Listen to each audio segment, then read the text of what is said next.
Chapter 8:19. The Lady of Earth transformed into reincarnation, and her merit was boundless. Some people also suggested counting from the day Feng Zichen set up the World Tree. The appearance of the World Tree marked the beginning of a new chapter in the Eldritch world. In short, there were all kinds of suggestions, and they all had sufficient reasons. Everyone was arguing over this. At a certain moment, everyone finally reached a consensus. They would count from the day Great Emperor Ziwei ascended to the boundless starry sky. When Great Emperor Ziwei first appeared in the world, he appeared in front of the world as a savior.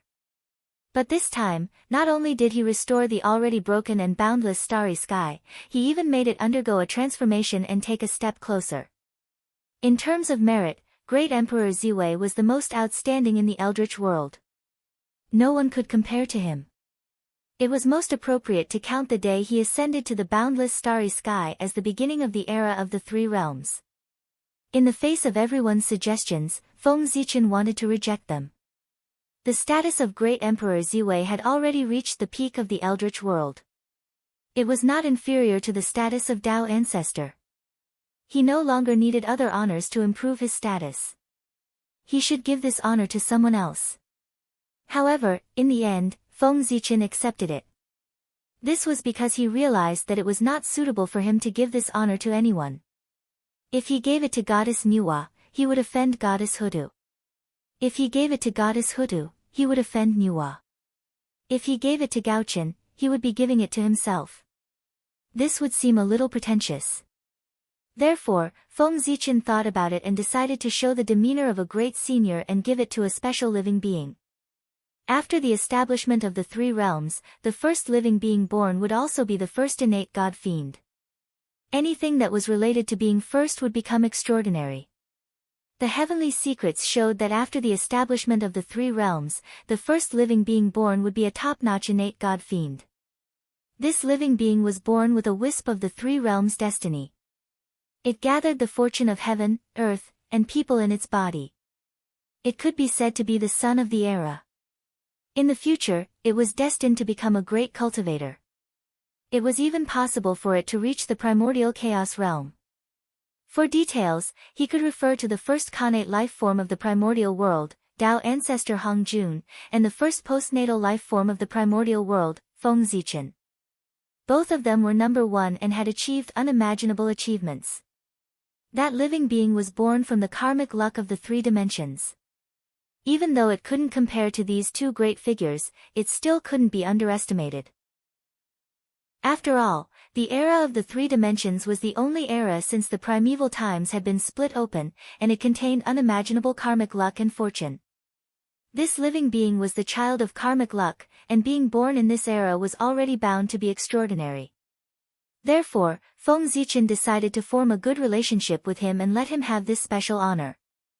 The day he was born would be the first year of the three realms, the beginning of the three realms era. It was a very good idea, a very good reason, and it even created the image of a reliable senior. When that living being succeeded in its cultivation and understood the cause and effect, it would definitely be very grateful to Feng Zichen. This special honor wasn't just a special honor, it represented a strand of the karmic luck of the three dimensions. If there were no real benefits, why would everyone fight for this? If that living being received benefits from Feng Zichen, it would form a karmic relationship with him, and he would have to pay it back in the future. Feng Zichen's calculations were very precise, and he definitely wouldn't suffer any losses. Unfortunately, Feng Zichen's idea was very good, but once he said his suggestion, it was rejected by everyone. He was just a newborn god fiend. Even if his aptitude was extraordinary, how could he be compared to everyone present? If they gave that special honor to him, where would their dignity go? The reason was very simple. It was the above sentence that dispelled all of Feng Zichen's plans, and he had no choice but to accept this special honor. When his plan failed, Feng Zichen sighed slightly and didn't take it too seriously. He just felt a little regretful. Little did he know that Feng Zichen's lack of persistence made him regret what happened next.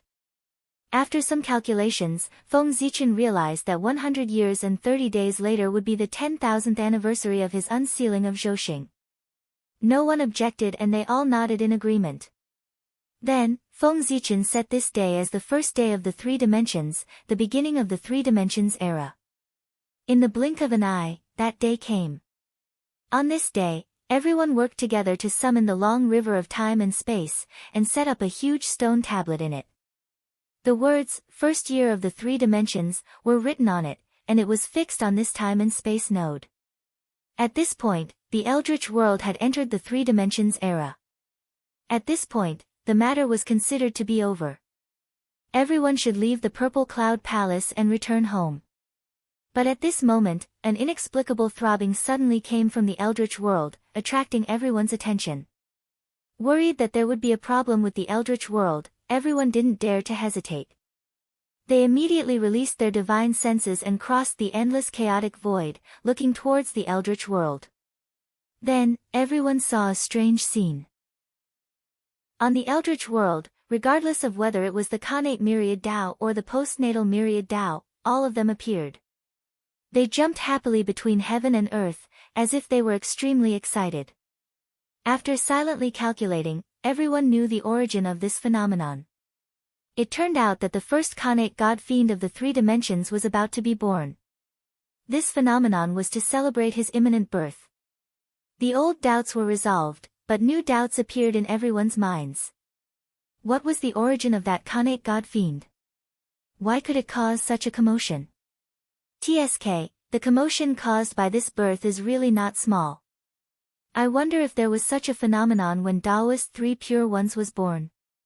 Feng Zichen turned his head and asked the 3 Pure Ones after looking at the phenomenon in the heavenly Tao. The Grand Pure One thought for a moment and replied, it should be about the same. Even if the phenomenon of this Khanate god fiend's birth can't be compared to the 3 of us, it's not much worse. Hiss, the moment the Grand Pure One said that, everyone gasped in shock. The phenomenon when a Khanate god fiend was born could probably represent his talent and achievements.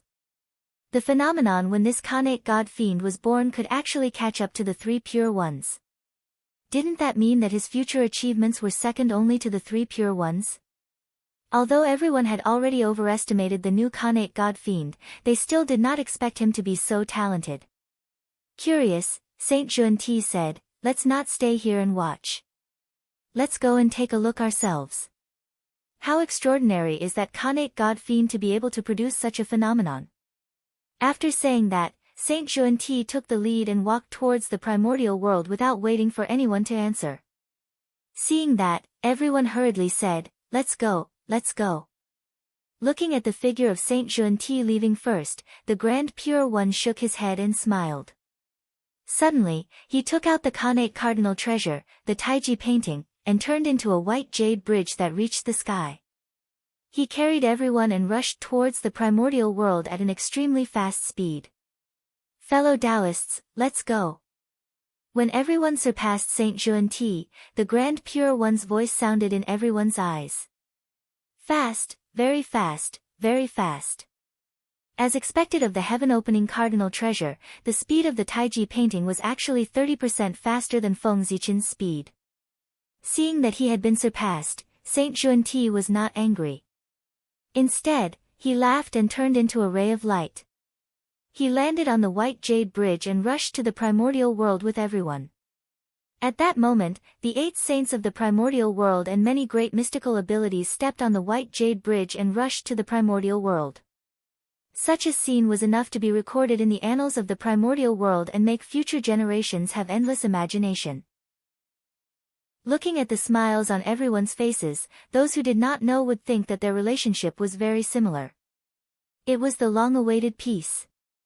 Silently, the heavenly Tao appeared and froze this scene, as if it had turned into eternity. As I wrote, I suddenly realized that this paragraph had the flavor of a grand finale. Of course, I have no intention of ending it. If I end it here, you will probably tear me apart.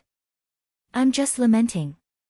Although the birthplace of the Khanate god fiend was very mysterious, with everyone working together, who in the primordial world could hide from them? Therefore, it was easy for everyone to find the place where the Khanate god fiend was born. Yes. It was indeed very special. It was so special that after everyone arrived, the smiles on their faces disappeared. They walked forward with an extremely solemn expression. There was a faint gray fog here. There was chaos chi rising and chaos baneful chi surging. There were piles of gravel on the ground. There was divine power circulating on the gravel. Although it was very faint, it had a supreme charm. At the same time, an extremely distant aura naturally filled the place. Indeed, this place was very ancient. It could be traced back to the beginning of the world. This was the ruins of the original Mount Bujo, where the backbone of the great god Pangu was. This was the birthplace of the number one Khanate god fiend in the three realms. Mount Bujo was such a special place. It was the original heavenly pillar of the primordial world and the supreme divine mountain that suppressed the chaos demon god. His ruins were filled with the aura of destruction and the resentment of the chaos demon god. Logically speaking, there should be no living creatures born here. However, an Khanate god fiend was born here. Then this living being must be extremely special. With indescribable feelings, everyone came to the deepest part of the Mount Bujo ruins and saw the Khanate god fiend that was about to be born. It was an Khanate god fiend. It was 36 feet and 5 inches tall and 24 feet in circumference.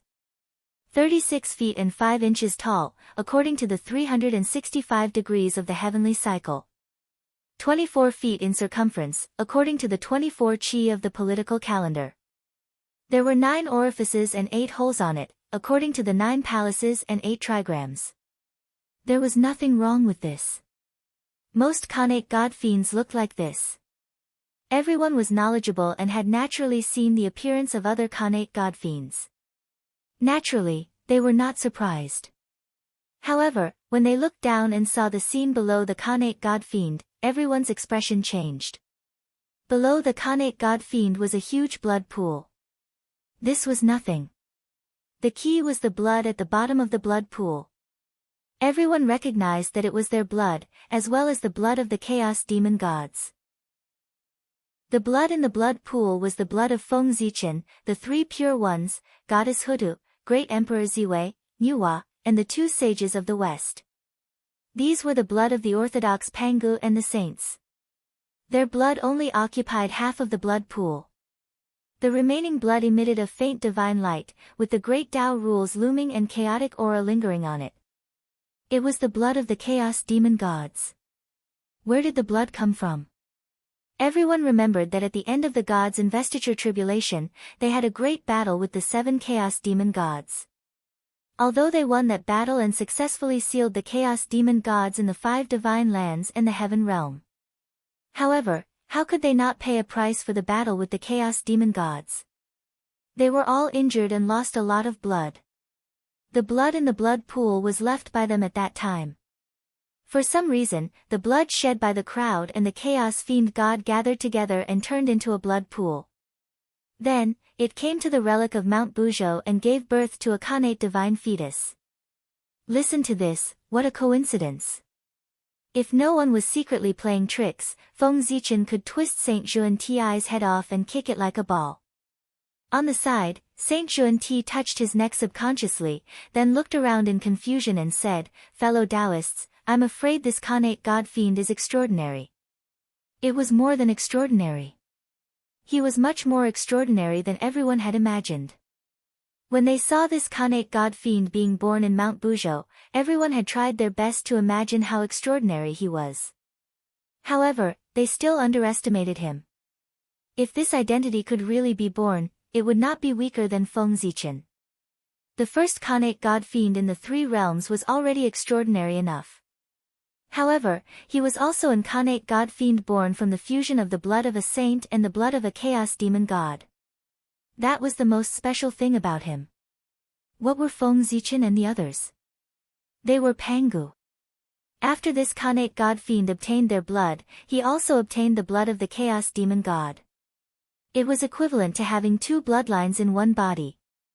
What was the Son of Destiny? This was it. Although the untainted world was created by Pangu, the chaos demon gods also contributed a lot. Their origin was the foundation of the untainted world. Therefore, the descendants of the chaos demon gods were considered half-orthodox in the untainted world.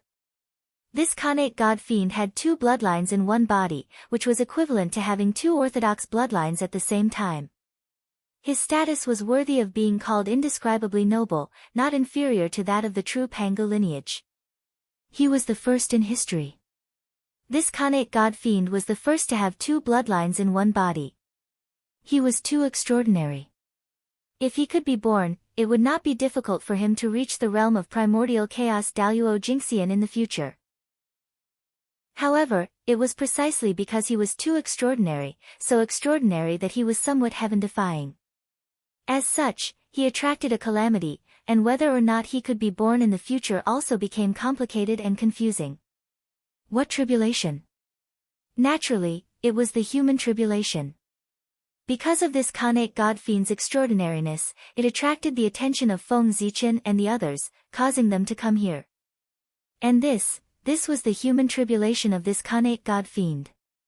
Some people did not want to see the birth of this Khanate god-fiend.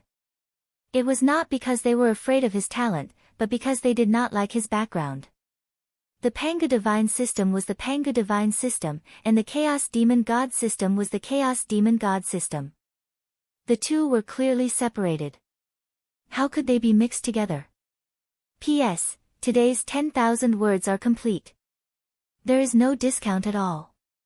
Please give me monthly votes and tips. Chapter 820. This Khanate god-fiend had mixed up the concepts of the two and messed up the bloodline of the Pangu divine system. His birth was a mistake, so he should not exist. Of course, his existence was reasonable. Although everyone was unwilling to see this Khanate god-fiend appear, there was a reason for his existence. They could not bring themselves to kill him. If this Khanate god-fiend had grown up and become a top-notch great divine ability expert, they would not waste their breath and kill him directly.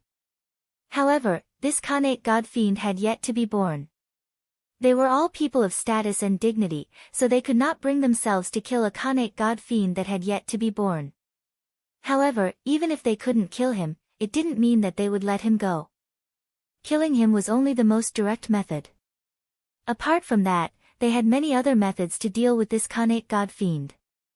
For example, taking advantage of the fact that he was not born yet, he first destroyed his providence. How would they do it? It was simple. They could create an Khanate god-fiend in advance and let him be born before this Khanate god-fiend. Then, they could destroy his luck. This way, this Khanate god-fiend's luck would definitely be affected. And the Khanate god-fiend that had stolen his luck would become his lifelong enemy. This method was good. They could stop this Khanate god-fiend's development without bloodshed and nurture a mortal enemy for him. It would be difficult for him to grow in the future. With that thought in mind, everyone immediately took action. They all used various methods to create the Khanate god-fiends in their divine lands. First, providence. If they obtained it and nurtured it seriously, they might be able to teach a top-notch great divine ability expert.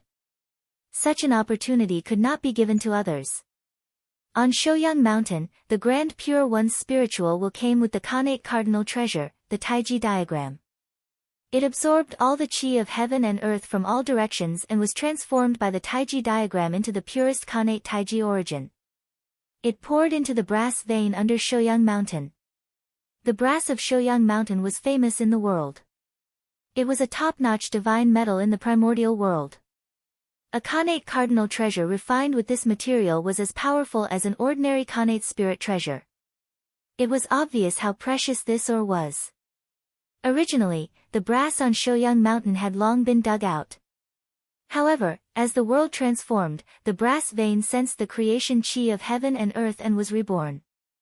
Not only that, endless creation qi gathered at the center of the brass mine, giving birth to an innate divine fetus. This was the brass spirit, a Khanate fiend god that the three realms had nurtured. If nothing unexpected happened, this Khanate god fiend should have been born tens of thousands of years later. Then, it transformed and was accepted as a disciple by the Grand Pure One. However, at that moment, in order to break the destiny of the Khanate God Fiend and fight for the number one destiny, the Grand Pure One decided to give birth to his future disciple in advance.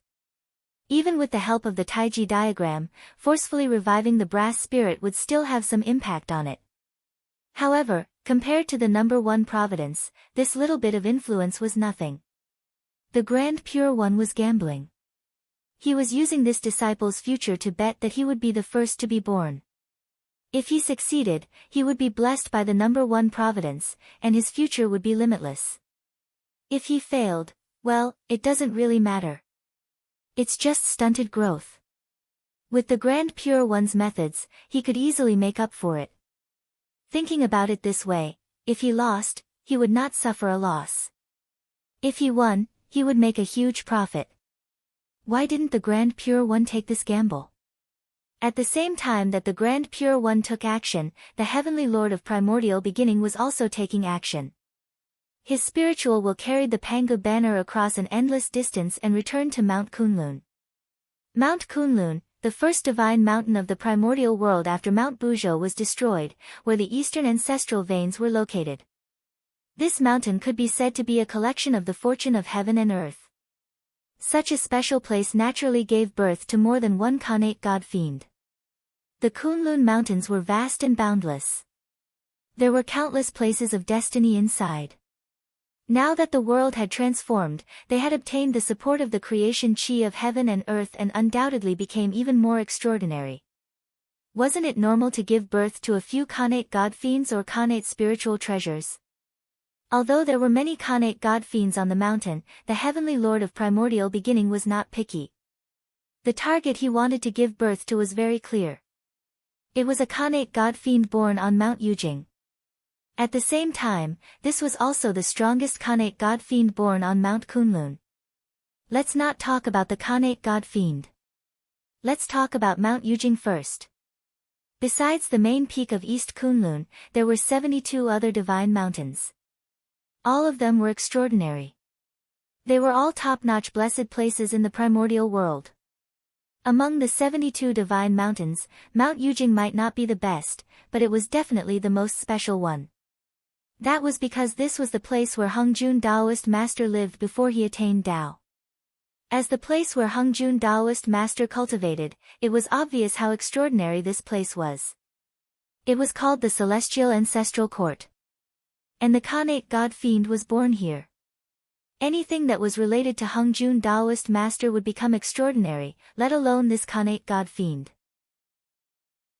When he discovered that there was a Khanate God Fiend on Mount Yujing, the Heavenly Lord of Primordial Beginning, who had already given up on taking in disciples, suddenly had the thought of taking in a disciple again.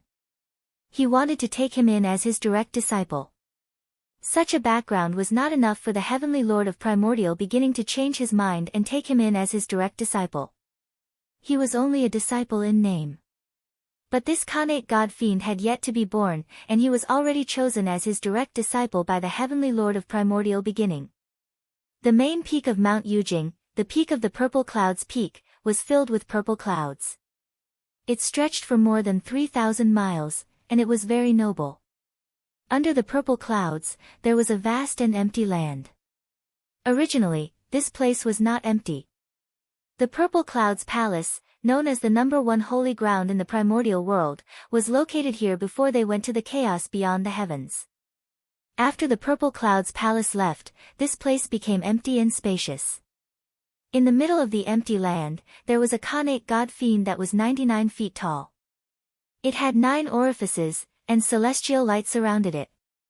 It kept on breathing in the surrounding purple clouds. In the process of breathing in the purple clouds, there were 10,000 celestial projections that appeared around it. They surrounded it and chanted continuously. They seemed to be praying, and also seemed to be giving blessings. This made the Khanate God Fiend seem even more precious. This was a natural-born divine fetus.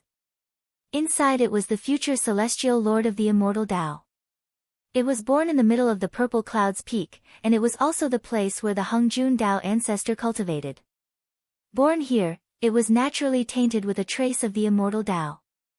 It was very noble and could be called the child of the immortal Tao. If not for the Khanate god-fiend in the ruins of Mount Bujo, which was tainted with the blood of Pangu and the blood of the chaos demonic god, it would be too extraordinary. The first Khanate god-fiend to be born in the three realms would undoubtedly be him. The heavenly lord of primordial beginning had high hopes for him. Coming in front of the divine fetus, the heavenly lord of primordial beginning raised the Pangu banner and released streaks of chaos origin energy to speed up his birth.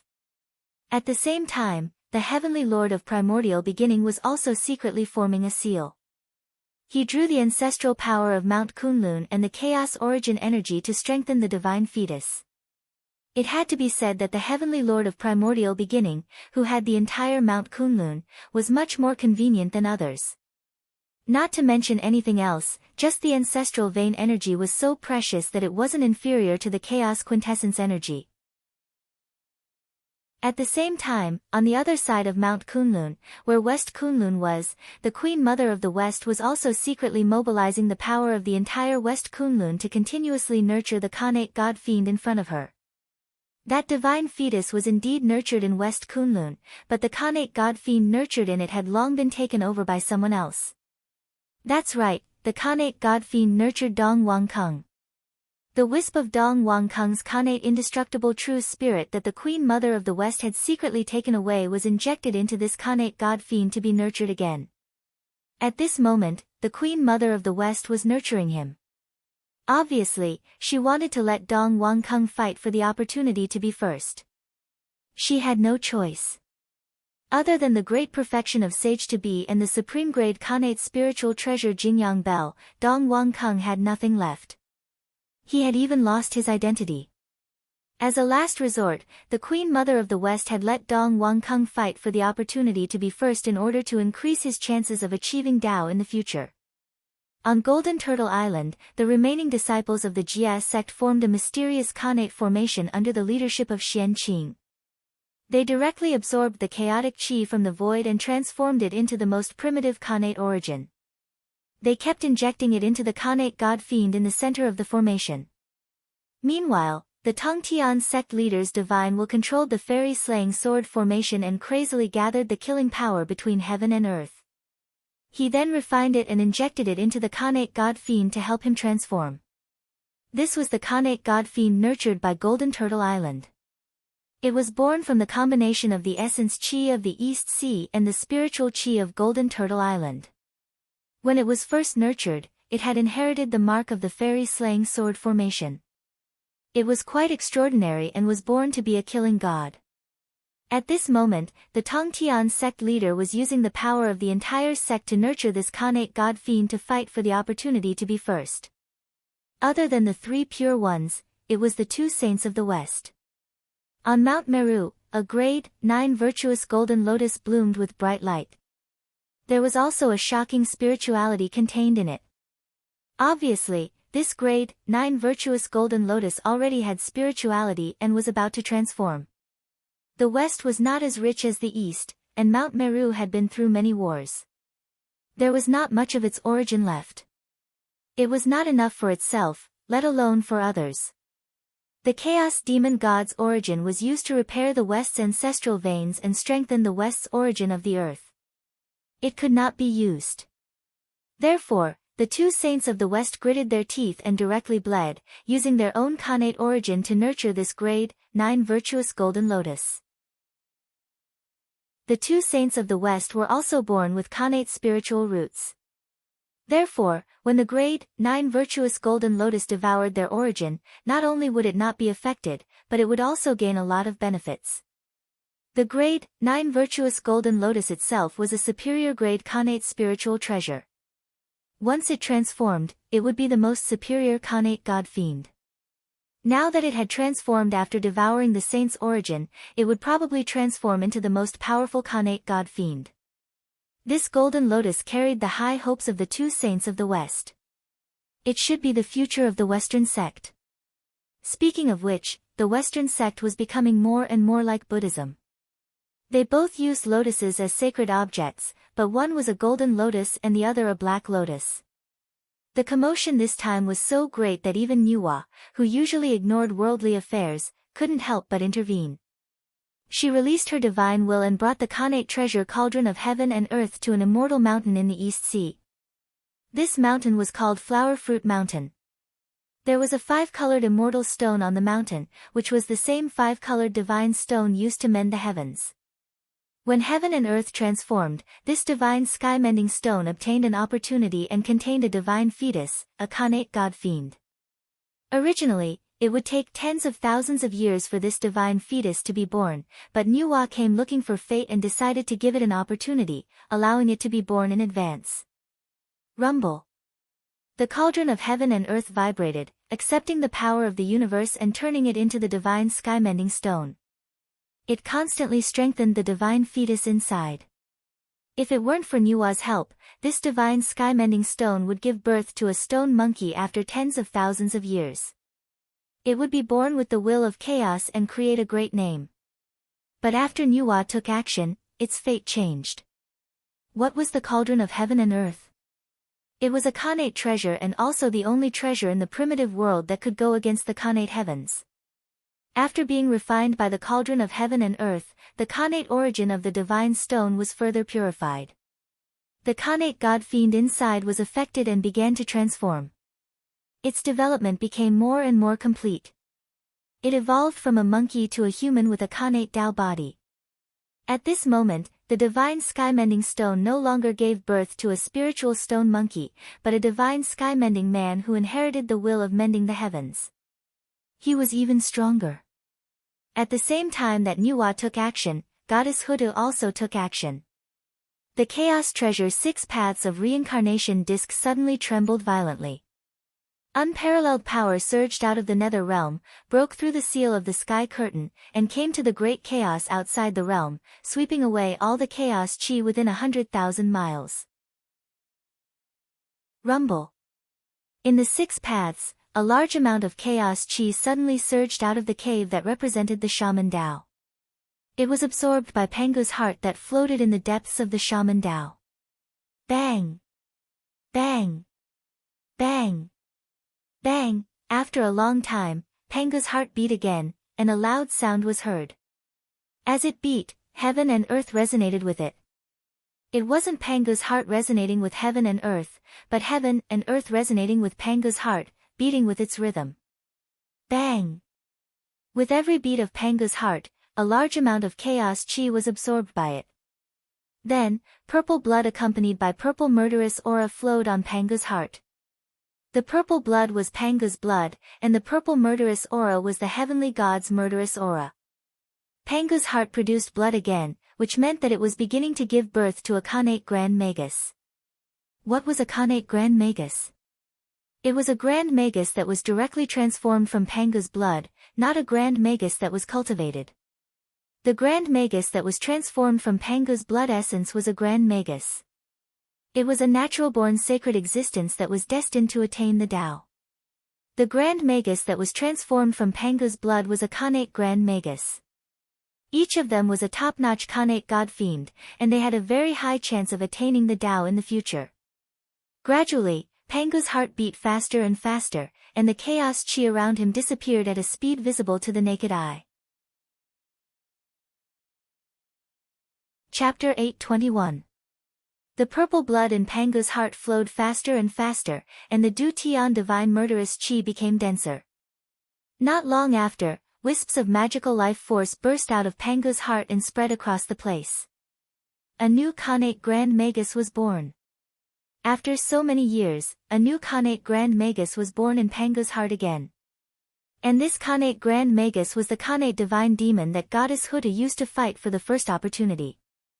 In the North Continent, where the demons were, Dong Huang Tai looked at the Khanate godly fetus in front of him with nostalgia in his eyes. One could see that the Khanate godly fetus in front of Dong Huang Tai was surrounded by a layer of dazzling true sun fire. Through the dazzling golden flames, one could see that there was a 3-legged golden crow in the Khanate godly fetus, slowly spreading its wings. This Khanate godly fetus had given birth to a little golden crow. Not on the sun, but in the North Continent, in the demon's base camp. It was unbelievable that a creature like the great sun golden crow was born outside the sun star. Then how did it come to be? It wasn't that Dong Huang Tai's methods were heaven-defying, but he found the corpses of the 9 little golden crows that had died long ago. He used a supreme divine power to merge the origins of the 9 little golden crows. At the same time, he used a heaven-defying method to cut off a trace of the creation chi of heaven and earth, which gave birth to the 13th little golden crow in the eldritch world. This connate godly fetus was born with the power of the 9 little golden crows.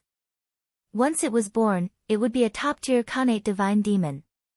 And it was the candidate that Tai used to fight for the first opportunity this time. At the end of the distant sea, there was a small island filled with chaotic chi. No one knew when it was born or when it existed. In short, it was very mysterious. However, the spiritual aura on the island was quite shocking. It was not inferior to a top-tier blessed grotto heaven. It was not much weaker than the 3-deity island of the Xianqing sect. This island was another top-tier holy land. At this moment, a mysterious purple-clothed man suddenly appeared on this uninhabited island. The person who came was very strong. The connate formation on the island seemed to not exist in front of him, allowing him to pass through it easily. Soon, the mysterious man in purple arrived at the center of the island, where the innate divine fetus was shrouded in chaotic chi. That's right, there was also an innate divine fetus on this mysterious island. Judging from the chaotic energy swirling around it, it was clear that the innate god born from this innate divine fetus would be ridiculously strong. Even the weakest one would be a top innate god.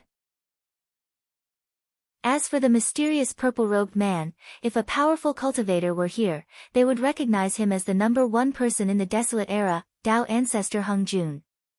He actually left the Purple Cloud Palace and came to this mysterious island to see an innate godly fetus in person.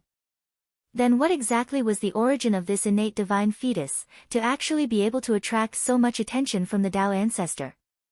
After standing in front of the innate divine embryo for a long while, Tao ancestor Hung Jun opened his mouth and said earnestly, "Hung Yun, I hope this experience can help you change your bad habit of meddling in other people's business." Hung Yun, the innate divine fetus that was born, was actually ancestor Hung Yun. No wonder the Tao ancestor came here personally.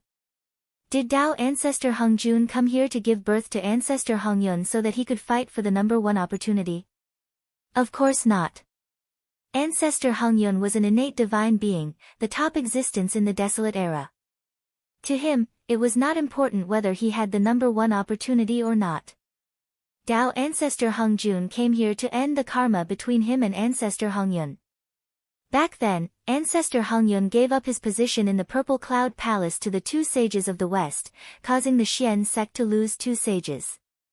Because of this, ancestor Hung Yun and the Xian sect formed a huge karma.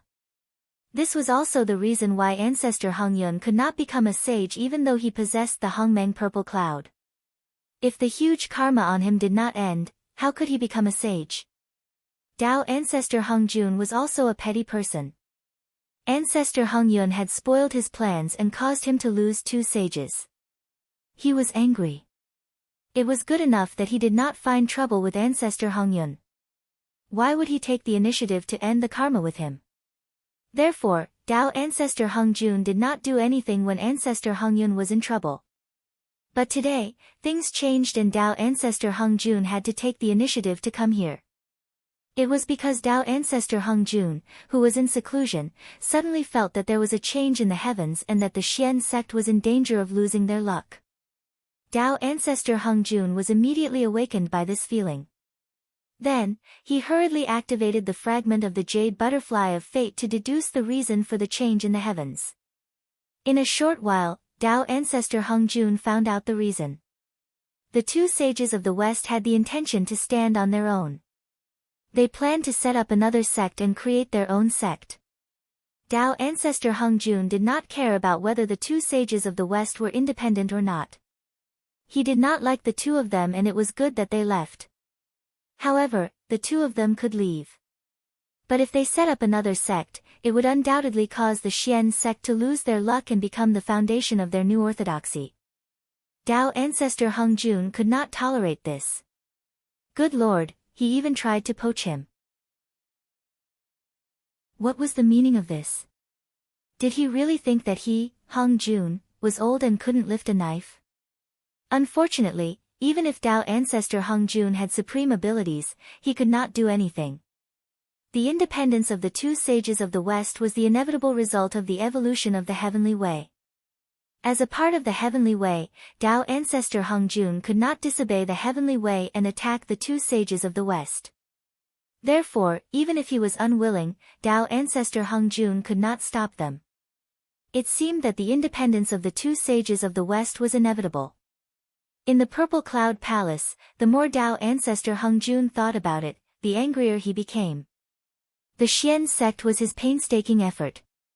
How could he tolerate the two traitorous disciples destroying his painstaking effort? It had to be said that Tao ancestor Hong Jun was indeed the most cunning old man in the primitive world.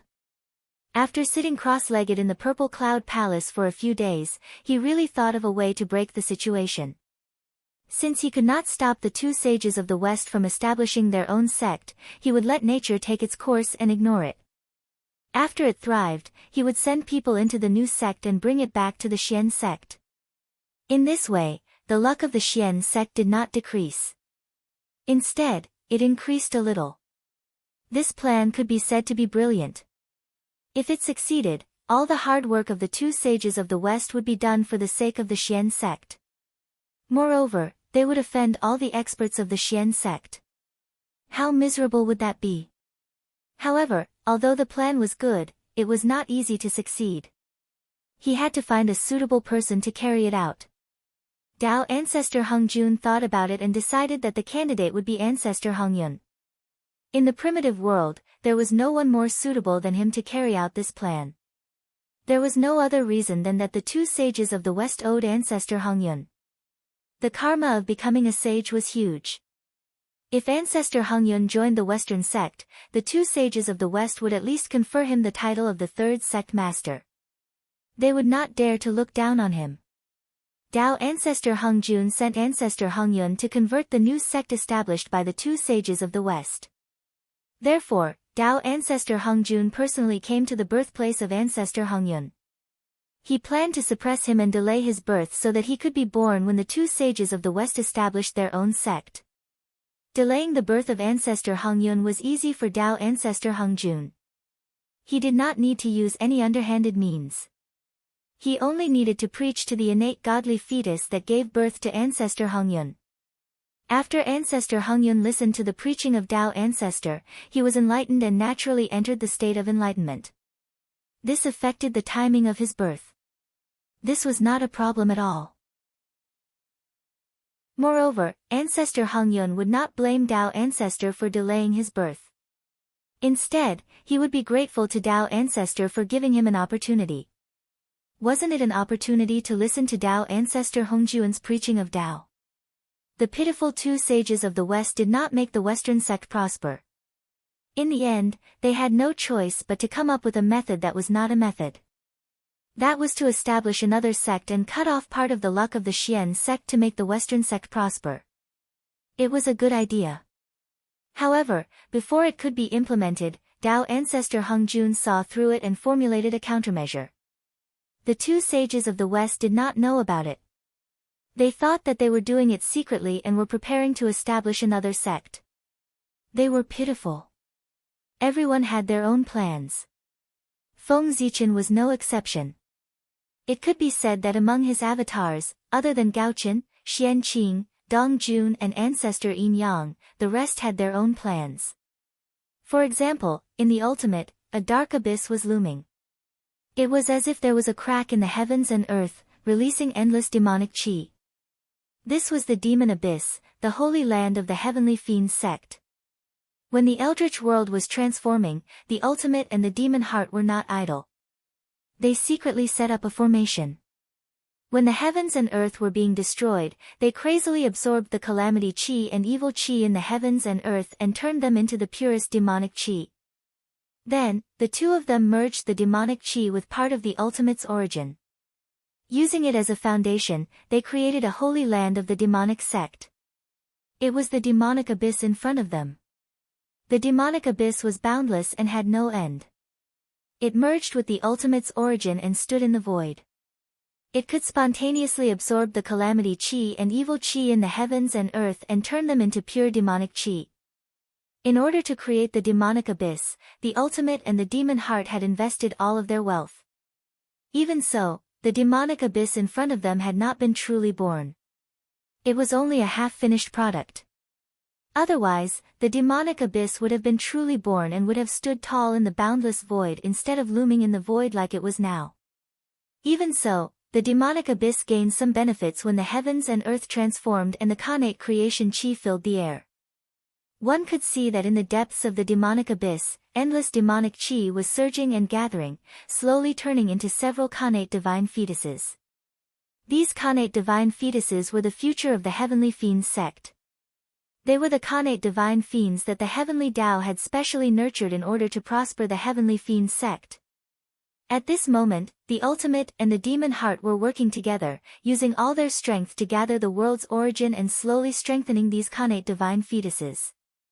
The demonic abyss's origin was weak. Even if they put all their strength together, it was impossible to produce Khanate divine fetuses.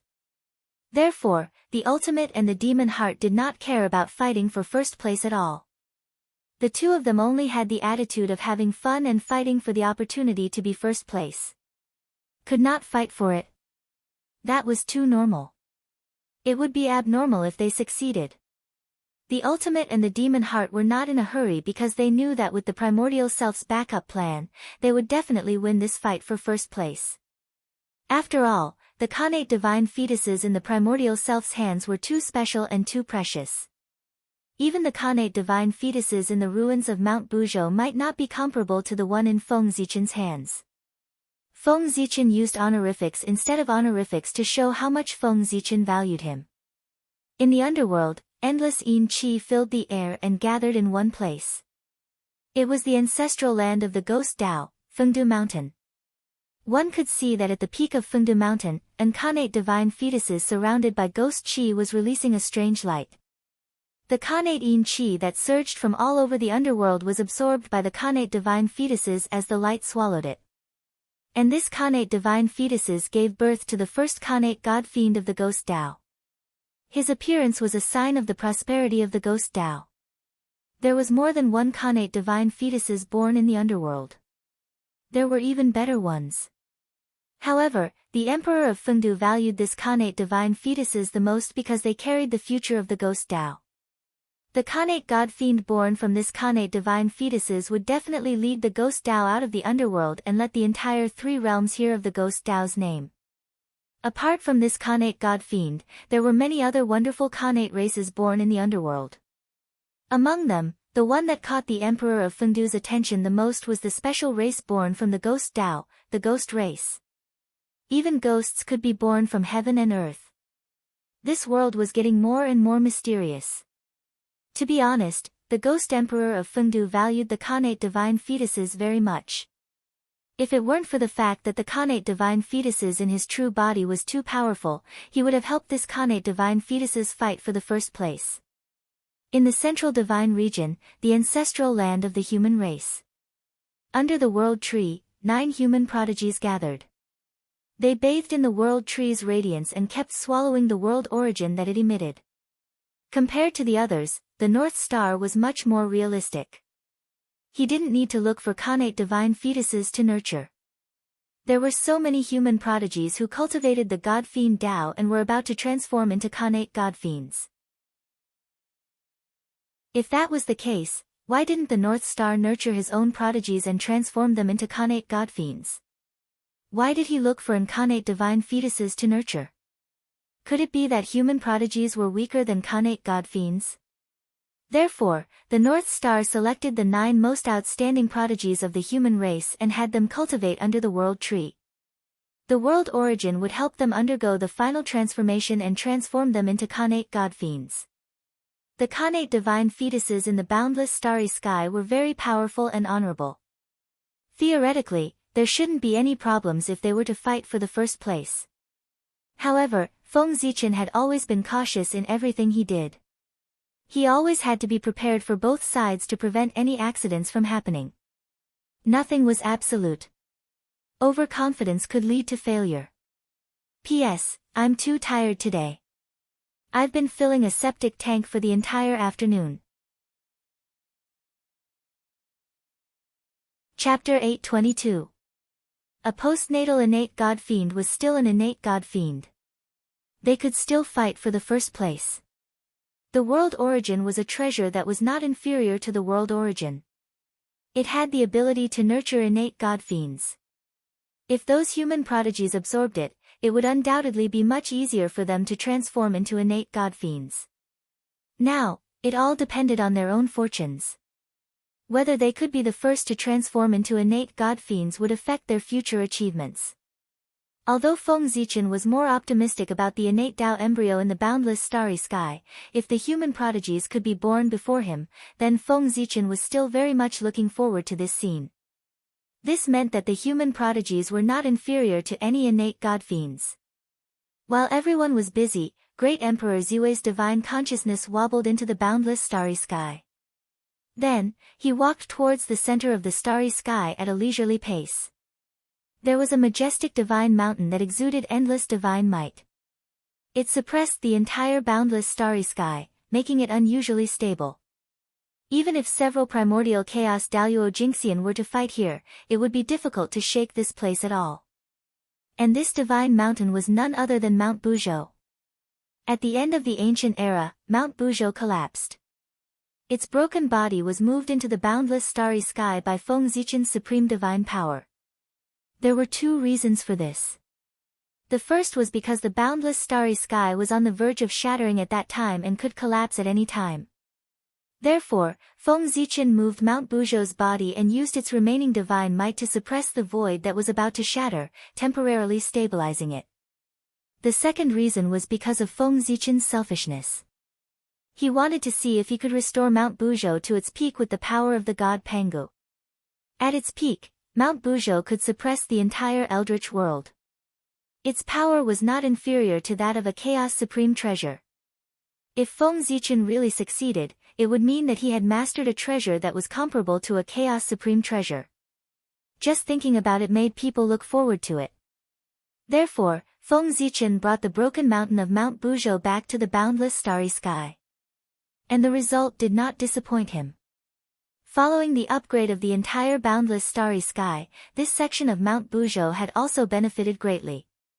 Not only had it evolved into Mount Buzhou, but it had also nurtured an ancestral vein. It was not the Eastern ancestral bloodline or the Western ancestral bloodline. It was the ancestral bloodline of the primordial world, the ancestor of all bloodlines. In short, the ancestral vein in Mount Buzhou was the first ancestral vein that was born at the beginning of the world. Originally, this ancestral vein had been destroyed along with the collapse of Mount Buzhou. However, at this moment, Mount Buzhou had been transformed into the divine Mount Buzhou. The ancestral veins that were supposed to be dead inside the mountain were affected and were rejuvenated. What a great fortune! The new divine Mount Buzhou naturally could not be compared to the original one. However, it could not be underestimated. In terms of power, this mountain was not inferior to any Chaos Supreme treasure. In some aspects, it was even superior. This was a true supreme treasure. Once this mountain appeared, it suppressed everything. Under the Wuji Daluo Jingxian, there was no way to resist. There was no other possibility except that everything was frozen. Moreover, with the suppression of the small Mount Buzhou in the boundless starry sky, there was no need to worry about it being breached by outsiders. If one wanted to shatter the boundless starry sky, one had to shatter the small Mount Buzhou first. The small Mount Buzhou was very powerful. It stood at the center of the boundless starry sky, directly below the Emperor's star. It emitted endless Pangu's divine power, stabilizing the entire boundless starry sky. Feng Zichen had come for it. That's right, the innate divine fetus that Feng Zichen valued so much was nurtured by the small Mount Buzhou. Even Feng Zichen did not discover that there was a trace of Pangu's essence left in the broken Mount Buzhou. This trace of Pangu's essence, along with the broken Mount Buzhou, was brought into the boundless starry sky by Feng Zichen, and nourished by the power of Pangu's divine power. And with the nourishment of Pangu's divine power, this trace of Pangu's essence gradually gave birth to a faint trace of vitality. The vitality was very weak, and there was almost no possibility of it evolving into life. But the creation of the world was just so wonderful. When the boundless starry sky was upgraded, everything in it was affected, and more or less received some creation. The trace of Pangu's essence, which gathered the power of the boundless starry sky, the power of the innate ancestral veins, and the power of the small Mount Buzhou, finally underwent an unimaginable transformation and turned into an innate divine fetus. Incredible! The life formed by Pangu's essence was nurtured by Mount Buzhou. Although it was not born, Feng Zichen could already confirm that this innate divine fetus was nurturing an innate divine being, the true authentic Pangu. It was really incredible. It had been hundreds of millions of years since the creation of the world. In this era, there was actually the birth of an authentic Pangu. It was really too surprising. To be honest, when Feng Zichen noticed the birth of this innate divine fetus, he was also surprised and felt that it was very unbelievable. This authentic Pangu could really be said to be the son of miracles. He was born at an incredible time, and he had great creation and great opportunities. For this reason, Feng Zichen once again had the idea of taking in a disciple. He wanted to take this innate divine being as his disciple. Taking the authentic Pangu as his disciple was indeed in line with the identity of great Emperor Ziwei. After all, he was the most noble existence in the primordial world. His disciple should also be abnormally noble. And in the primordial world, was there anyone nobler than the authentic Pangu? No. This innate divine fetus seemed to be a disciple tailor-made for Feng Zichen. It was suitable in all aspects and in all senses. Speaking of disciples, it had to be mentioned that Feng Zichen had personally raised the 3 disciples that he had high hopes for. They were Feng Jia, Jiang Hui, and Jiang Xiong. It was really strange. Feng Zichen had been searching in the realm sea for tens of thousands of years.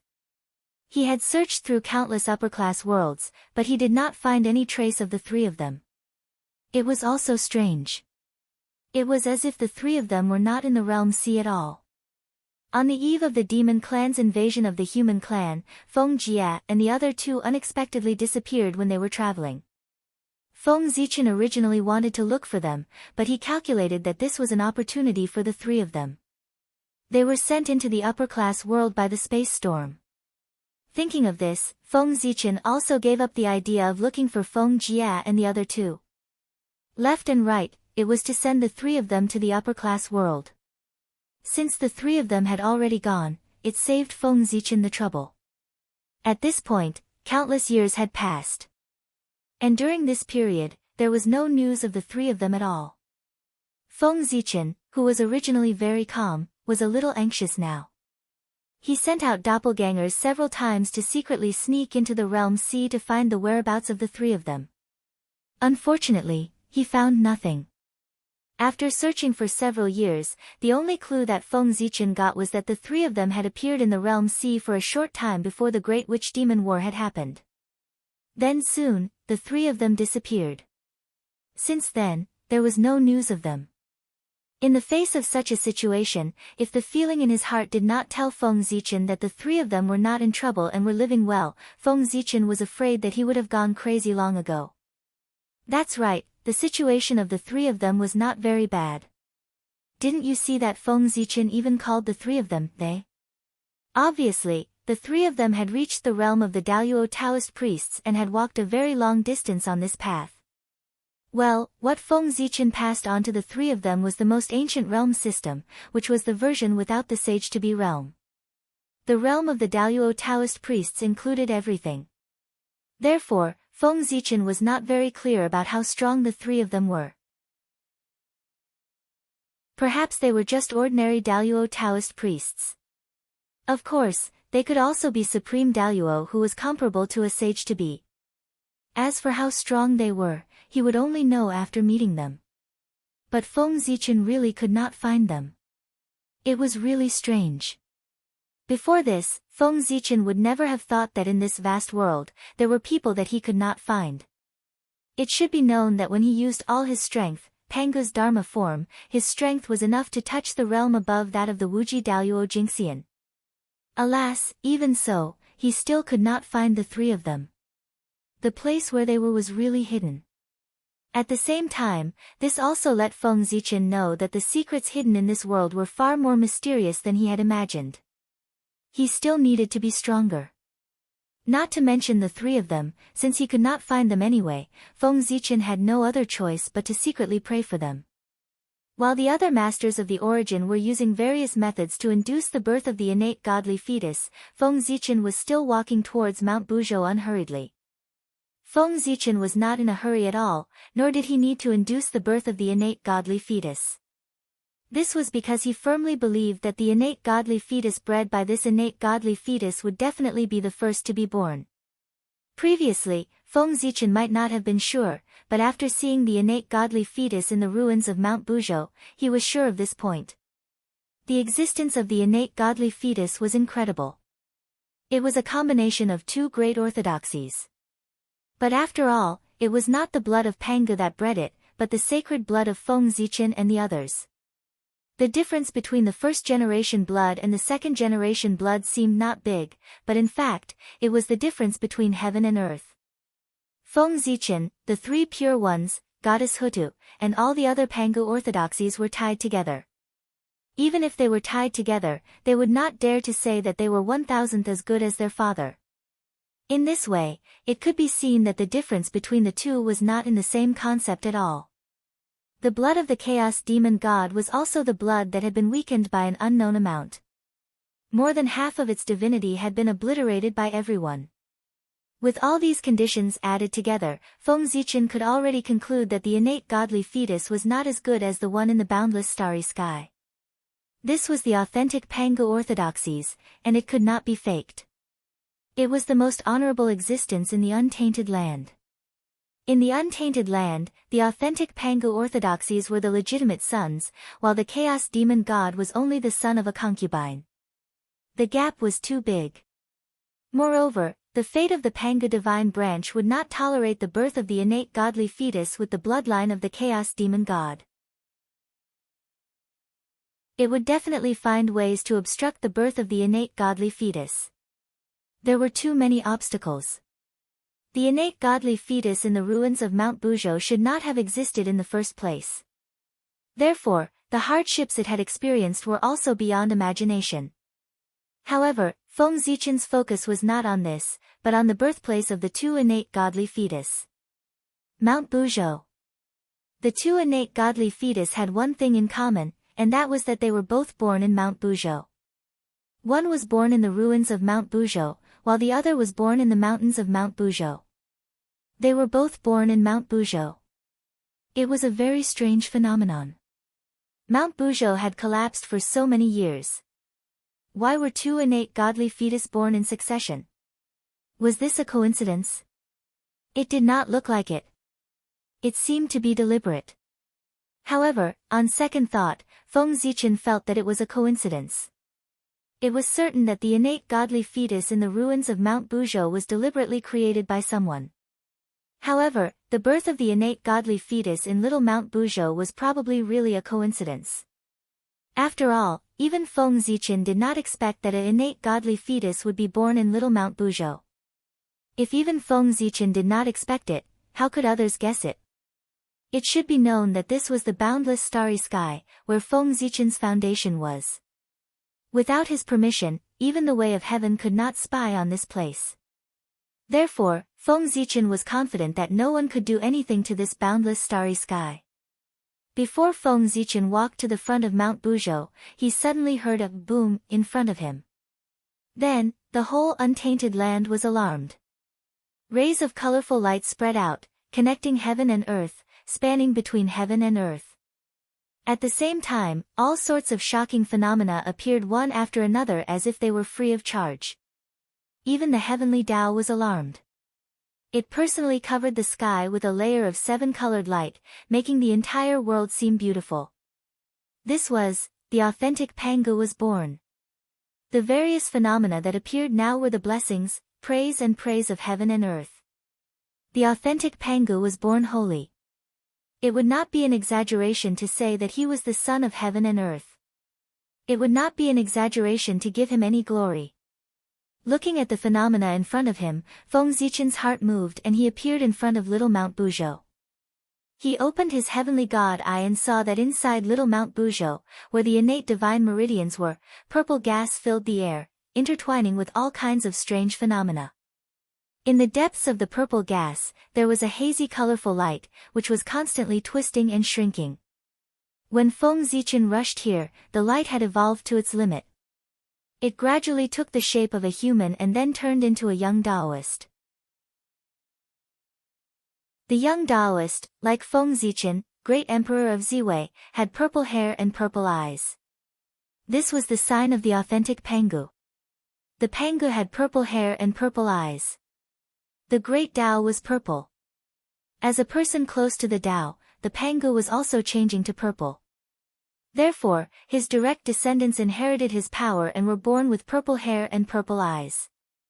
As for why the 12 ancestors of the 3 pure ones were not like this, it could only be said that they were an exception. In addition to the origin of the Pangu, they also needed the innate clear and turbid origin. Naturally, there would be changes. This young Taoist was born with the cultivation of Lord of Tai, which was the standard sign of an innate holy being. Whether it was the 3 pure ones or the Di Jun Tai, they were all born with the cultivation of innate Tao lords. An innate holy being, and an authentic Pangu, was extraordinary. Of course, it was impossible for him to be born empty-handed. He had a lot of spiritual treasures with him. When the young Taoist was born, he held a treasure in each hand. Chapter 8:23. The Taoist held a drum in his left hand. It was the dusk drum. The bell in his right hand was called the morning bell. When the 2 treasures were combined, they were called the morning bell and evening drum.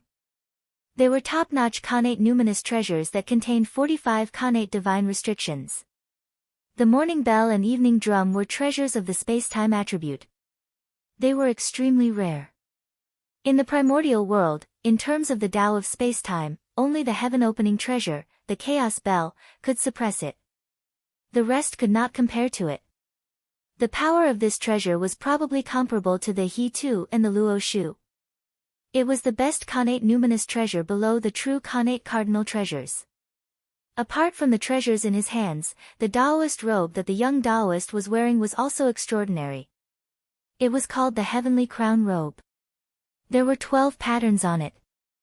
Sun, moon, stars, mountain, dragon, flower insect, zhong-yi, algae, fire, pink rice, zhong-yi, and fu were imprinted on the robe with a special method. They were vivid as if they were real. Those were the 12 patterns that only appeared on the emperor's robe. This young Taoist was probably a natural-born emperor since he wore that robe. The 12 patterns had different symbolic meanings. It was generally believed that the sun, moon, and stars were chosen for their illumination. Mountain was chosen for its stability. Dragon was chosen for its adaptability. Flower insect, a type of pheasant, was chosen for its elegance. Zhong-yi, a type of sacrificial ritual, was chosen for its loyalty and filial piety. Algae was chosen for its cleanliness. Fire was chosen for its brightness. Pink rice was chosen for its nourishment. Zhong, axe-shaped, was chosen for its decisiveness. Fu was chosen for its clarity. The virtues of an emperor were all here. Without a doubt, this robe was also a supreme-grade connate numinous treasure. Yes, the star crown on his head was shining brightly under the illumination of the Tao light, emitting endless connate spiritual aura. It was at least a superior-grade connate numinous treasure. 2 supreme-grade connate numinous treasures and 1 superior-grade connate numinous treasure. A total of 3 connate numinous treasures were born. Pangu was indeed the son of heaven and earth. The treatment was good. As soon as he was born, the treasures he had surpassed 99% of the primordial world. Only a few living beings could compare to him. He was born rich. Disciple Buzhou greets master. The young Taoist, Taoist Buzhou, came straight to Feng Zichen and bowed to him after he walked out of Mount Buzhou. Though Taoist Buzhou had just been born, he had gained sentience many years ago. Therefore, he recognized Feng Zichen and was very familiar with him. After all, when Feng Zichen was bored, he would sometimes preach to Taoist Buzhou and show his good side.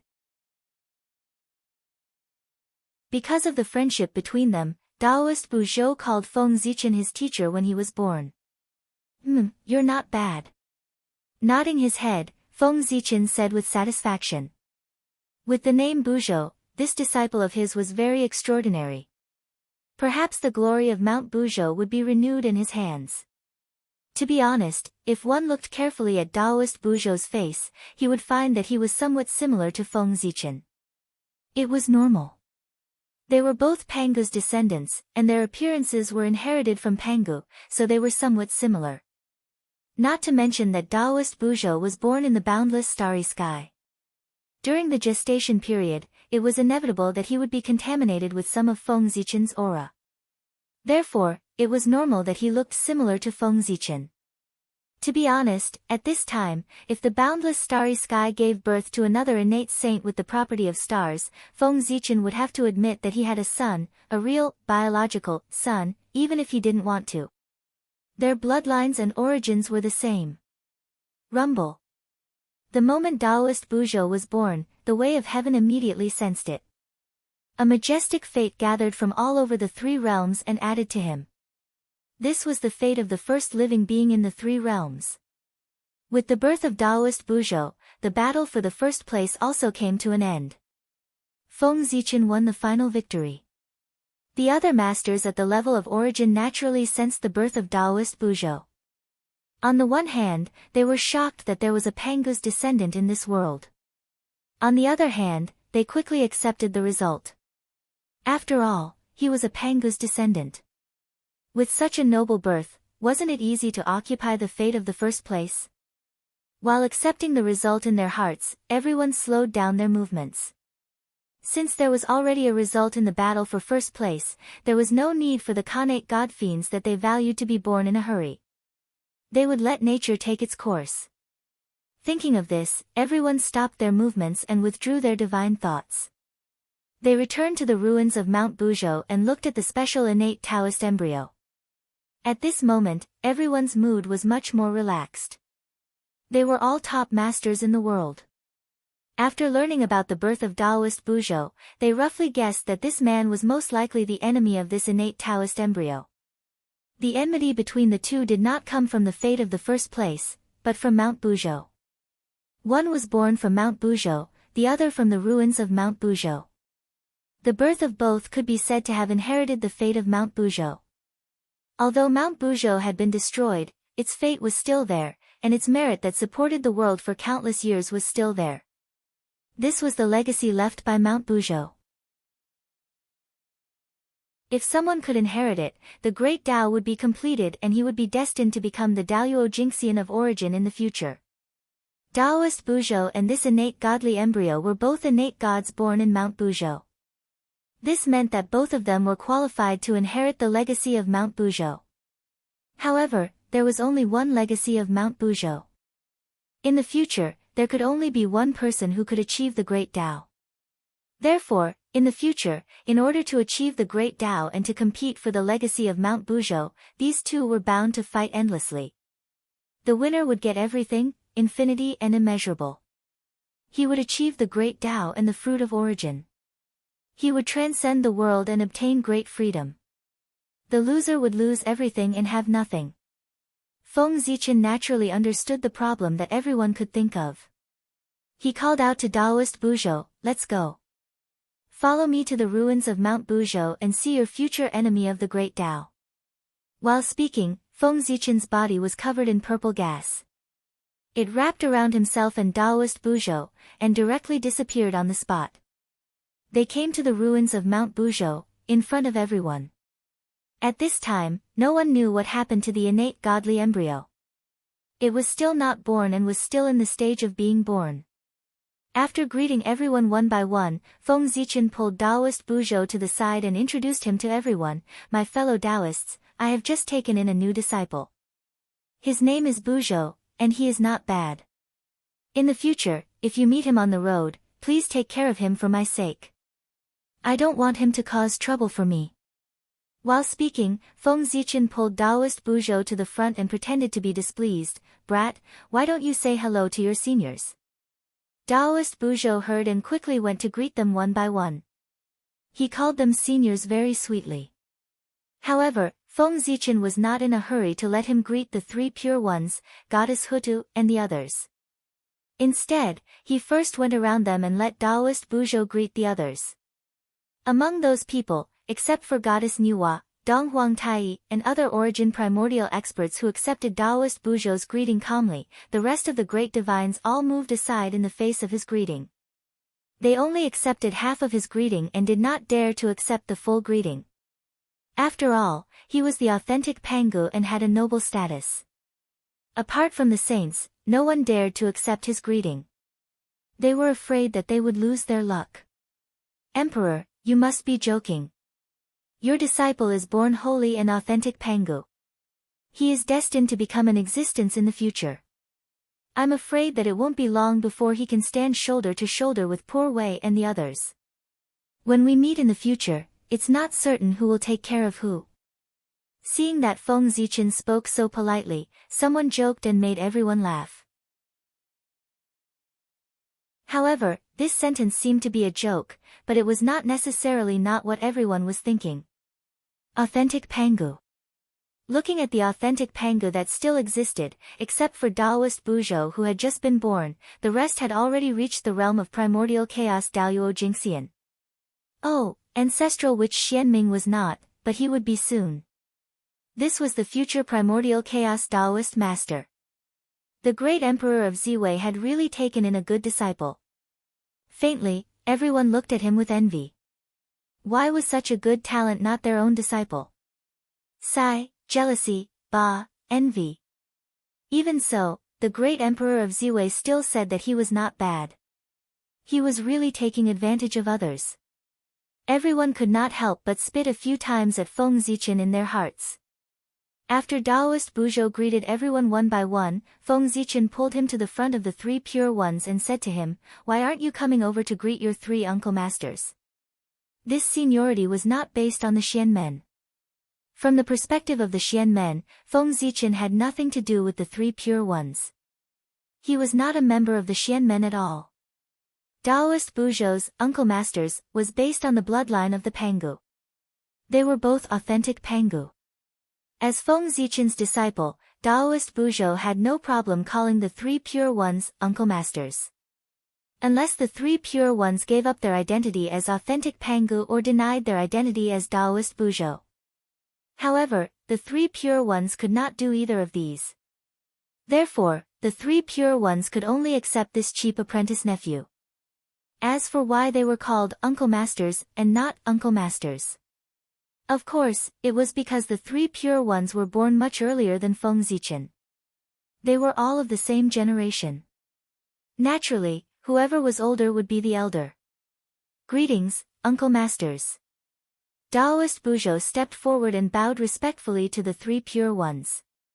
At the side, Feng Zichen did not say anything. He only stared at the three pure ones with a faint smile. This was the first time he was greeting the three pure ones. Feng Zichen did not believe that the three pure ones would not be embarrassed to not give a greeting gift. Just as Feng Zichen thought, the three pure ones were so proud. This was the first time they met the Taoist of Mount Buzhou. Of course, they would be embarrassed to not give a greeting gift. Not only did they have to give, but they also had to give. Otherwise, once this matter spread, everyone would say that the three pure ones were stingy. The Grand Pure One smiled and reached out to help Taoist Buzhou up. He said, "What a good child." At this point, the Grand Pure One touched his sleeve and took out a purple pearl. He handed it to Taoist Buzhou and said, "Poor Wei doesn't have anything good. I'll give you this Taiqing pearl to protect yourself." The Taiqing pearl was formed from the connate Taiqing qi. It was the natal numinous treasure of the Grand Pure One. It contained 36 Khanate divine restrictions and was a rare treasure among superior-grade Khanate numinous treasures.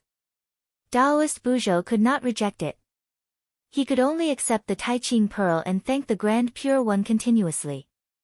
After the Grand Pure One, the Heavenly Lord of Primordial Beginning took out a jade-colored pearl.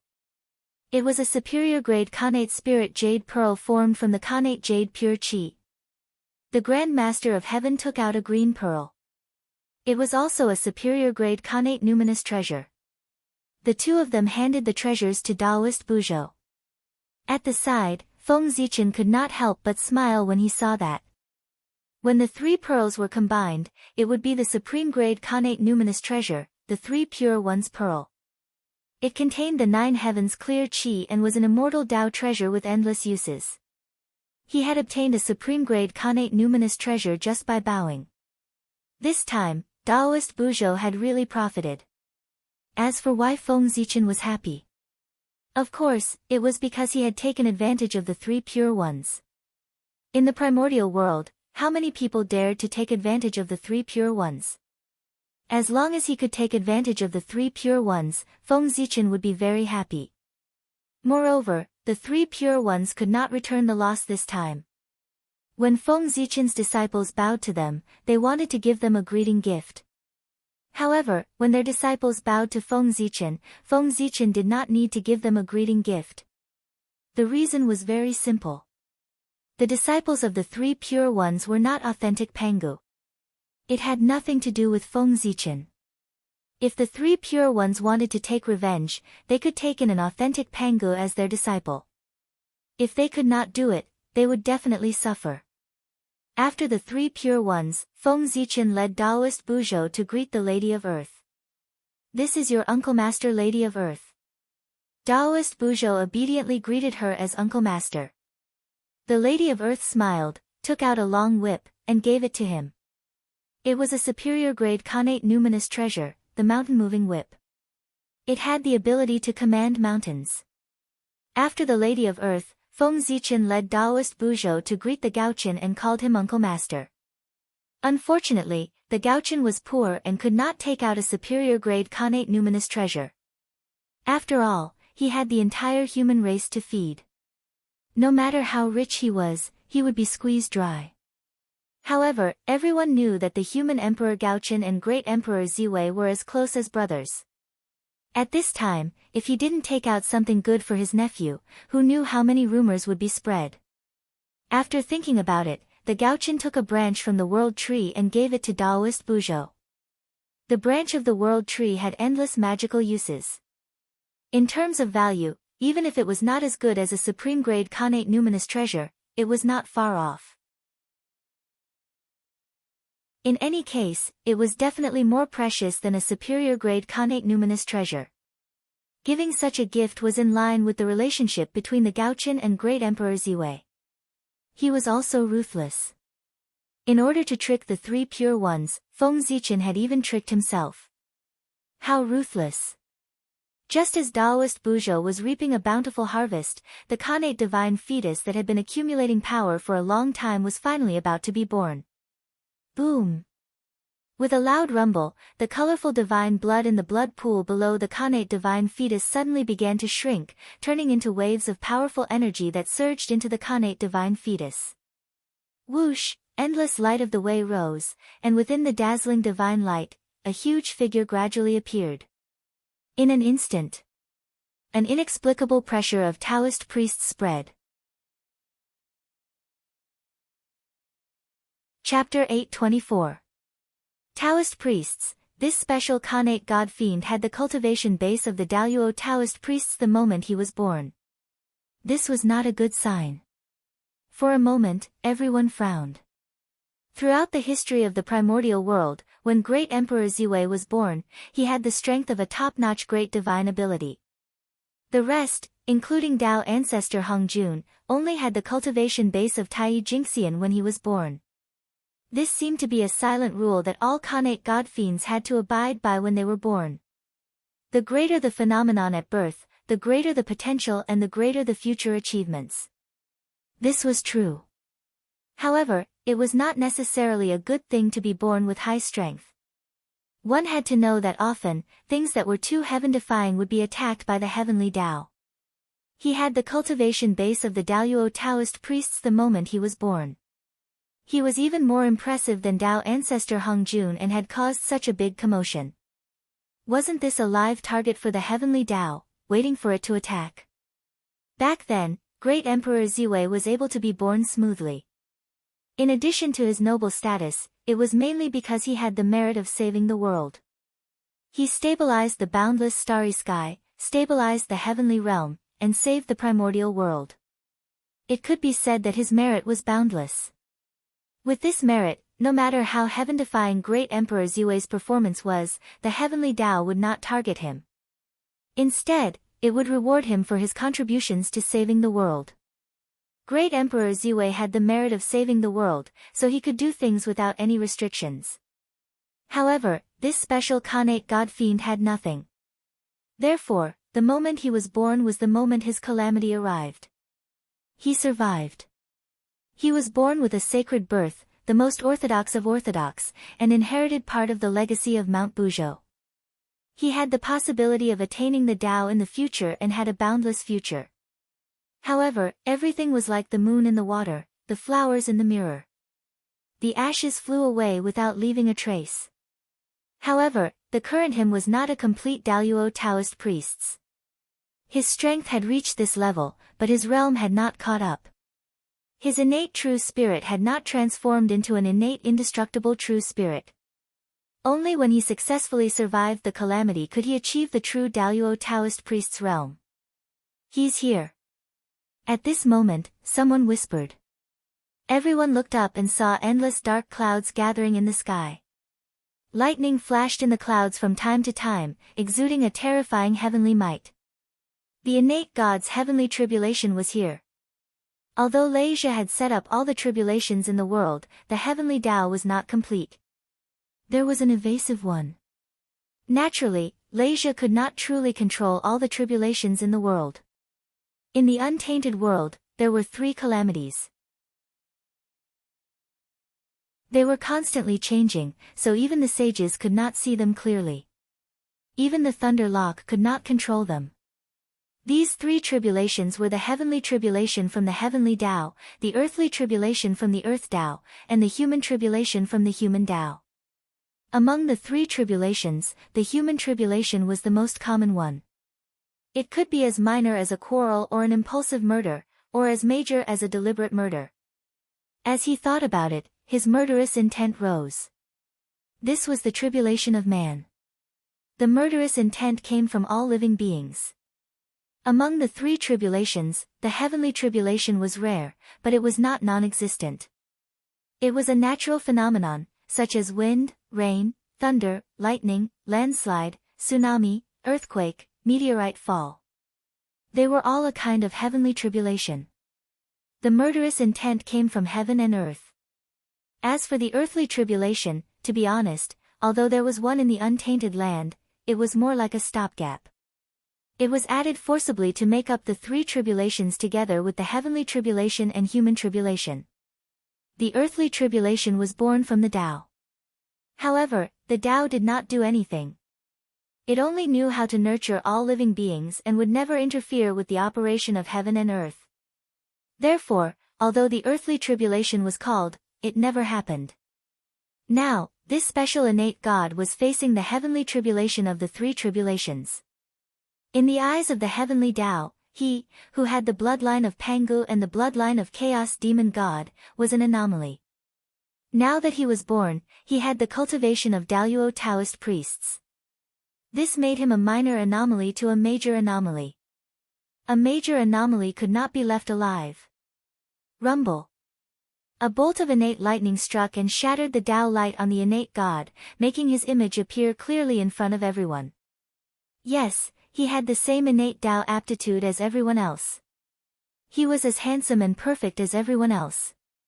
However, there was an additional vertical pupil between his eyebrows. It was a chaotic divine eye that was surrounded by chaotic chi. Behind his back, there was also a pair of huge chaotic wings that flowed with an endless amount of chaotic energy. When his wings spread out, they were like a sky curtain. They were not much smaller than the wings of Kunpeng. Yuan. Inexplicably, a message appeared in everyone's mind, letting them know the name of this innate god. Yuan. It was a very impressive name. Yuan, the origin of heaven and earth. It had the meaning of the beginning of a yuan and the renewal of all things. This innate god had this name, which showed that he was extraordinary. He was probably second only to the heavenly lord of primordial beginning. Rumble. Another bolt of innate divine lightning struck down, bringing with it a world-destroying energy wave that swept towards Yuan. Kill. Yuan opened his mouth. This was the first sentence he said after his birth. However, it was not his name, but the extremely cold word, kill. Kill if you want to live. Amidst his cold words, Yuan's dermic powers surged. The power of the Taoist priest spread out, and the faint shadow of the chaos demon god appeared behind him. Rumble. The innate lightning struck, but it was blocked by the chaos demon god behind Yuan. Both sides perished together and returned to nothingness. Yuan had safely passed the first heavenly tribulation. However, there were a total of 9 heavenly tribulations. Yuan had only passed the first one. It was still unknown whether he could pass the second and the next few. Yuan's future was still uncertain. Rumble. After the first innate lightning struck, the second one followed closely behind and struck with a loud bang. Break. Yuan's face turned cold. Behind him, a group of true Pangu phantoms appeared. Feng Zichen, the 3 pure ones, Great Emperor Ziwei, and the others were among them. Rumble. The second innate lightning struck, but it was blocked by the phantoms of the crowd and protected Yuan. On the side, Feng Zichen and the others saw this scene, and their faces darkened. To be born from their blood, this alone was already too much. But now, the other party could even create their phantoms to fight against the enemy. This made everyone feel abnormally disgusted. If this continued, would Yuan be able to trace back to the origin and directly derive everyone's bloodline, and then take away a part of everyone's fate? It was too disgusting. Thinking of this, the true Panga members all had the intention to kill Yuan. How could he let an outsider take a share of his luck when he was not related to him? How could there be such a logic in the world? When the killing intent arose, karma was born. In a trance, Feng Zichen, the 3 pure ones, and the others all had a strange feeling in their hearts. It was as if they could interfere with Yuan's heavenly tribulation if they wanted to. No one could interfere with the heavenly tribulation. This was common sense. But now, common sense was broken. What did this mean? It meant that Yuan's human tribulation had arrived. Only a tribulation could interfere with the tribulation. Yuan was born with everyone's blood, and he had formed a great karma with everyone. When Yuan was born, everyone had the intention to kill him. The heavenly path sensed it and automatically sensed it, giving everyone a chance to end the karma. How to end it? That was to let everyone become Yuan's human tribulation, so as to prevent his birth. Of course, it was not necessarily to prevent his birth. They could use other methods. As for how to do it, it still depended on everyone's opinions. The heavenly path could not force them. Rumble. While everyone was thinking, the third Khanate divine thunder had already struck. The vertical eye between Yuan's eyebrows suddenly opened, releasing a gray chaotic divine light, which blasted the Khanate divine thunder into pieces. Seeing this, Feng Zichen and the others knew that they could not hesitate any longer. If they waited any longer, when Yuan passed the heavenly tribulation, the human tribulation would also be over. If they wanted to attack him again, the price would be too high. Thinking of this, Feng Zichen's mind moved, and an inexplicable force gushed out of his body, spreading into the distance, and merging with the fourth Khanate divine thunder that was about to strike. Rumble. When the fourth Khanate divine thunder struck, Yuan spread out his wings like a cloud in the sky, stirring up endless chaotic chi, which turned into a storm and stirred up the fourth Khanate divine thunder into pieces. However, although the Khanate divine thunder was shattered, Feng Zichen's force was not.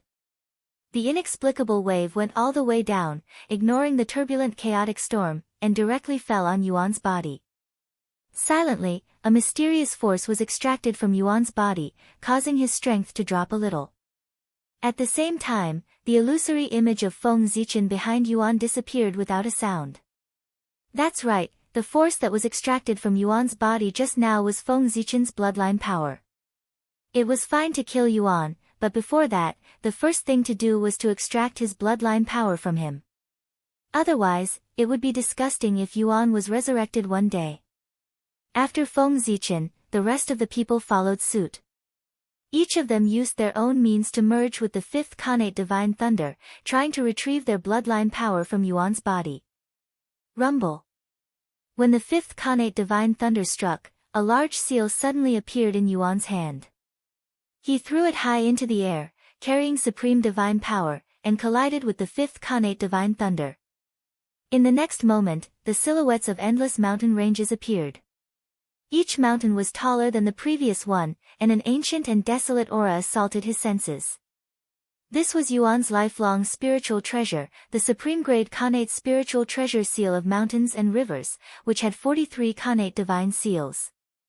This seal was formed after the collapse of Mount Buzhou, the last origin of the Khanate ancestral vein spirit, and the essence of thousands of mountains. As the name suggested, the seal of mountains and rivers gathered the power of mountains and rivers in one body, and it had the power to control the mountains and rivers of heaven and earth. After being hit by the seal, the fifth Khanate Divine Thunder was directly smashed into pieces. However, the power of the crowd ignored the seal of mountains and rivers and added to Yuan's body. Ah! Suddenly, Yuan let out a shrill scream. His strength was rapidly decreasing, and he was being extracted by an inexplicable force. Behind him, the shadows of the saints that symbolized his noble birth were shattered one after another. Soon, they disappeared without a trace. At this moment, other than the shadow of the Chaos Demon God, there was only the shadow of Mount Buzhou behind him. And this shadow of Mount Buzhou was the last remaining mark of the Pangu divine branch on Yuan's body. If possible, the crowd really wanted to cut off this mark of Mount Buzhou from Yuan's body, and completely cut off his connection with the Pangu divine branch. Unfortunately, this was Yuan's foundation, and also a gift from Mount Buzhou. With the strength of the crowd, it was possible to kill him, but it was difficult to cut off this mark. Boom! When the power of the crowd's bloodline was completely extracted from Yuan's body, his body suddenly shook, and his strength began to decline. From the level of the Daluo Taoist priests, he fell to the level of the Tai Taoist lord. After the crowd extracted their bloodline power, Yuan's origin was reduced by at least 1/3. After losing so much of his origin, it would be strange if his strength did not plummet. And after this, the chain reaction caught Yuan off guard. Originally, Yuan only needed to survive the heavenly tribulation to reach the level of the Daluo Taoist priests. But now, it seemed like this would become an extravagant hope. After this, for the time being, the level of the Daluo Taoist priests would not be fated with him. Just as Yuan was in a daze, the sixth bolt of Khanate Divine Thunder struck. This bolt of Khanate Divine Thunder came very quickly and was very powerful, but it still did not hurt Yuan. It was blocked by the shadow of Mount Buzhou behind him. And after this bolt of Khanate Divine Thunder, the power of the heavenly tribulation also decreased because of Yuan's strength. Rumble. The seventh bolt of Khanate Divine Thunder struck. Yuan, who had regained his senses, took out a long spear and pointed it at the sky. In an instant, a great destructive Daoist rime spread out wildly, destroying everything. The seventh bolt of Khanate Divine Thunder was destroyed by the Daoist rime before it could take effect. It was a top-tier Khanate spiritual treasure, the Great Spear of Destruction. This was a Khanate spiritual treasure born from the power of destruction that emerged after the collapse of Mount Buzhou and the remaining power of the Chaos Demon God. There were 45 Khanate divine seals in it, and it had the power to destroy everything. It was another killing treasure. Indeed, Yuan was very extraordinary. He actually had 2 supreme-grade Khanate spiritual treasures. As expected of the innate saint born from Mount Buzhou. Very powerful. With the seal of mountains and rivers above his head and the great spear of destruction in his hand, and the shadows of Mount Buzhou and the chaos demon god alternating behind him, Yuan was indeed extraordinary and had the possibility of attaining the Tao. But unfortunately, his death was already sealed. This was because the true Pangu lineage didn't want Yuan to live. In the beginning, everyone's hatred for Yuan came from the blood of the chaos demon god in his body. However, when they saw their figures appear behind Yuan, they made up their minds to kill him. Their bloodline could not be blasphemed. In this world, any living being who dared to blaspheme their bloodline should not exist. It was the same even if their bloodline was extracted. With this thought in mind, everyone tacitly used their divine abilities to increase the power of the heavenly tribulation. Boom! As lightning flashed, the eighth bolt of Khanate divine thunder that carried everyone's power slowly took shape. At this moment, Yuan was completely unaware of the danger. With a precious treasure in his hand, he was already certain that he would successfully survive the heavenly tribulation and descend into the world. Rumble. The innate divine lightning struck down and Yuan smiled confidently. He held the great destruction spear in his hand and formed a scene of endless destruction as he stabbed it forward. P.S. Double monthly votes tomorrow. Begging for monthly votes. The tree at the door was blown away by the typhoon. Chapter 825. Boom! The spear collided with the Khanate lightning, and the power of destruction surged, easily shattering the Khanate lightning into pieces. However, at the moment when the Khanate lightning was destroyed, several mighty holy auras descended, directly crushing the power of destruction and enveloping Yuan at an extremely fast speed. Before he could let out a scream, Yuan's body began to disintegrate silently, turning into the purest essence energy of heaven and earth that scattered in all directions. At the same time, his Khanate true spirit was also shattering into specks of light that dissipated. Yuan had died.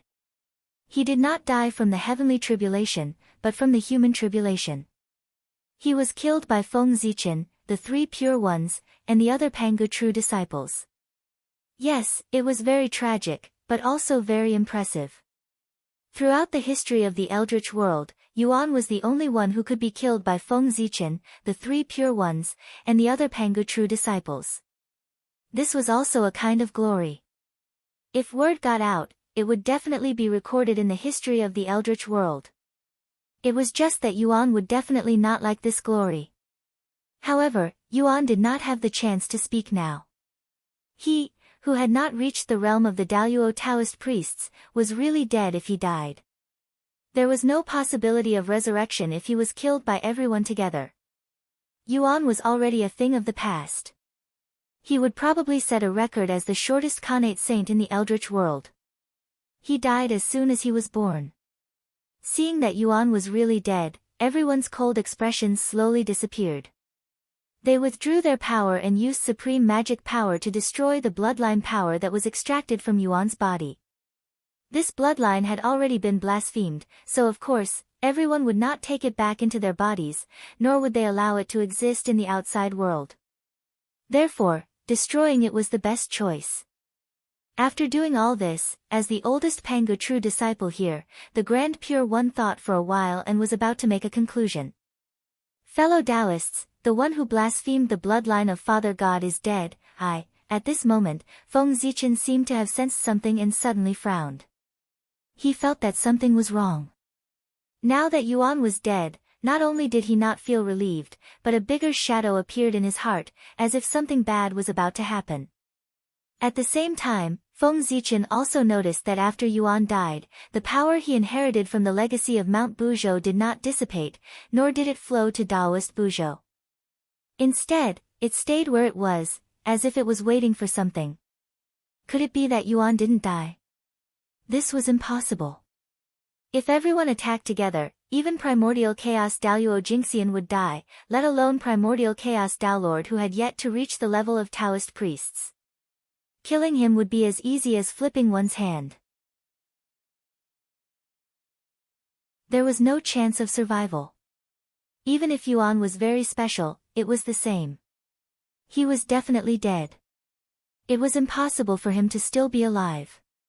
But what was going on with the abnormality in front of him? With doubts in his heart, Feng Zichen looked towards the place where Yuan had fallen. Then, he discovered a strange scene. He saw the mountain river seal and the great spear of destruction floating in the air motionlessly, with layers of Tao runes around them.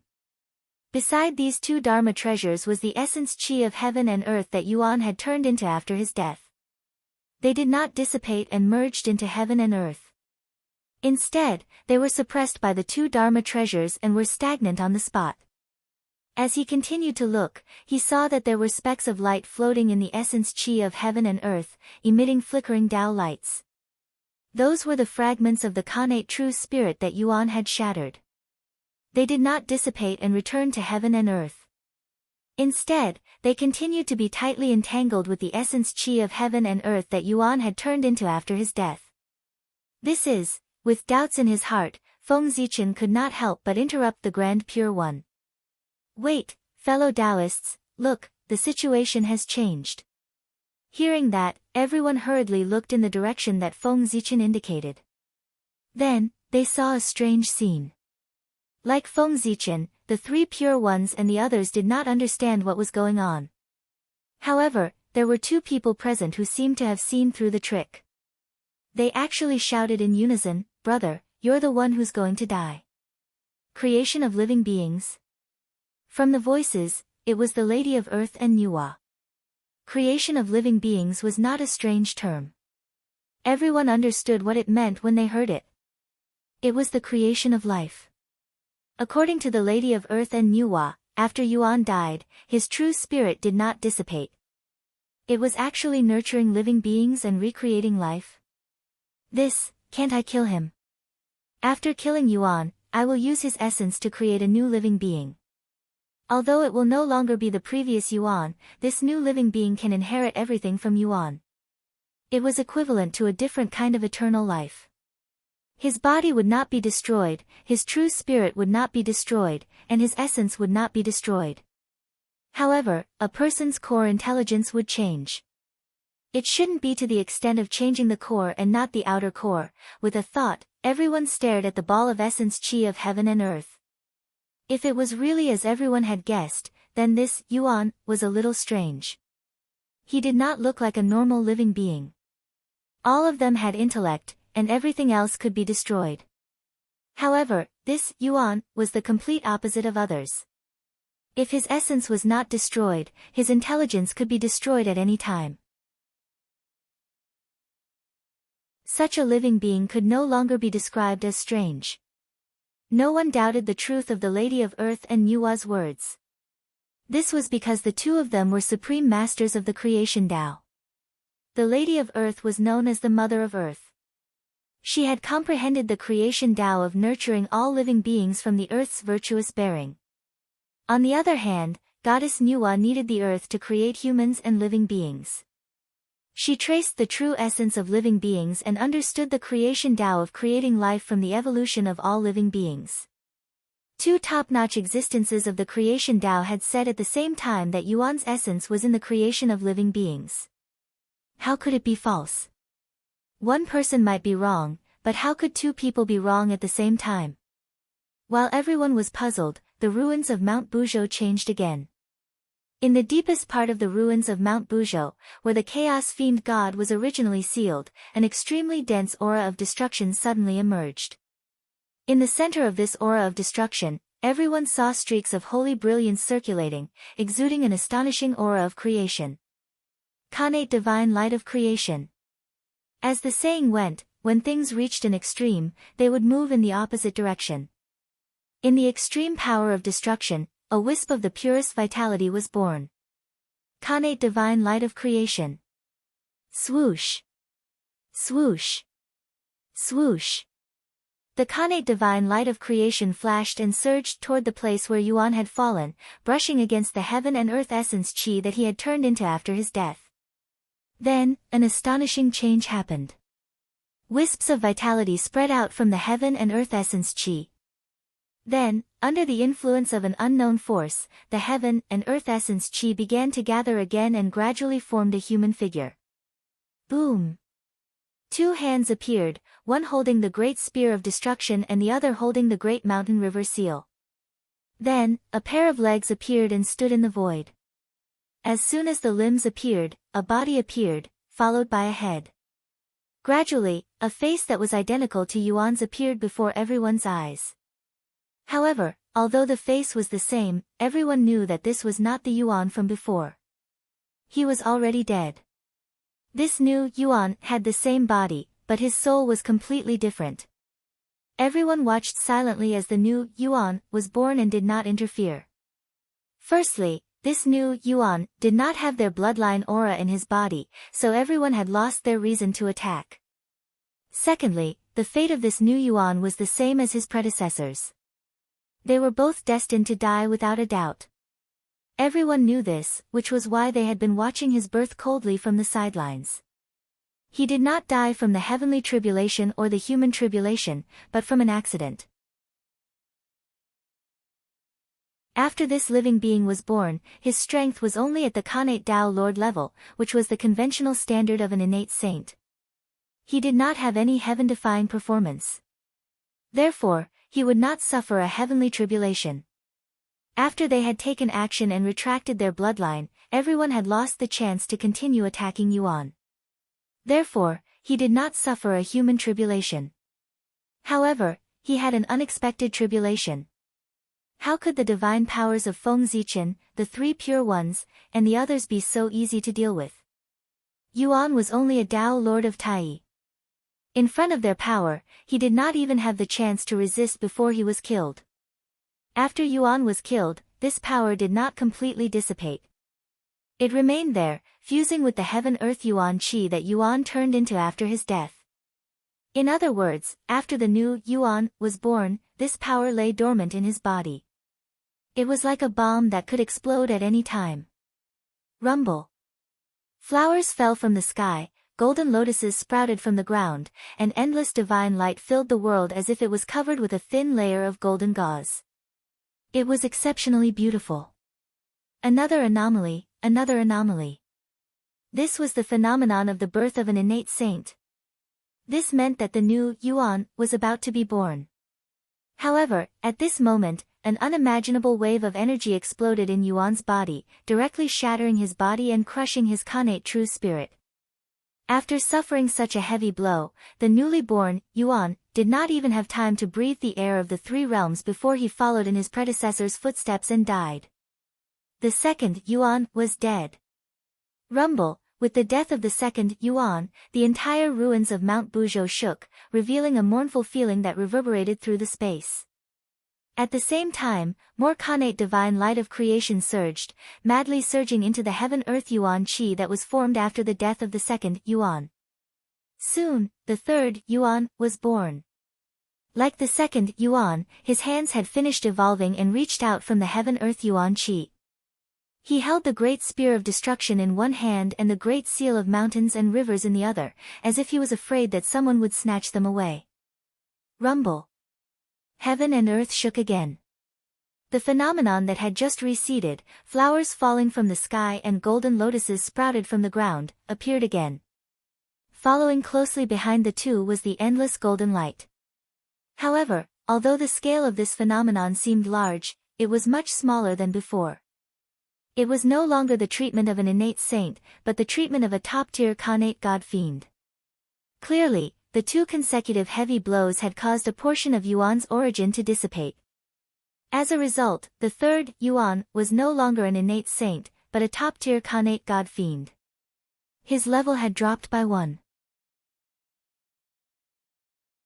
It seemed to be only 1 level, but the difference was boundless. How should one put it? One could see the difference from those who had achieved their Tao. Those who had achieved their Tao, such as Feng Zichen, Sanqing, Hutu, and Nuwa, were all innate saints. None of them were top-tier Khanate god fiends. Just this point alone was enough to see the huge gap between them.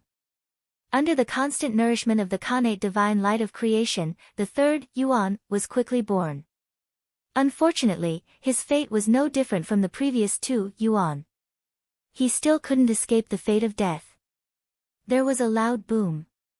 A majestic saint aura erupted, shattering the third, Yuan's body and innate true spirit into pieces. The third, Yuan, was dead. However, with the death of the third, Yuan, the remaining power of the crowd had weakened significantly. They wouldn't be able to hold on for much longer. It was unknown whether it would be Yuan's origin that gave out first, or the remaining power of the crowd that gave out first. Buzz buzz buzz, with the death of the third, Yuan, the Mount Buzhou ruins trembled even more violently. The mournful feeling became even more obvious. The howling of the wind could be heard, as if the ruins of Mount Buzhou were crying. In the next moment, the ruins of Mount Buzhou seemed to be enraged. Waves of destruction surged from the depths of the ruins and swept toward the outside world, destroying everything around them. That terrifying explosion of power caused even the most powerful experts to have a change in expression as they quietly retreated. Only primordial chaos experts could continue to stand where they were without any change in expression. Boom boom boom. When the waves of destruction surged to the extreme, the connate divine light of creation contained in Yuan's body gushed out at the same time, brushing toward the Yuan chi of heaven and earth that had been formed after the death of the third, Yuan. Seeing this, Feng Zichen and the others couldn't help but frown. With such a powerful connate divine light of creation, their remaining power wouldn't be able to withstand it. However, after being destroyed 3 times in a row, Yuan's origin had also changed.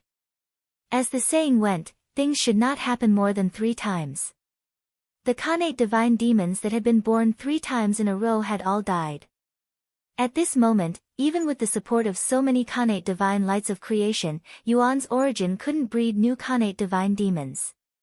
Every connate divine light of creation that brushed down would merge with a fragment of Yuan's true spirit, then carry a part of Yuan's origin and evolve into little life forms. Seeing this, Feng Zichen and the others narrowed their eyes subconsciously. Seeing that it couldn't breed new connate divine demons, Yuan's origin changed its strategy. It no longer bred new connate divine demons, but divided the origin to breed little life forms, giving birth to a race. This was the Yuan clan, a race created by the connate origin after the death of the connate divine Yuan. They belonged to the connate race and were considered a connate race. At the same time, they inherited the power of the Panga divine branch and the Chaos demon divine branch and were abnormally powerful. Moreover, the Yuan clan was probably the first connate race to be born in the 3 realms. It was also a good fortune. At this thought, Feng Zichen and the others silently calculated. They realized that even if they detonated all of their remaining power, they wouldn't be able to kill all of the Yuan clan beings. The birth of the Yuan clan was inevitable. Thinking of this, they gave up on killing the Yuan clan and started thinking about how to scheme against them and use them for their own purposes. Possessing 2 great bloodlines at the same time, the Yuan clan was definitely very powerful and one of the top connate races. Suddenly, the human Tao Emperor's seal began to tremble violently in Feng Zichen's sea of consciousness. Chaotic chi surged out, forming mysterious images. P.S. To be honest, I want to release more chapters too. Don't I know that the royalties will double after I release more chapters? But up until now, I've basically written original works. I've been thinking about the plot every day, so I can't release more chapters at all. Moreover, when I wrote this book, I didn't expect to write so many words at all. I've already used up the outline. I can't promise anything, but I can say that I'll release as many chapters as possible if conditions permit.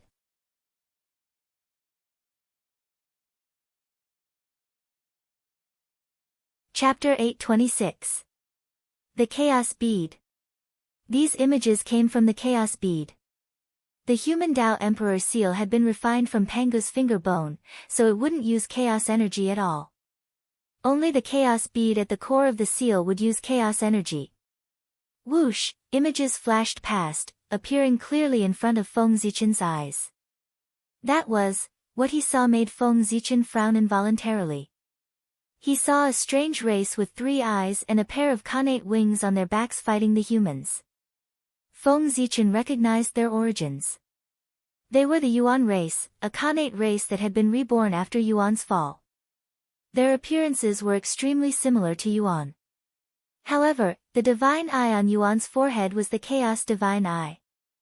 The divine eye on the Yuan race's forehead was the Khanate Divine Eye. The wings on Yuan's back were the Chaos Wings. The wings on the Yuan race's back were the Khanate Wings. Although the gap between Chaos and Khanate wasn't as big as the gap between Khanate and Acquired, it wasn't small either. Clearly, the Yuan race that had been reborn after Yuan's fall had degraded an entire level of bloodline. However, this wasn't Feng Zichen's focus. No matter how miraculous the Yuan race was, it had nothing to do with Feng Zichen. What he really cared about was why the Yuan race was fighting with the humans. Puzzled, Feng Zichen continued to watch. Then, he saw a scene that shook his heart. One by one, the Yuan race's Daluo Taoist priests walked out of the void and fought with the human Taoist priests. The two sides fought in the chaos beyond the heavens. Terrifying shockwaves from their divine arts exploded, causing chaos energy to churn and set off terrifying chaos tides. At the same time, the humans' fortunes shook even more violently as the two sides fought. It felt like a great building was about to collapse. Was the Yuan race attacking the humans? Faintly, Feng Zichen seemed to understand something. These scenes originated from the future and were reflected by the Chaos Bead. The primal Chaos Bead was the strongest treasure in the Tao of time and space. Whether it was the Outer Realm or the Great Desolate Realm, there was no other treasure stronger than it. Under the true Tao, time and space were number one. And the Chaos Bead was precisely the human race's most precious treasure. The birth of the Yuan race made the Chaos Bead sense a threat. As a result, it began to operate on its own, searching for the origin of this threat in the endless future. Then, he saw the possibility of the human race being attacked by the Yuan race from the countless possibilities, so he projected it in front of Feng Zichen. As a supreme treasure of the Tao of time and space, projecting the future was a simple matter. The Chaos Bead could easily do it without anyone noticing. In addition, the Chaos Bead was probably the only treasure in the primordial world that could freely enter and exit the river of spacetime. In the past, Feng Zichen had not noticed it. However, when he broke through to the primordial Chaos Daluo Jingxian and continued to explore the remaining fragments of the Chaos Bead to completely restore it, he realized that it was probably impossible for him to restore the Chaos Bead in this life. This was because the largest part of the Chaos Bead's origin was actually used by Pangu to derive the river of spacetime. In other words, unless Feng Zichen could destroy the river of spacetime, he would definitely not be able to restore the Chaos Bead. After realizing this, Feng Zichen gave up on the idea of restoring the Chaos Bead. Destroying the river of spacetime? What a joke! Not to mention that he did not have the ability to do so. Even if he did, he would not dare to do it. Did he really think that Pangu was dead? If he dared to do it, there might be a bright axe light at the end of the river of spacetime that would send him to meet the Chaos Demon Celestial. However, although he could not restore the Chaos Bead, through this matter, Feng Zichen discovered that using the resonance between the Chaos Bead and its origin, he could freely enter and exit the river of spacetime. This discovery comforted Feng Zichen's injured heart. It was better to have something than nothing. The Yuan race is really interesting. In his sea of consciousness, the great divination of divination was running wildly. Soon, Feng Zichen figured out all the reasons. The birth of the Yuan race was actually facilitated by the heavenly Tao. It was no wonder that the appearance of the Yuan race could hide from everyone's perception. With the heavenly Tao taking action, it was naturally difficult for everyone to detect everything about the Yuan race. And the purpose of the heavenly Tao was simple. It was to promote the birth of the Yuan race. Then, through the Yuan race, it would curb the development of the human race. The human race was developing too quickly. Not only did it make the saints nervous, but even the heavenly Tao was afraid. The heavenly Tao valued balance the most. When it discovered that the human race no longer had a natural enemy and their strength began to expand wildly, gradually breaking the balance, it should think of a way to balance the human race. And the Yuan race was the solution that the heavenly Tao thought of. They were a special, innate race that possessed the bloodlines of both the Panga divine system and the primal chaos divine system, and were the first innate race to be born in the three realms. The Yuan race was special, and they were born with great fortune. In the era of the three realms, the Yuan race, who was supported by the luck of the three realms, would definitely usher in a great opportunity. And the heavenly Tao's plan was to do its best to support the Yuan race and strengthen them. The heavenly Tao did not want the Yuan race to surpass the human race. That was unrealistic and impossible. Its purpose was very simple. It wanted to slow down the development of the human race by strengthening the Yuan race. The human race was developing too quickly. It should be appropriate to stop and rest. However, the human race was diligent and unwilling to stop and rest. Left with no choice, the heavenly Tao could only take action personally to let the human race rest. As for the scene that Feng Zichen saw just now, the Yuan race attacking the human race and shaking the luck of the human race. That was not the real future. It was just that among the countless futures, the human race's situation was the worst and the most difficult to happen. The Chaos Bead deliberately chose this possibility because it was afraid that Feng Zichen would not pay much attention to the Yuan race. Therefore, it projected the worst scene so that Feng Zichen would pay attention to it. The Chaos Bead was indeed the supreme treasure of the human race. It was considerate of the human race in all aspects. It even noticed such a small detail. It was thoughtful. The human race had developed to this point, and its foundation was deep enough. It was second only to the shaman and demon race at their peak. If it was overthrown by a small Yuan race that did not even have a Khanate god fiend, it would be the biggest joke in the primordial world. Not to mention Feng Zichen, even the heavenly Tao did not dare to think so. Otherwise, he wouldn't have created the Yuan race to keep the human race in check. The Yuan race was just a stumbling block that the heavenly Tao used to hinder the development of the human race. The human race's true opponent was still the demon race. A centipede died but did not fall down. The heavenly Tao's focus was still on the demon race. It planned to nurture the demon race again and use them to deal with the human race. The so-called Yuan race was just a tool used by the king to buy time for the demon race to develop. After thinking through all of this, Feng Zichen could not help but sigh in his heart, the heavenly Tao is indeed the heavenly Tao. In the end, I still underestimated it. To be honest, the heavenly Tao's operation was really a show of strength to Feng Zichen. It let him know who the real boss of the primordial world was. In this wave, the heavenly Tao had predicted all of everyone's predictions in advance. It had calculated that everyone would not let Yuan be born and would definitely think of a way to kill it. Therefore, the heavenly Tao was at ease and boldly nurtured Yuan, a special Khanate god fiend that was destined to die. All of their actions were within the heavenly Tao's calculations. In fact, the heavenly Tao had even predicted the matter of snatching the number one living being in advance. At this moment, Feng Zichen could not help but feel a little regretful. If he had known about the heavenly Tao's plan, he would not have let Daoist Buzhou fight for first place that day.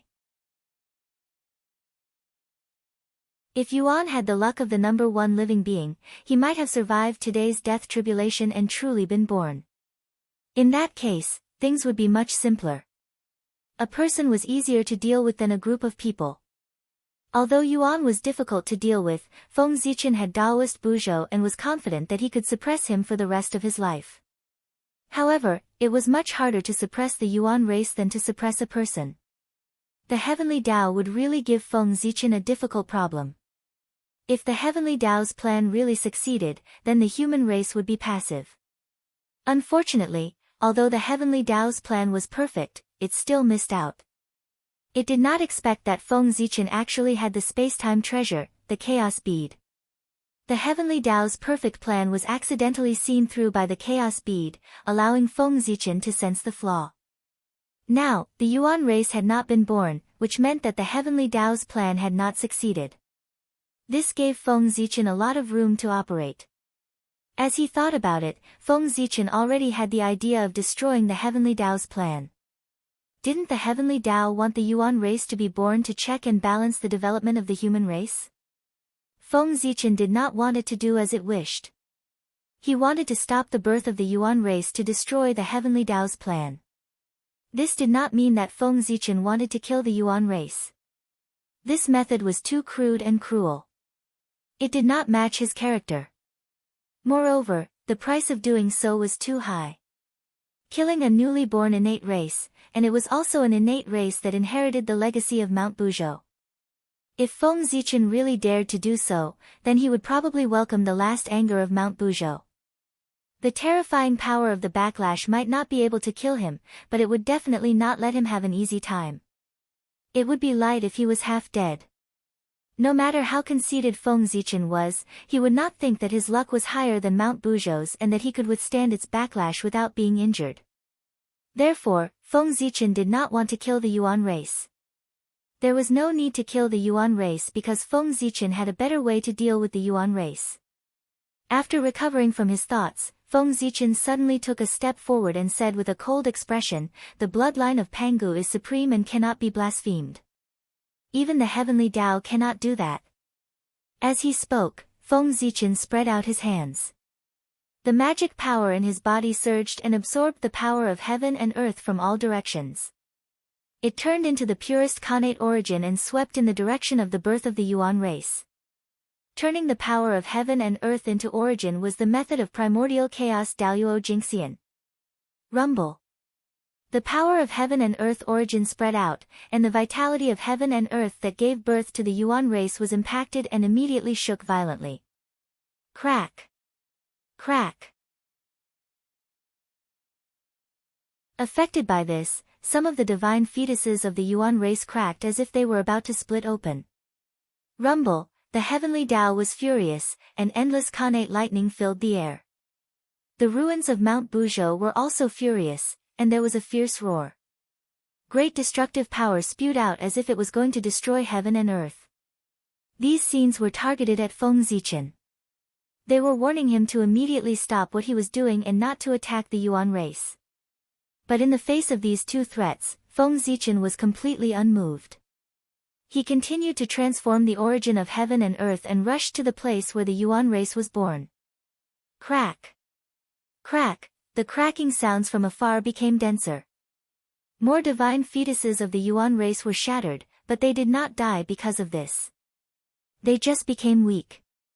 Therefore, although the Heavenly Tao and the ruins of Mount Buzhou were angry, they did not really attack Feng Zichen. They only kept increasing their power to put pressure on Feng Zichen. To be honest, the Heavenly Tao and the ruins of Mount Buzhou were also afraid. They were afraid that Feng Zichen did not have the intention to kill the Yuan race. He was just weakening the origin of the Yuan race or delaying the birth of the Yuan race. But as they attacked Feng Zichen, it stimulated his rebellious mentality, forcing him to make up his mind to attack the Yuan race. Therefore, the Heavenly Tao and the ruins of Mount Buzhou did not dare to attack Feng Zichen. The rest of the people looked at the scene in front of them in confusion. They did not know what was wrong with Feng Zichen and why he suddenly attacked the Yuan race. However, the Grand Pure One, who had the highest realm, saw Feng Zichen's actions. He frowned and pondered. At a certain moment, when cracks appeared on all the divine fetuses of the Yuan race, Feng Zichen felt that it was about time. He withdrew his power and stopped transforming the origin of heaven and earth. Instead, he used his divine ability to guide the origin of heaven and earth that he had transformed into through the cracks on the divine fetuses of the Yuan race, surging into the living beings inside. Buzz buzz buzz, after absorbing the origin of heaven and earth, the Yuan race living beings in the divine fetuses, who had become extremely weak, suddenly surged with powerful vitality. With their origin strengthened, they were undoubtedly stronger. Huh! Feng Zichen's strange actions puzzled the onlookers. What was going on this time? Wasn't he going to attack the Yuan race? Why did he suddenly strengthen the origin of the Yuan race? Was he going to help the Yuan race so that they could be born in a stronger state? This is, unlike the onlookers, Goddess Nuwa and Goddess Huda both thought of a possibility after seeing Feng Zichen's actions. Their expressions became strange. Extract. After all the origin of heaven and earth had been absorbed by the Yuan race living beings, Feng Zichen's divine ability changed again. He used the origin of heaven and earth as a guide to forcibly extract the Panga bloodline from the Yuan race living beings' bodies. Hiss. Seeing this scene, everyone gasped. So this was what it meant when he said that the Panga bloodline could not be blasphemed. He was forcibly extracting the Panga bloodline from the Yuan race living beings. He had vented his anger, but would the heavenly Tao allow it? Boom! In the next moment, the heavenly Tao was enraged. A purple vertical eye appeared and stared coldly at Feng Zichen. Heavenly Tao, you've gone too far. Blaspheming the Panga bloodline is making an enemy of the Panga bloodline. Even if you're the heavenly Tao, you can't bear this price. P.S. Brothers, I beg for monthly votes. On the monthly votes list, this book is being pressed to the ground by a new book. Damn it, I don't know whether to be happy or sad. It's the end of the month. I have a wish. I want 2,000 monthly votes. Can you satisfy me? Chapter 827. Great Emperor Ziwei stepped forward and stood between the heavenly path and Feng Zichen. The aura around him surged, resonating with the untainted world and the boundless starry sky, emitting boundless pressure. At this moment, Great Emperor Ziwei had Panga's righteousness. Even when facing the heavenly path, he showed no fear. Being threatened like this, the heavenly path was naturally enraged. The innate lightning that gathered in the sky became even more powerful, emitting a world-destroying pressure. However, Great Emperor Ziwei's merits were too great. Even if he looked down on the heavenly path, the heavenly path could only scare him a little. It didn't dare to attack him. He glanced at the heavenly path indifferently. Seeing that it had no intention of attacking, Great Emperor Ziwei turned around and faced Feng Zichen with his back facing the heavenly path. He completely ignored the heavenly path's threat. When this invincible stance landed in the eyes of the crowd, it caused another wave of gasps. Invincible. This attitude was simply invincible. Who in the untainted world dared to look down on the heavenly path like this? Not even the 3 pure ones dared, let alone the 2 sages of the West. Only Great Emperor Ziwei dared to do so. Everyone's amazement didn't affect Great Emperor Ziwei at all. He turned his head and silently observed the Yuan clan's divine fetus for a while. Suddenly, he also made his move. Raising his head slightly, Great Emperor Ziwei hugged the air with both hands. Suddenly, in the boundless starry sky, the 2 supreme stars, the Great Yin and the Great Yang, sensed it at the same time. They dropped a shocking amount of starlight and surged into his arms. In just an instant, the shadows of the sun and the moon appeared in Great Emperor Ziwei's arms one after another. They rotated continuously in the form of a Taiji diagram. When the starlight accumulated to the limit, Great Emperor Ziwei spread his hands and pushed forward. The powerful power of the sun and the moon flew out of his hands and swept toward the Yuan clan's divine fetus. Accept Yin and Yang, turn heaven and earth, rotate the sun and the moon. After pushing out the power of the sun and the moon, Great Emperor Ziwei didn't stop. Instead, he moved his hands continuously and chanted. As he moved, the moment the Taiji diagram of the sun and the moon approached the Yuan clan's divine fetus, it suddenly dispersed and turned into a huge Taiji diagram, enveloping the Yuan clan's divine fetus. Rumble, the sun and moon Tai Chi art spun slowly, and the power of heaven and earth in the surroundings surged towards the Tai Chi art. The Tai Chi art refined them into the purest innate Yin and Yang power and poured into the Yuan race's divine embryo. The Yuan divine fetus, which had been extremely weak because Feng Zichen had forcibly extracted Pangu's bloodline, gradually stabilized with the help of the power of Yin and Yang. Seizing this opportunity, Feng Zichen increased the power in his hand by 30% and extracted the Panga bloodline from the Yuan race divine embryo even faster. Buzz buzz buzz, as the Yuan race's divine embryos trembled, Feng Zichen could see drops of purple divine blood being extracted from their bodies. The purple divine blood was Pangu's blood. The Pangu's blood could be said to be the origin of the Yuan race's divine embryos. Now that it had been forcibly extracted by Feng Zichen, it was easy to imagine the impact it would have on them. Even with Great Emperor Ziwei's innate power of yin and yang to maintain their vitality, they were gradually showing signs of collapse. Rumble. Sensing that the Yuan race was in mortal danger, the heavenly law was still hesitating whether or not to attack Great Emperor Ziwei. On the other side, the ruins of Mount Buzhou could wait no longer. The tides of cataclysm surged out in all directions, sweeping toward Feng Zichen and Great Emperor Ziwei. This is troublesome. Frowning slightly, Feng Zichen's mind flickered, and the human Dao imperial seal appeared. It turned into a finger bone that pierced through the heavens and the earth. It pointed at the surging tide of cataclysm and scattered it.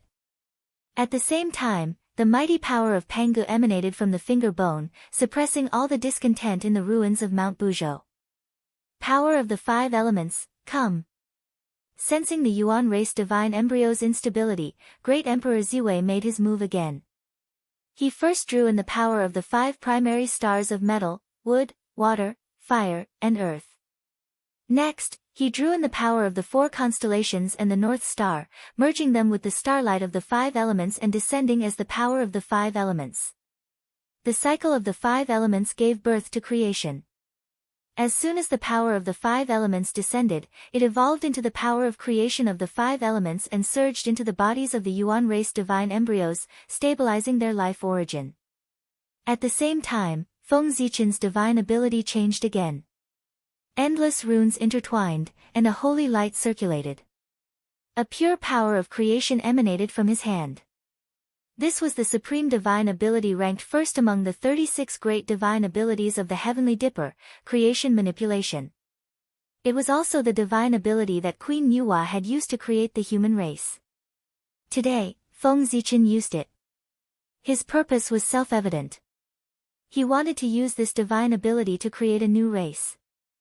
The power of creation surged and spread out from Feng Zichen's hand, acting on the Pangu bloodline that he had extracted from the Yuan race divine embryo. That's right, Feng Zichen wanted to use the Pangu bloodline as the foundation to create a new race. The Pangu bloodline in the Yuan race originated from Mount Buzhou. However, Mount Buzhou had been destroyed. Even if there was Pangu bloodline left in the ruins, it did not have much power. Therefore, it could only derive Yuan. Taoist Buzhou was different.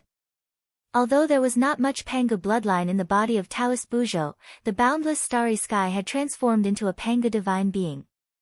It nourished him day and night with the power of Pangu, causing the bloodline in his body to strengthen day by day. For this reason, Taoist Buzhou was born as the orthodox Pangu bloodline. However, Yuan did not have such treatment. From the moment he was born, the bloodline of Pangu in his body was constantly weakened by the bloodline of the chaos demon god. When he was born, the bloodline of Pangu was at most comparable to that of a primordial grand wizard, but it could not be compared to that of an ancestral wizard. Then, the third generation of Yuan died, and his bloodline deteriorated again, giving birth to the Yuan race.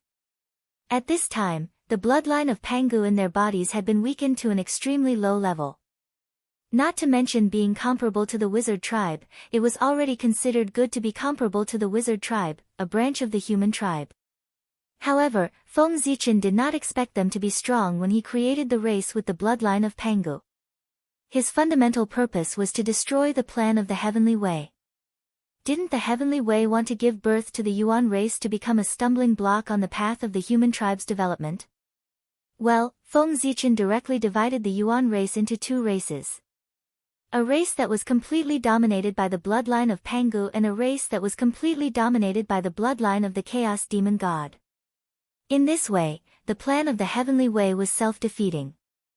Moreover, in order to prevent the two races from combining and giving birth to the Yuan race with the bloodline of the two races, Feng Zichen also planned to sow discord between the two races and make them enemies for generations. One belonged to the Pangu divine branch, and the other belonged to the chaos demon god branch. They were simply natural enemies. Even without Feng Zichen's instigation, the two races would fight. From the moment the two races of the same origin were born, they would be mortal enemies. Wasn't this very interesting?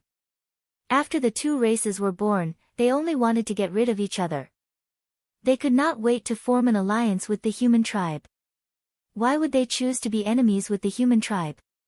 Seeing Feng Zichen perform the mediation of good fortune, everyone immediately understood what he was planning and could not help but be amazed by his idea. However, this idea was very good, but it would not be so easy to achieve. Even if the bloodline of Pangu had been weakened countless times, it was still quite extraordinary. It would not be so easy for Feng Zichen to evolve it into a Khanate life form. Rumble. The power of creation gushed out wildly from Feng Zichen's body, exerting all of it on the bodies of Pangu's bloodline, pushing them to evolve and transform into living beings. Unfortunately, the effect was not very ideal. Although the Pangu bloodline was changing, the effect was very slow. Feng Zichen had worked hard for a long time, but only managed to give birth to a wisp of life aura. There was still a long way to go before the Pangu bloodline completely evolved into a life form. At this time, the Heavenly Way saw that its plan had failed, so it could no longer hold back. It directly activated the apocalyptic divine thunder and blasted it towards Feng Zichen. It could not attack Ziwei the Great, but it did not mean that it could not attack Feng Zichen. Compared to Ziwei the Great, Feng Zichen's merit was still a little lower. At this time, Feng Zichen was fully activating the supreme magic to mediate good fortune. He did not have much energy left to resist the apocalyptic divine thunder of the Heavenly Way. Rumble.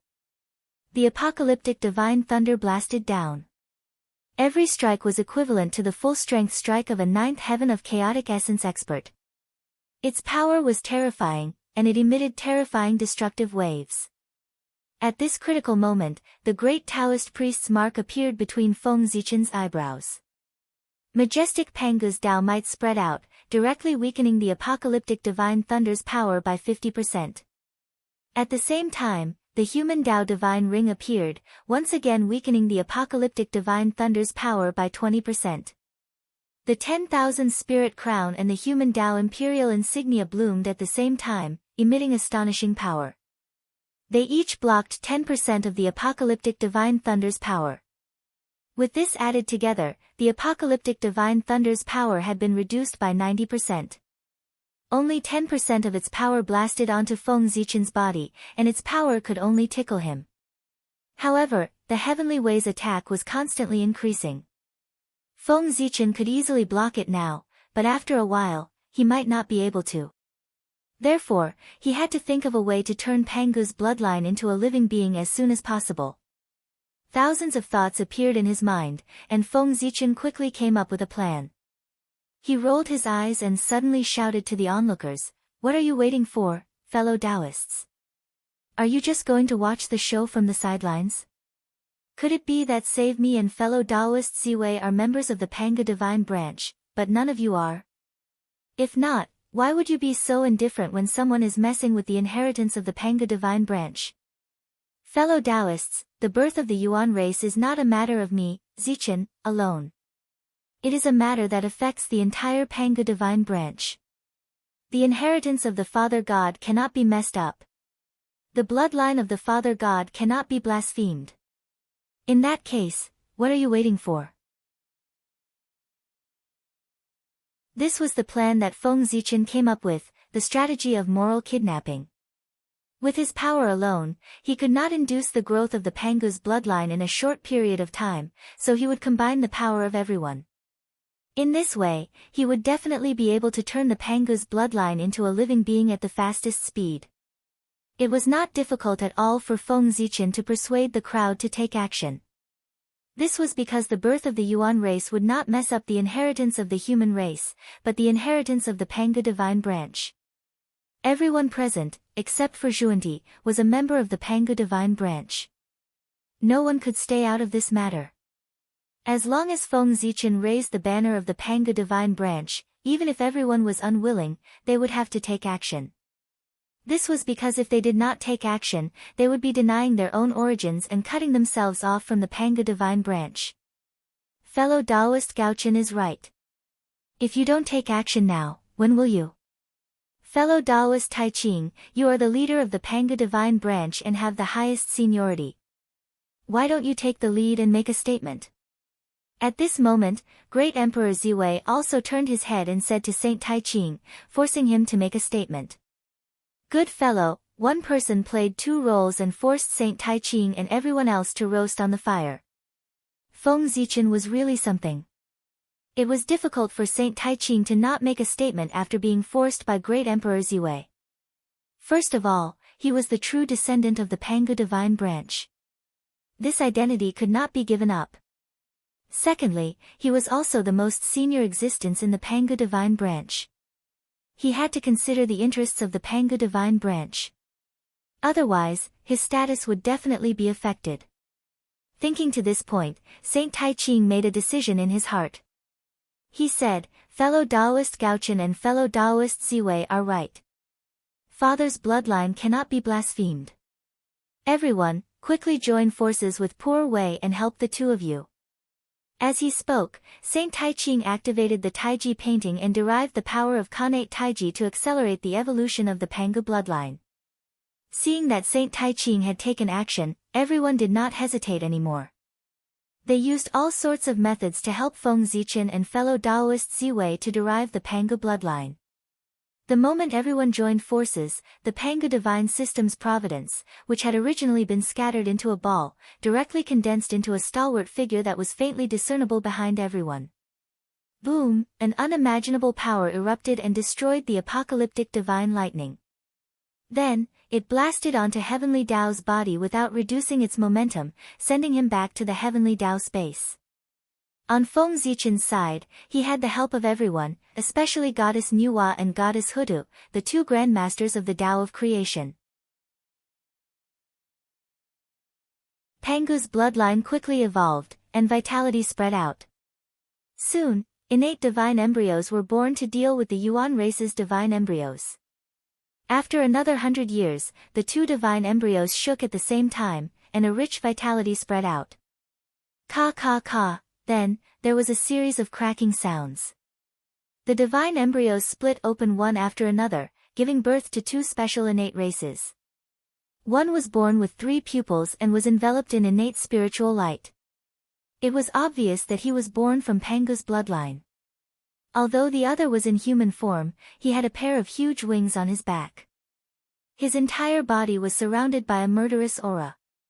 It was obvious that he was born from the Chaos Fiend God's bloodline. Rumble.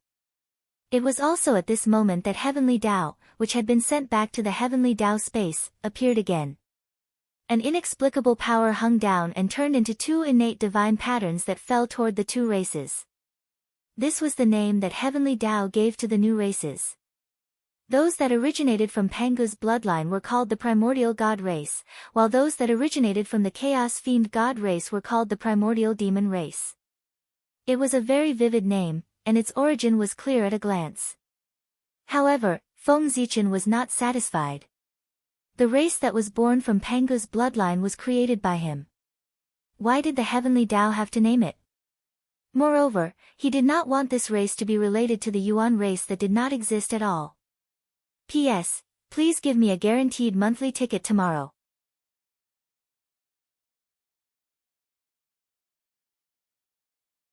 Chapter 828. At the thought of this, Feng Zichen waved his sleeves and swept out a strong gust of wind, shattering the Khanate Tao pattern that was falling towards the clan derived from Pangu's bloodline. Since you were born in Mount Buzhou, you shall be called the Buzhou celestial race. Ignoring the Heavenly Tao's reaction, Feng Zichen gave the new race a name. It was the Buzhou celestial race. The celestial race that was born in Mount Buzhou. The moment the name was given, heaven and earth immediately sensed it and began to rumble. Even the unusually furious ruins of Mount Buzhou fell silent after hearing the name. Obviously, it had acknowledged the name. The Heavenly Tao saw all the strange phenomena and immediately knew that the matter was settled and there was no possibility of changing it.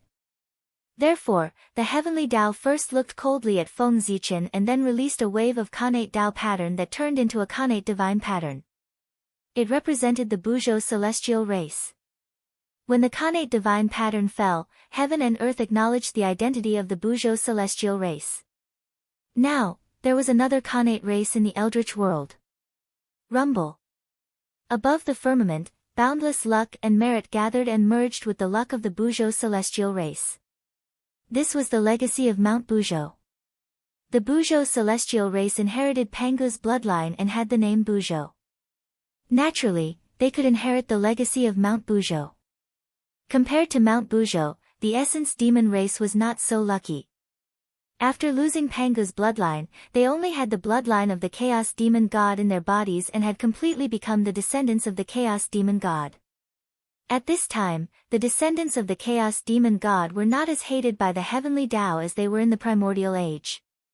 On the contrary, their tragic situation attracted the pity of the Heavenly Tao and it was prepared to secretly support them. However, at this time, the pity of the Heavenly Tao obviously had no effect. Because the one who wanted to deal with the Essence Demon race was none other than the ruins of Mount Buzhou that gave birth to them. In terms of hatred for the chaos demonic gods, who among the people present hated the ruins of Mount Buzhou more than they did? Mount Buzhou was destroyed by the corrosion of the chaos demonic god on the surface, but in reality, Mount Buzhou was destroyed by the corrosion of the chaos demonic god. With such a great enmity, the Mount Buzhou ruins hated the chaos demon gods very much. They wished that they could all die. Therefore, how could the descendants of the chaos fiend god, the primordial demon clan, fare well in front of the ruins of Mount Buzhou? He had defended the Yuan race earlier because they had Pangu's bloodline in them, but the Yuan race did not. If that was the case, why would the ruins of Mount Buzhou shelter the Prime Devil clan? He couldn't wait to kill them. Rumble. Boundless resentment gathered in the sky and surged toward the primordial demon clan, entangling them tightly. This was the resentment of Mount Buzhou, the resentment that could not be erased after its destruction. The Buzhou god clan had inherited the fate and merit left by the ruins of Mount Buzhou and could enjoy its legacy. The only thing the primordial demon clan could inherit was the resentment of Mount Buzhou. This resentment was the curse of Mount Buzhou on the chaos demonic god. It would entangle every living being of the primordial demon clan until they became primordial Daluo Jinxian or died completely. Feng Zichen could not tell what kind of effect this resentment would have on the primordial demon clan at the moment. He could only roughly tell that with the resentment of Mount Buzhou, the primordial demon clan would probably never be able to set foot on the earth in this lifetime. Mount Buzhou was the foundation of the earth and the ancestral bloodline of the untainted land. Being cursed by it, they would be hated by the entire untainted land and would never be able to set foot on the earth in this lifetime.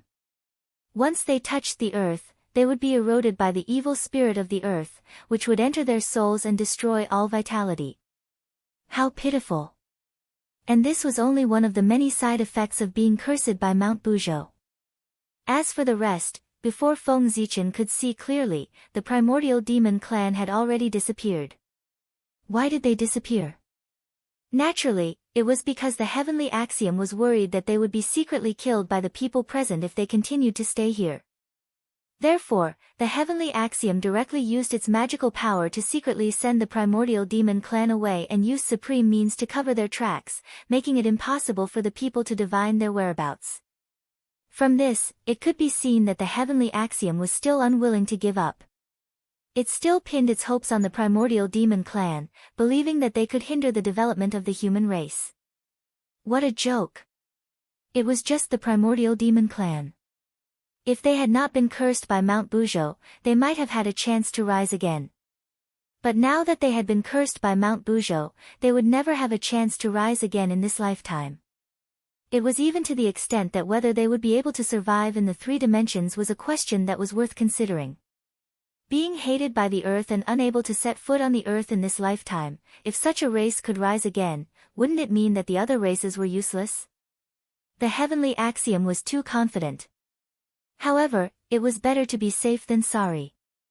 What if the heavenly axiom had some tricks up its sleeve that it did not know about? It had to be guarded against. More preparations had to be made.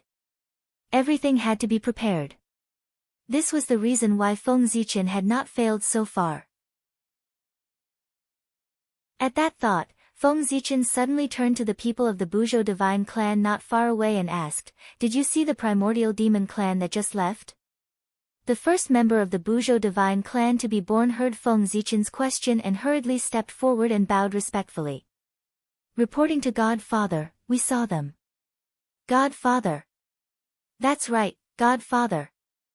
Although the Buzhou divine clan was created by everyone's joint efforts, Feng Zichen had contributed greatly.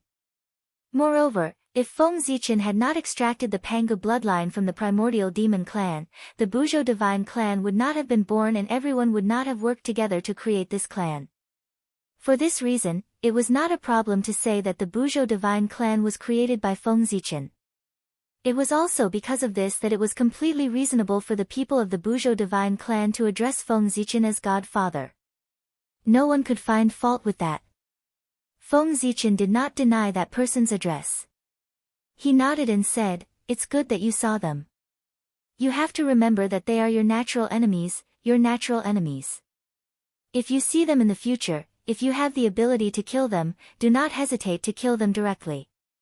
If you don't have the ability to kill them, then avoid them, lest you fall into their hands and suffer a fate worse than death." Feng Zichen's words were not meant to frighten them, nor were they meant to deceive the Buzhou divine clan. There was a reason behind them. The two clans were indeed natural enemies. This was something that Feng Zichen had discovered by accident when he was calculating the effects of Mount Buzhou's curse on the primordial demon clan. The primordial demon clan's method of dispelling Mount Buzhou's curse was actually on the Buzhou divine clan. This was also the reason why the two clans were mortal enemies. After hearing Feng Zichen's instructions, the first person of the Buzhou divine clan did not understand, but he still said respectfully, "We will remember Godfather's words and will not dare to forget them. If we meet the primordial demon clan in the future, we will definitely kill them." Afraid that the Buzhou divine clan did not understand the gravity of the situation and did not take his words to heart, Feng Zichen reminded them again and explained the reason. "Although your bloodline is different from that of the primordial demon clan, you were all born from the ruins of Mount Buzhou. It's just that you all have Pangu's bloodline and were born to be loved by Mount Buzhou and received its legacy. But the primordial demon clan is different. Possessing the bloodline of the Chaos Fiend God, they were born to be disliked by Mount Buzhou and were cursed by Mount Buzhou to never set foot on the earth. The primordial demon clan was born with misfortune and should have been exterminated. But the heavens were kind and not only saved their lives, but also told them a way to dispel the curse of Mount Buzhou." At this point, Feng Zichen looked at all the Buzhou divine clan members and said, "That way is you all. As long as they devour your bloodline, the primordial demon clan will undergo an astonishing transformation and dispel the curse of Mount Buzhou in their bodies. Therefore, if you see the primordial demon clan in the future and you can't kill them, run as far as you can. Otherwise, once you fall into the hands of the primordial demon clan, you will suffer a fate worse than death. They are your natural enemies. Your two clans are destined to never coexist. Only one of you can survive. Either you or them." All this information was deduced by Feng Zichen and could be confirmed to be true. It could only be said that the heavenly Tao really knew how to play games. To think that it could come up with such a method to give birth to the real primordial demon clan. If the primordial demon clan devoured the bloodline of the Buzhou divine clan and became the leader of the two clans, wouldn't they become the primordial demon clan when they grew a third eye? Unfortunately, although the heavenly Tao's plan was good, it was seen through by Feng Zichen and was destined to lose its effect. Feng Zichen didn't do anything, but an inexplicable force emanated from his body and surged in the direction of the Buzhou divine clan in the distance. Soon, it sank into their bodies and disappeared. Feng Zichen didn't do anything but set a restriction on the Buzhou divine clan members. This restriction wouldn't affect them and would only be activated when they died, melting their flesh and blood so that they would return to heaven and earth without leaving a trace. This had always been the case for the descendants of the Pangu. After death, their origin would return to heaven and earth. This was called returning to the embrace of their father. This tradition originated from the witch tribe and was one of the few virtues of the witch tribe. This was a very good tradition. Feng Zichen thought that the Buzhou divine clan should learn from the witch tribe and imitated the witch tribe's return to heaven and earth after death to set a restriction on them. In this way, the Heavenly Dao's plan naturally fell apart. This time, all of the Heavenly Dao's plans fell through as Feng Zichen dispelled them one by one. In this game with the Heavenly Dao, Feng Zichen was ultimately superior and won the Heavenly Dao. From then on, Feng Zichen had a new title. Feng Zichen, who won the Heavenly Dao by half a step. After hearing Feng Zichen's words, the members of the Buzhou divine clan all paled. No one would be happy to have an enemy out of nowhere, let alone a newborn of the Buzhou divine clan. The first person of the Buzhou divine race, who was slightly older, quickly calmed down and thanked Feng Zichen respectfully. Thank you for your guidance, Divine Father. Otherwise, we wouldn't have known that we had become the savior of others. It seems that the Buzhou divine clan will not be able to coexist with the primordial demon clan in the future. If I find the opportunity in the future, I'll make this clan disappear completely. The first half of the sentence was directed at Feng Zichen, but the second half was what he thought in his heart and didn't say out loud. However, although he didn't speak, Feng Zichen already knew what he was thinking just from the look in his eyes. He was also a decisive person, with the potential to become a king. He should be the clan leader of the Buzhou celestial race. Thinking of this, Feng Zichen suddenly said, I see that you don't have a name yet. From now on, you shall be called No, the No, from Mount Buzhou. The Buzhou divine clan shall be under your command from now on. No quickly knelt down and thanked, No thank you, Father, for the name. Smiling, Feng Zichen first helped No up with his magic power, then picked out the second and third members of the Buzhou divine clan and named them Zhou and Shan, respectively, so that they could assist No in managing the Buzhou divine clan. No from Mount Buzhou, Zhou from Mount Buzhou, and Shan from Mount Buzhou. Feng Zichen named them so casually, using local materials to save time. But he also had his own way of saying that Mount Buzhou was a very vivid name. He gave the three of them such names to commemorate Mount Buzhou. After naming the three of them, Feng Zichen pointed to the sky and plucked the supreme-grade primordial spiritual treasure seal of mountains and rivers that was still floating in mid-air, and handed it to No. This is your clan's primordial spiritual treasure, the seal of mountains and rivers. It is very powerful. Today, I give it to you. I hope that you can keep the peace of the Buzhou divine clan with this treasure. The seal of mountains and rivers was still there, but the great spear of destruction was no longer there. It had disappeared with the disappearance of the primordial demon clan. Obviously, it had been taken away by the primordial demon clan. The innate divine first Dai Yuan gave birth to two supreme-grade primordial spiritual treasures. One was the supreme-grade primordial spiritual treasure seal of mountains and rivers nurtured by Mount Buzhou, which represented the inheritance of Pangu in his body. The other was the supreme-grade primordial spiritual treasure Great Spear of Destruction formed by the power of chaos and destruction, which represented the inheritance of the chaos demon god in his body. Now, first Dai Yuan's bloodline was divided into two, creating two primordial clans. It was suitable for each clan to have one primordial spiritual treasure. After doing all this, Feng Zichen still felt uneasy. After what happened just now, he realized that he had underestimated the Heavenly Dao. It was also a cunning old man who was very good at scheming. If he was not careful, he would fall into his trap. To guard against the Heavenly Dao, he had to add another layer of insurance. With a thought, Feng Zichen thought of an idea that would satisfy both sides. He pointed at Daoist Buzhou, who was beside Great Emperor Ziwei, and said, Buzhou, come here. Hearing this, Daoist Buzhou stepped forward and asked respectfully, Uncle Master, what instructions do you have for me? Feng Zichen smiled and pointed at the Buzhou divine clan in front of him. He said, now that I have worldly affairs to deal with, I have no time to care about this clan. Coincidentally, this clan is somewhat related to you. Therefore, I'll entrust this clan to you and let you teach them. What do you think? Hearing Feng Zichen's words, Daoist Buzhou subconsciously wanted to refuse. P.S. Double monthly votes for today, please give monthly votes.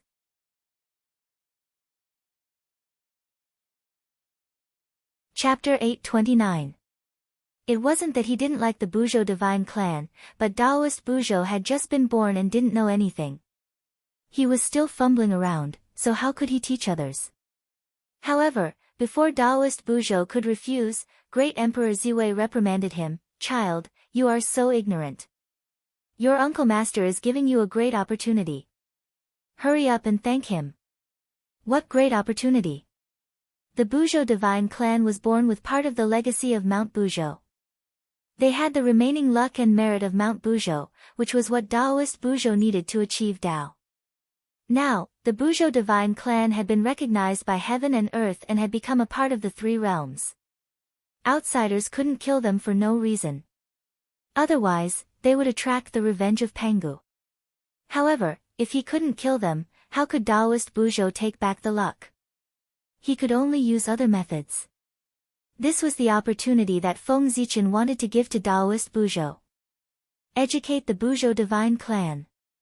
If Daoist Buzhou could complete the task of educating the Buzhou divine clan, then the legacy of Mount Buzhou that he lacked would naturally return to him. He could even gain a lot of merit because of this. Daoist Buzhou was born divine. At first, he might not have understood the deeper meaning of Feng Zichen's actions.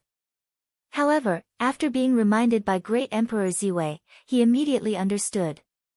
He quickly cupped his hands and thanked him, "Thank you for your help, Uncle Master." Then, Daoist Buzhou promised, "Leave the Buzhou divine clan to me. Don't worry, Uncle Master. I won't let them suffer."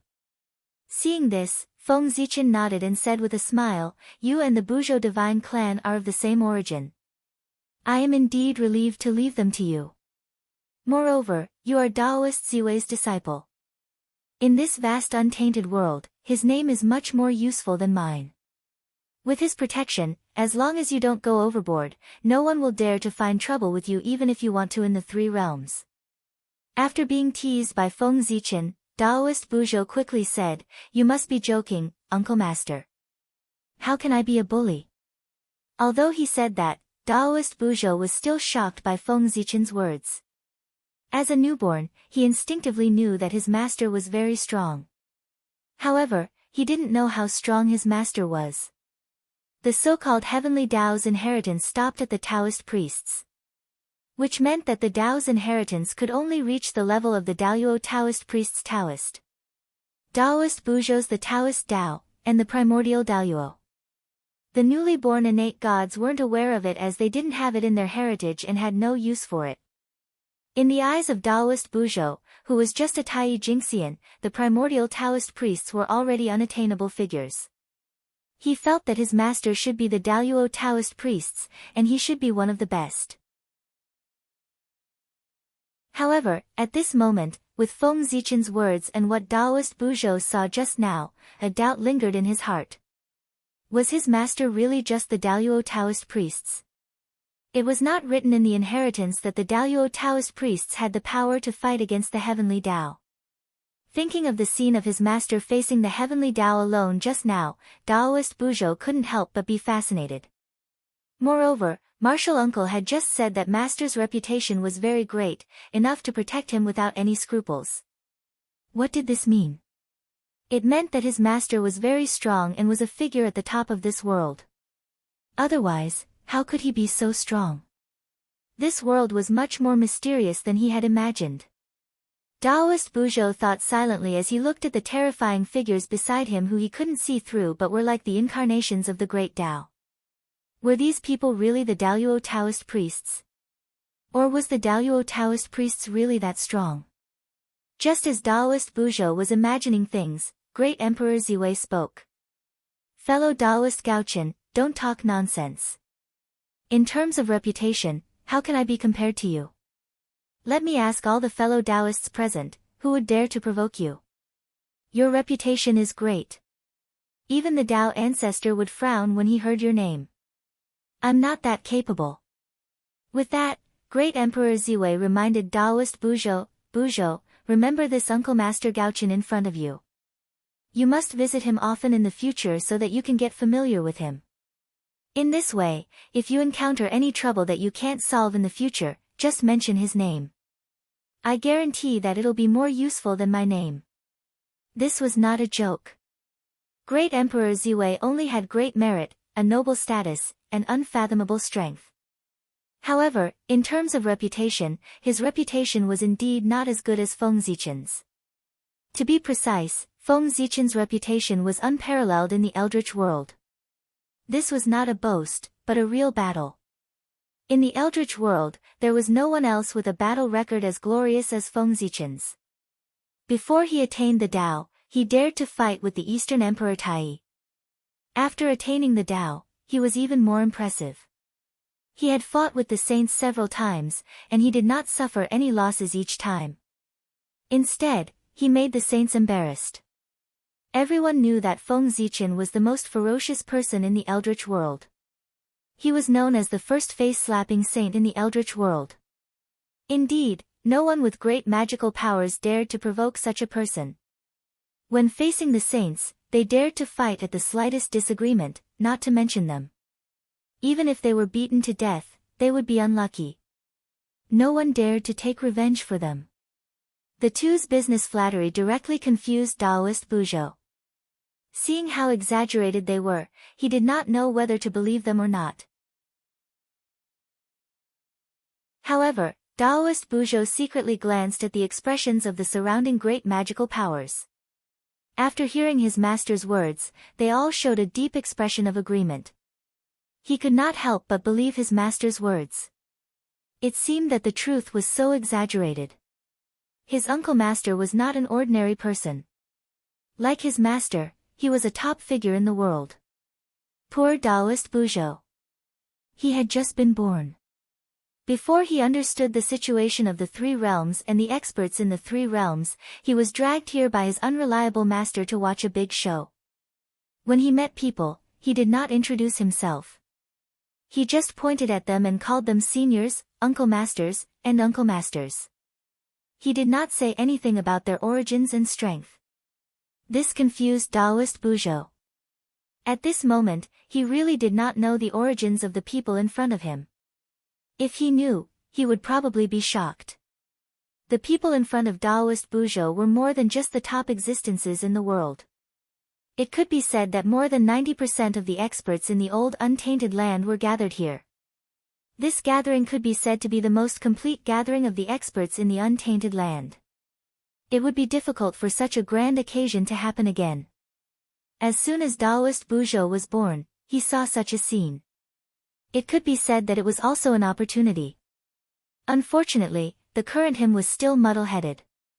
He had no idea what kind of existences he was facing.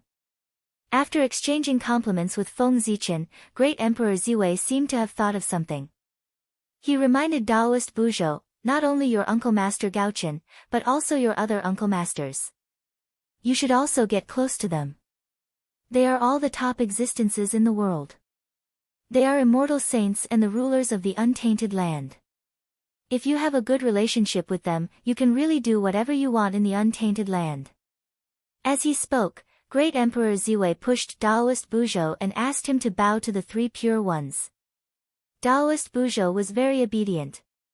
He did whatever Great Emperor Ziwei asked him to do. He quickly bowed to the three pure ones. To be honest, the three pure ones did not want to accept Taoist Buzhou's bow at all. This was because they knew that if they accepted this bow, they would not be able to refuse Taoist Buzhou if he came to them for help in the future. Unfortunately, in front of so many people, the three pure ones could not bring themselves to refuse Taoist Buzhou's bow. They could only accept it. Seeing these two people speaking one after another and roasting them on the fire, the three pure ones could not help but feel a little unhappy. Therefore, they heard Heavenly Lord of Yuanzhi say in a strange tone. Martial nephew Buzhou, your master is right. If you run into trouble, you can use your martial uncle Gauchen's name. It's definitely useful. It's much more useful than our names. After Heavenly Lord of Yuanchi finished speaking, without waiting for Taoist Buzhou to reply, Feng Zichen also said in a strange tone, "Ha, Saint Yuqing is really good at joking. If my name is really so useful, then some people would not have repeatedly targeted the human clan." As soon as he said this, Heavenly Lord of Yuanchi's expression changed. He pointed at Feng Zichen and was so angry that he could not speak. On the side, seeing that the atmosphere was getting more and more tense, someone did not want to get involved. He quickly said, "Fellow Taoists, this matter is over. I should also take my leave." After saying this, that person directly tore open the space and left. And this person's departure seemed to have activated a certain signal. After a while, several people took their leave. Soon, more than half of the people present had left. And with the departure of the crowd, the situation that was getting more and more tense was also diluted. Worried that if he continued to stay here, he would give Great Emperor Ziwei an opportunity to take advantage of him. The Heavenly Lord of Yuanchi snorted coldly and left with Saint Taiqing and Saint Shangqing. After the three pure ones left, almost everyone present left in an instant. Then, Goddess Nuwa wanted to protect Fuxi, so she also took her leave. Goddess Hutu was anxious to check the situation in the underworld, so she also returned to the underworld. In a short while, only Feng Zichen and Great Emperor Ziwei's forces were left. Fuxi was about to attain the Tao. This was a major event for the human clan. Feng Zichen, the sacred emperor of the human clan, was bound to have a training ground. For this, he also proposed to leave. "Taoist Ziwei, I'll leave Buzhou God clan to you. I still have something to do, so I'll take my leave first." With that, Feng Zichen directly left with Shino and Xianyuan. After Feng Zichen left, Great Emperor Ziwei was not in a hurry to leave. Instead, he looked at the ruins of Mount Buzhou under his feet. Sigh. To think that the former Holy Land would end up like this. It's really sad. Looking at the ruins of Mount Buzhou that were filled with murderous aura, resentment, and destructive power, Great Emperor Ziwei couldn't help but shake his head. Then, he stretched out his hand and drew in the void repeatedly.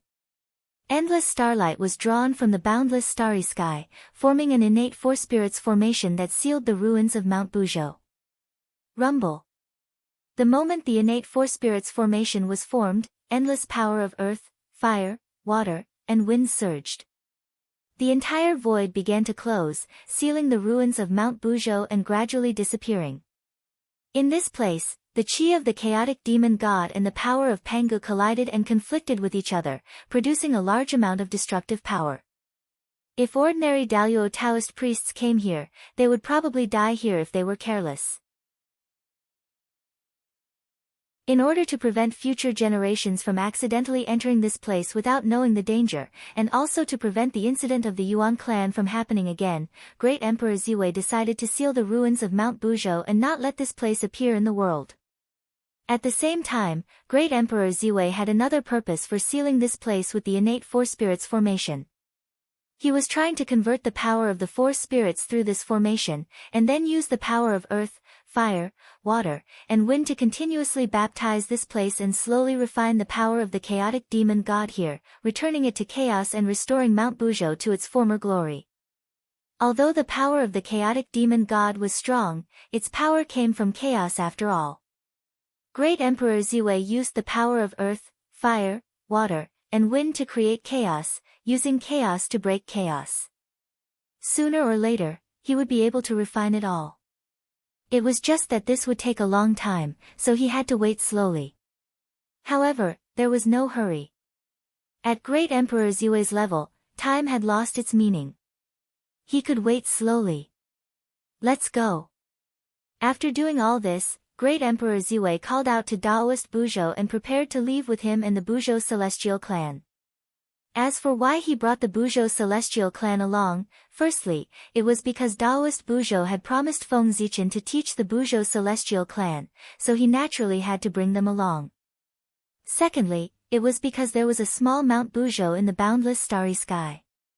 There was no other place more suitable for the Buzhou Celestial clan to live. After this, the primordial world fell into peace again. Oh, it wasn't exactly peaceful. It was just that the big shots had stopped fighting. However, as time passed, more and more living beings were born in the three realms. There were innate god fiends, innate lifeforms, and even a few innate spiritual treasures. The evolution of countless living beings brought a lot of vitality to the three realms.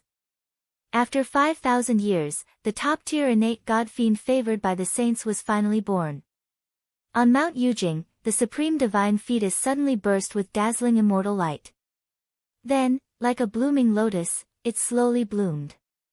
Not long after, the divine fetus transformed into a 12th grade immortal lotus. Its petals were engraved with immortal Tao imprints, emitting dazzling immortal light. As the immortal lotus bloomed, a surge of innate Taoist rhymes suddenly spread, creating a boundless vision. Looking at its aura, it wasn't hard to tell that it was a superior grade innate spiritual treasure. In the center of the immortal lotus, on the lotus platform, sat a young Taoist. He was dressed in white and had a handsome face. His entire body was enveloped in immortal light, and countless immortal shadows appeared behind him. This was the divine fetus of Mount Yujing, a natural-born immortal lord. His name was Boom Boom Boom. The will of heaven descended and turned into a majestic voice, Yujing. The innate god-fiend born from Mount Yujing was called Yujing.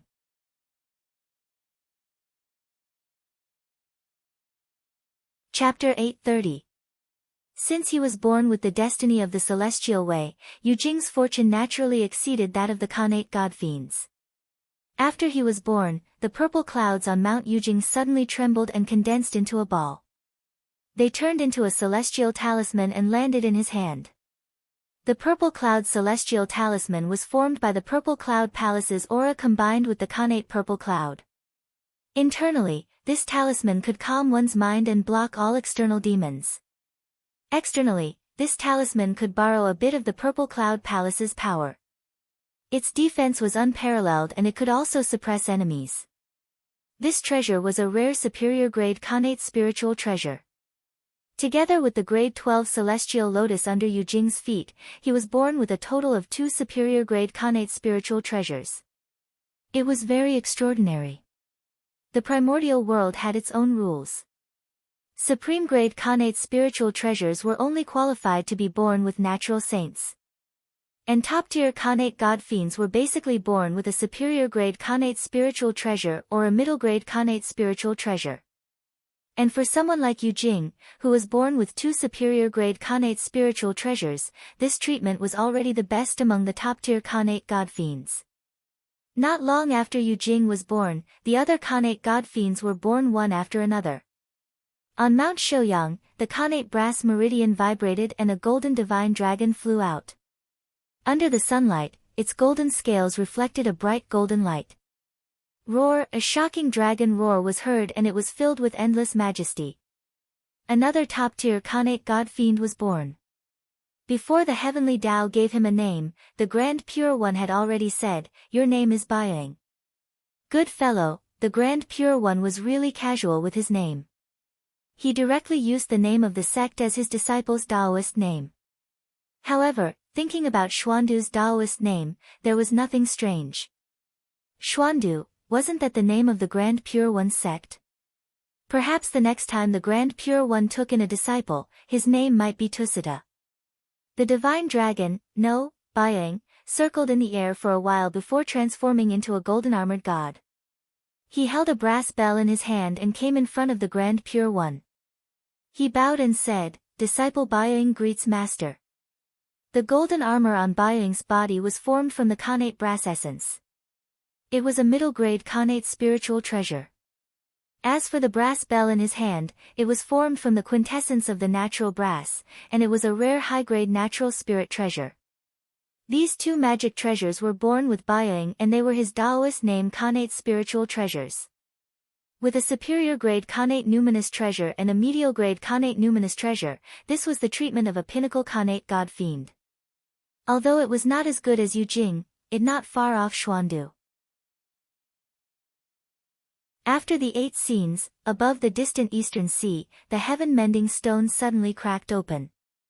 A figure covered in multicolored light walked out from within, exuding boundless divine might. He was heaven's heavenly god-fiend. Was god-fiend heaven's god-fiends? Was Khanate god-fiend's god-fiend? Remember, it's not called a deity, but called Wutian. Heaven heavenly god, s divine heavens, as heavenly heaven. Was merit? Was heave was merit. It was just that the divine sky-mending stone did not have intelligence, so this merit did not appear. But now, the innate god Tianbu celestial being born from the divine stone of heaven repairing divine stone was born. Buzz buzz buzz, after the divine being was born, the divine stone that gave birth to him didn't crack. It floated in the air and constantly trembled. Underground, on Flower Fruit Mountain, the ancestral energy of the 10 continents surged and rushed toward the divine stone of sky mending. At the same time, the source energy of the world descended from the sky and poured into the divine stone of heaven mending. Boom! After absorbing these 2 types of energy, the divine stone of heaven mend underwent a mysterious change. It actually turned into a stone seal with the words, "Mend the heavens," engraved at the bottom. It was surrounded by a 5-colored glow and emitted an indescribable aura as if it could mend the world. The divine seal of heaven patching, a top-tier upper-grade primordial innate spirit treasure, was the primordial spirit treasure of heaven patching divine man. This was also a peak innate god. On the Golden Turtle Island, a supreme formation was operating crazily. Endless chaotic chi surged and drowned the innate godly fetus in the center of the formation. In terms of potential, this innate godly fetus was indeed not as good as Kunlun Mountain's Yujing or Shouyang Mountain's Baiyang. However, as a formation grandmaster, Tong Tian had extraordinary means. He used the power of the Jia sect to set up a supreme formation and seized the fortune of the world to change the innate godly fetus's potential. Boom! At a certain moment, the 4 immortal extermination swords vibrated and each of them shot out a sword ray that slashed at the innate godly fetus in the center of the formation. Immediately, the divine fetus exploded and a slender figure walked out with a long sword in hand. His aura was sharp like a divine sword that had just been unsheathed. Taoist Tong Tian was this innate god's name. As for the long sword in his hand, it was called the Immortal Slaying Sword. It was a superior grade innate spiritual treasure formed by a strand of sword chi from the 4 immortal extermination swords. He was also a peak innate god. In the west, on Mount Meru, the grade 9 golden lotus of merit blooms silently in the 8 treasures merit pool, releasing endless golden light. And in the golden light, a figure in a golden robe gradually appeared in front of them. He wasn't an innate god born by the world, but a superior grade innate spiritual root formed by the grade 9 golden lotus of merit. But this didn't mean that he wasn't an innate god. On the contrary, he was also a peak innate god. A supreme grade innate spiritual root formed an innate saint. If it was a grade 12 golden lotus of merit, even the 3 pure ones would have to address him as a Taoist. Back then, Taoist Black Lotus's grade 12 Black Lotus of Apocalypse was just a Daluo Taoist priests. In the entire demon sect, he was nothing. But in the demon sect, who would dare to underestimate him? With the Daluo Taoist priest's talent, he was the first person to become a high-ranking member of the demon sect. A supreme grade innate spiritual root formed an innate saint.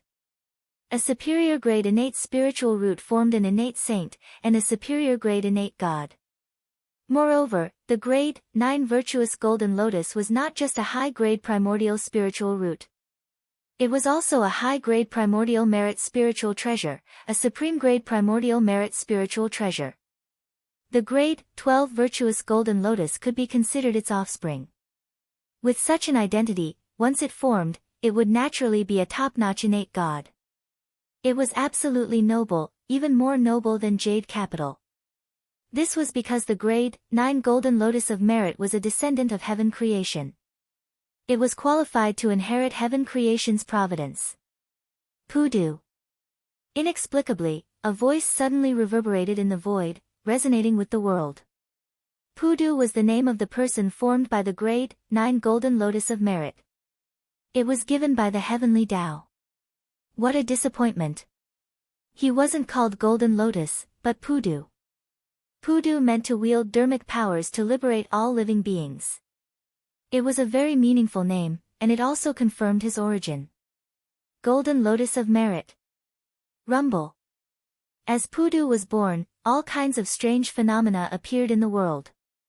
The commotion was second only to the birth of Taoist Buzhou. That's right, Pudu wasn't a top-notch innate god, but a natural-born saint. As a mere grade 9 Golden Lotus of Merit, Pudu naturally wasn't qualified to become a natural-born saint. But did anyone still remember? In order to allow Pudu to be born in advance, the two saints of the West didn't hesitate to use their saint essences to nurture him. After absorbing the saint essences of two saints in succession, even a pig would change, let alone a grade 9 Golden Lotus of Merit.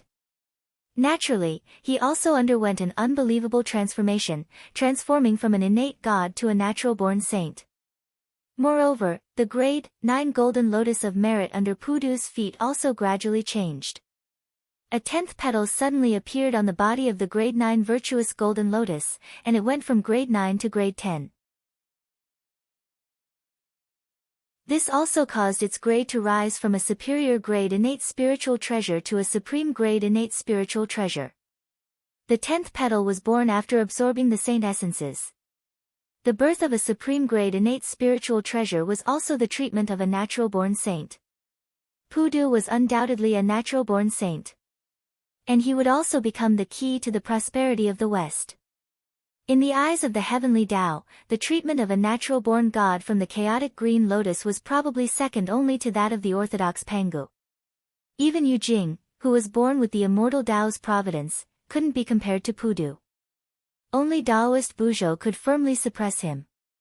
Of course, Yuan, who had already fallen, could also do so. Similarly, Pudu's birth exposed the West, which had long faded from everyone's sight, to the present Aparagodania state. At this moment, countless people looked at Aparagodania state.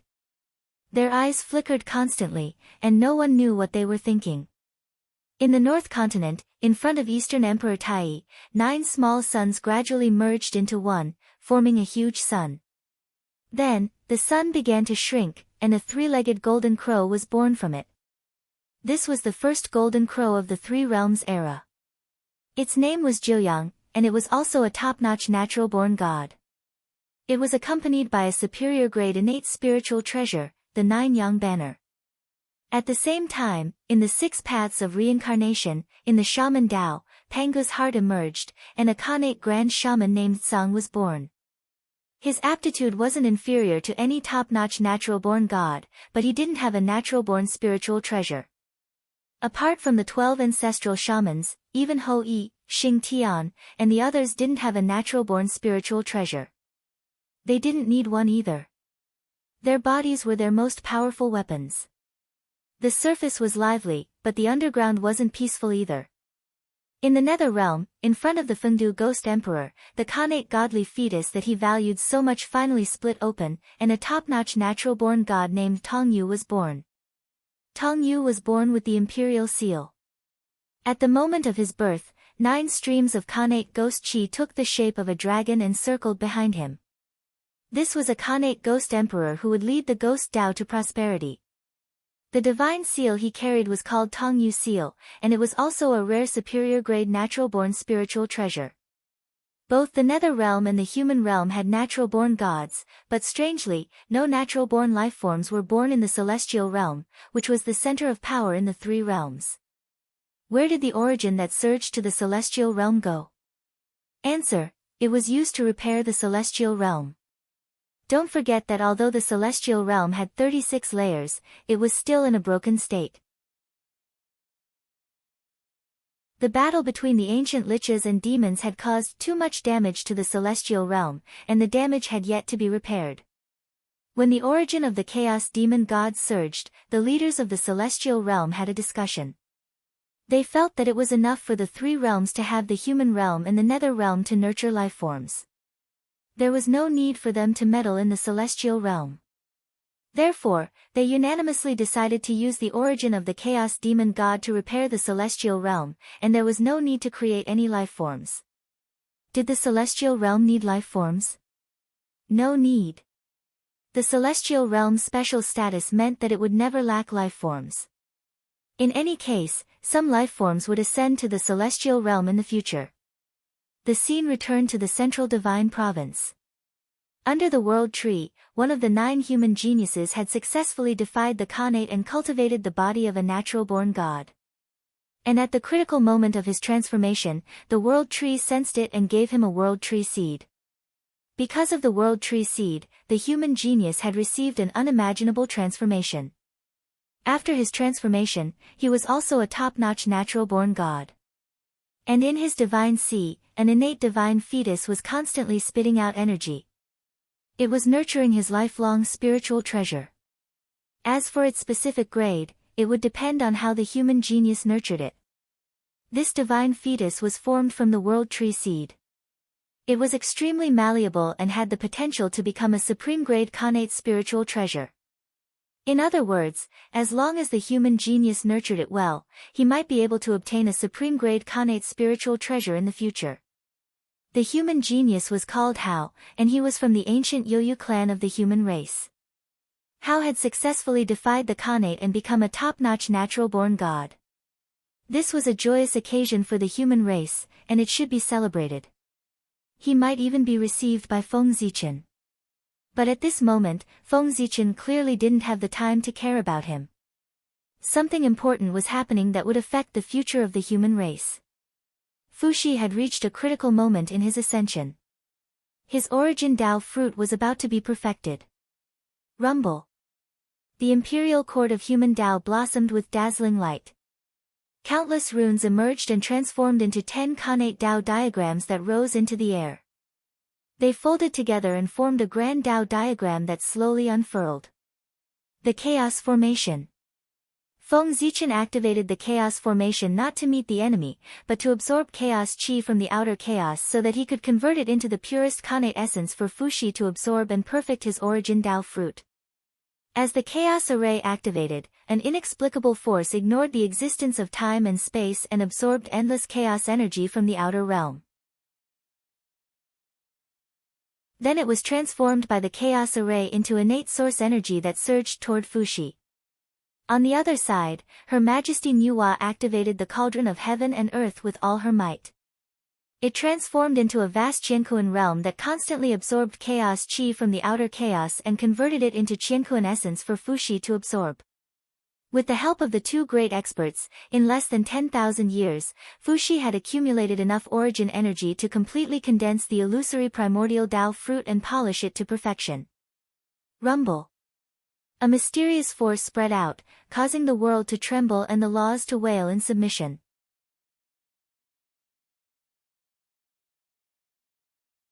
Chapter 831. Buzz buzz buzz, 8 types of Khanate essence Qi appeared between heaven and earth. Heaven, earth, wind, thunder, earth, fire, mountain, and lake.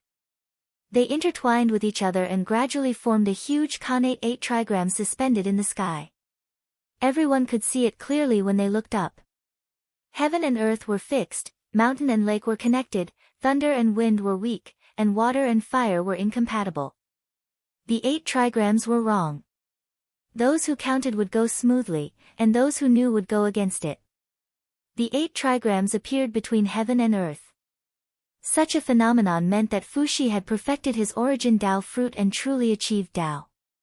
For a moment, all the powerful cultivators had envious gazes. The 3 pure ones, 2 saints of the West, and the others frowned silently. The human race had become stronger again. It would be more and more difficult to deal with them. After Fuxi attained the Dao, he first greeted everyone and thanked them for their protection. Then, he said loudly, "I'm sorry." Then, he said loudly, "Poor Wei Fuxi has achieved Dao. In order to thank heaven and earth, I will preach Dao in the Emperor City of the Central God Province in 20,000 years. Those who are fated can come and listen." His voice was so loud that it resounded through the entire primitive world. Everyone in the 3 realms heard it. Fuxi preaching Tao was a matter of course. At that time, the primitive world would transform and the three realms would be reborn. Countless connate life forms would be born. These people had incomplete inheritances and needed someone to show them the way forward. Luiz and Fuxi had achieved Tao at this time. They should preach Tao to all living beings and open the door for them. In fact, it was not only them. The other saints and origin Tao masters also needed to preach Tao. This was the heavenly mandate and also the heavenly Tao's return gift to everyone. Preaching Tao, regardless of whether it was good or bad, would bring merit. At this time, Feng Zichen noticed that while Fuxi was speaking, endless runes were flowing behind him. They turned into a great Tao torrent about 3,000 miles long that spanned between heaven and earth. The great Tao was about 3,000 miles long. This was the performance of the third sky of origin Tao. At the same time, it also meant that Fuxi had the cultivation of the third sky of origin Tao. This was interesting. Reaching the third firmament of primordial chaos as soon as he attained the Tao was a treatment only saints had. A saint's attainment of the Tao was supported by the power of the heavenly Tao. Therefore, as soon as he attained the Tao, he would have the cultivation of the third heaven of chaotic essence. However, ordinary people did not receive such treatment when they attained the Tao. Therefore, when they attained the Tao, they should start from the lowest first heaven of primordial chaos. Thus, the problem arose. Throughout the history of the primordial world, Daoyuo Jingxian had broken through to the primordial chaos. People like Donghuang Tai, Di Jun, and Di Jiang were far away.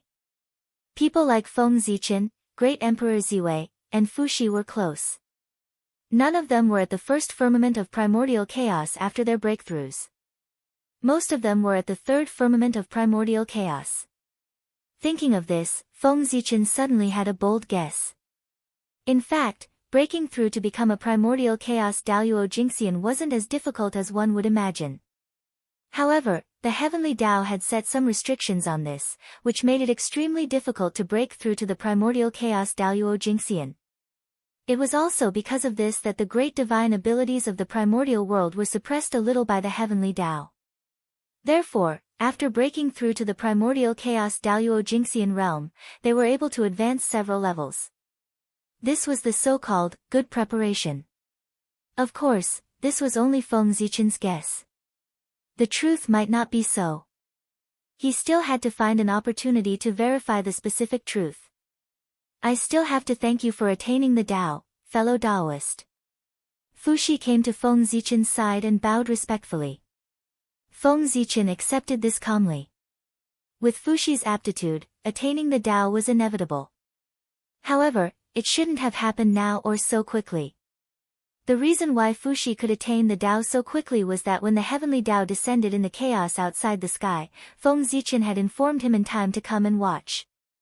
It was precisely because he had taken a look at the body of the heavenly Tao that Fuxi saw through the confusion in his heart and cultivated to the primordial chaos Daoyuo Jingxian realm. From this point on, Feng Zichen could be considered to have helped Fuxi attain the Tao. It was only right for him to accept his bow. Fellow Taoist, are you going to preach the Tao in the human emperor city? Have you found a suitable place? If not, I'll lend you the sky-gazing peak. Looking at Fuxi, Feng Zichen asked curiously. It was true that the human emperor city was very big. There was even a primordial chaos demon god suppressed in it. It could be said to be the top holy land in the primordial world.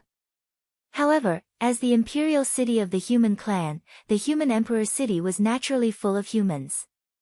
If too many living beings came to preach the Tao here, it would probably be crowded even with the size of the human emperor city. Even if it wasn't crowded, there would still be many inconveniences. Therefore, Feng Zichen suggested that Fuxi change the location, which was the sky-gazing peak not far from the human emperor city.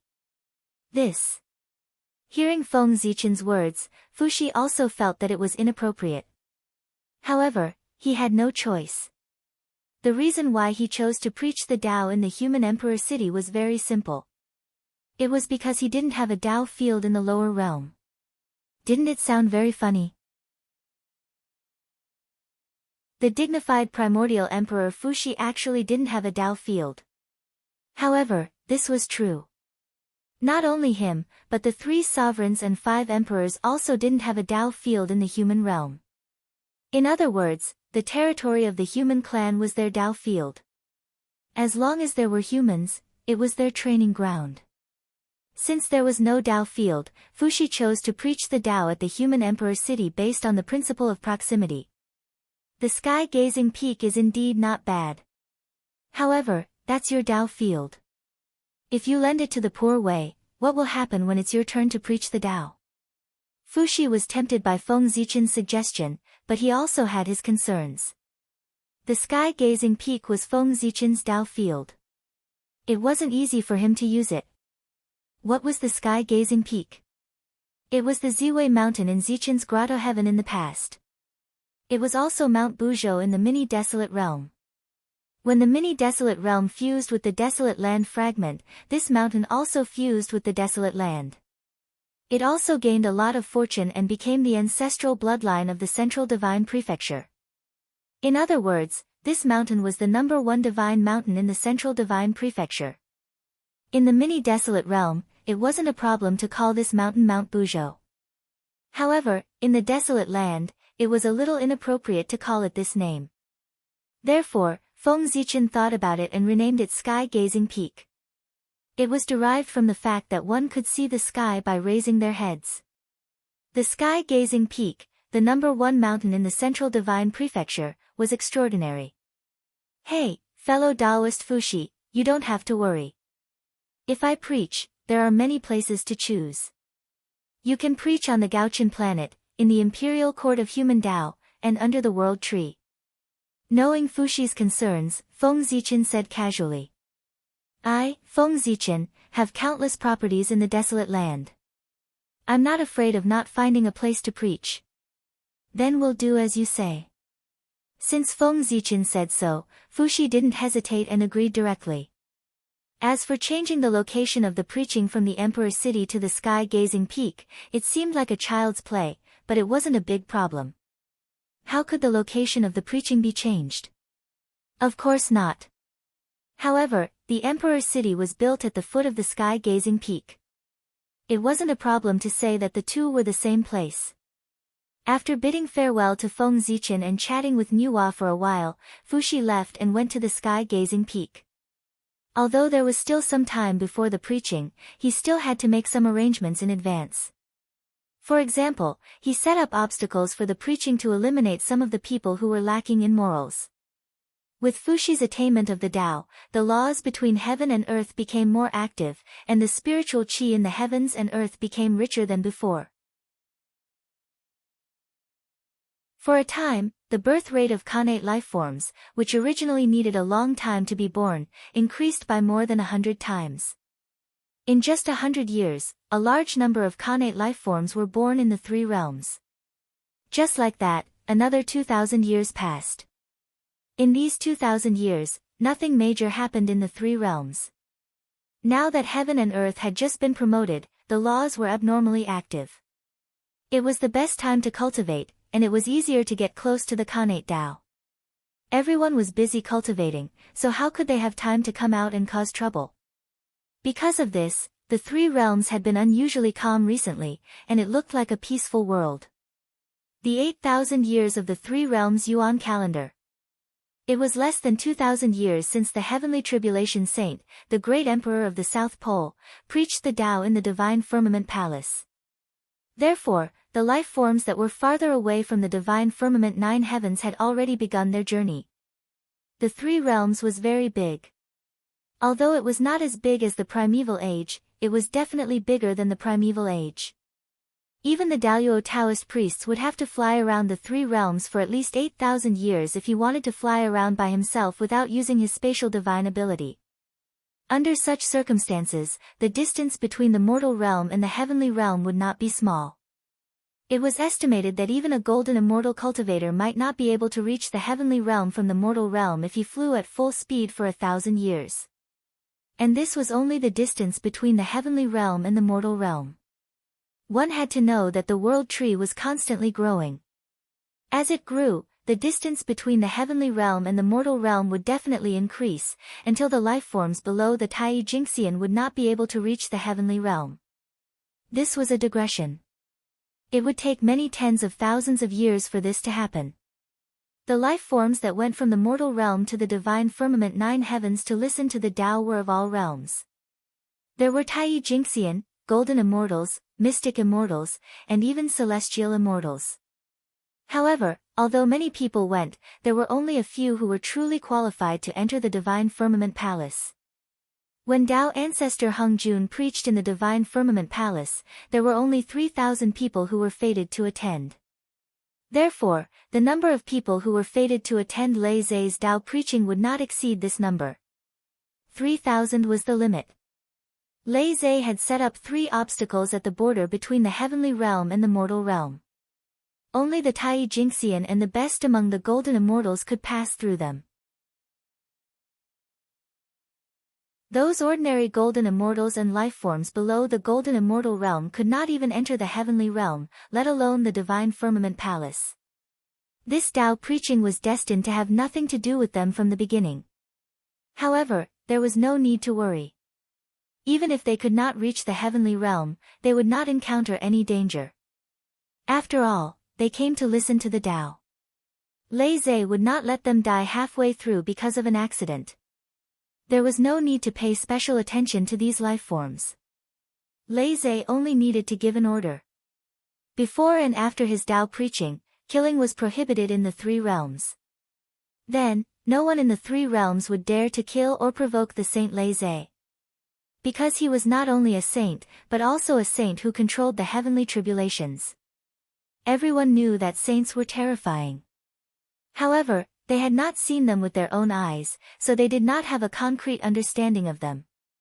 However, the heavenly tribulations were different. The fear of them was rooted in the depths of their souls. Therefore, no one dared to disobey Lei Zhe's order. In the eyes of the people, Lei Zhe was the most terrifying saint. At the same time, he was also the most hated saint in the 3 realms. The 3 calamities, 9 tribulations, and 12 tribulations had cut off countless immortal paths. Who would not hate Lei Zhe? Unfortunately, it was useless. Not only would their hatred of Lei Zhe not affect him, it would even become one of his sources of power, making him even stronger. In the blink of an eye, more than 1,000 years had passed. The 3 realms had officially entered the 9,500th year of the 3 realms Yuan calendar. The time of Lei Zhe's Tao preaching was set to be the 10,000th year of the 3 realms Yuan calendar. In other words, it was less than 500 years before Lei Zhe's Tao preaching. At this time, many people had arrived outside the divine firmament palace. There were about 1,000 of them. More than 99% of them were Tai Tao lords. Only a dozen or so of them were golden immortals. There were basically no new living beings in the Tai Jinxian. However, among the few golden immortals, more than half were Khanate lifeforms born in the 3 realms. Come to think of it, this was normal. The 3 realms era had only begun for less than 10,000 years. In such a short time, the newborns could cultivate to the golden immortal realm. Their potential was already top-notch. As for Tai Tao lords, apart from those who were born with the cultivation of Tai Tao lords, most of them were Tao lords. As for the rest, even the top-notch Khanate godfiends were probably only at the perfected golden immortal realm. They were still a bit away from becoming Tao lords of Tai. As for the newborns, the heavenly Tao had told them about Lei Zhe's Tao preaching. Not long after they were born, Lei Zhe's voice naturally reverberated in their ears. These living beings were limited by the heavenly Tao's inheritance. Although they didn't know exactly how strong Lei Zhe was, they could tell that he was far stronger than them. Therefore, when they heard about Lei Zhe's preaching, they were tempted and came here after a lot of effort. First, they had to pass through the astral winds, then the lightning and fire. Then, they had to withstand the impact of the meteors. They thought that was the end, but they didn't expect there to be a lightning field beyond the 9th firmament. Although this lightning field only targeted those with heavy karma, who wouldn't feel their scalp tingle when the heavenly tribulation lightning gathered densely together. In order to listen to Lei Zhe's Tao preaching, these living beings outside the divine firmament palace had suffered greatly. However, their experience was nothing compared to the 3,000 guests of the purple firmament palace back then. In order to listen to the Dailord's Tao preaching, they had risked their lives. What Luai's left behind was nothing compared to the chaos beyond the heavens. Outside the divine firmament palace, the 9 heavenly lords of the 9th firmament stood in a row in front of the main entrance. Although they didn't say anything, they stared coldly at the crowd.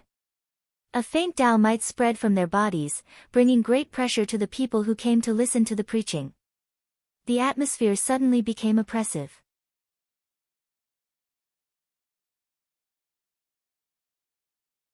Chapter 832. The 9 divine lords of the 9 heavens did this for no other reason than to scare the crowd. Once there were too many people, it was easy to cause trouble. The 9 divine lords of the 9 heavens were very lazy and didn't want to waste their time. Therefore, he pretended to be unapproachable in order to scare the crowd and make them behave themselves. The effect was indeed good. Seeing the 9 divine lords of the 9 heavens' expression, the crowd didn't dare to move at all for fear of angering them. They just stayed outside the divine firmament palace and waited quietly.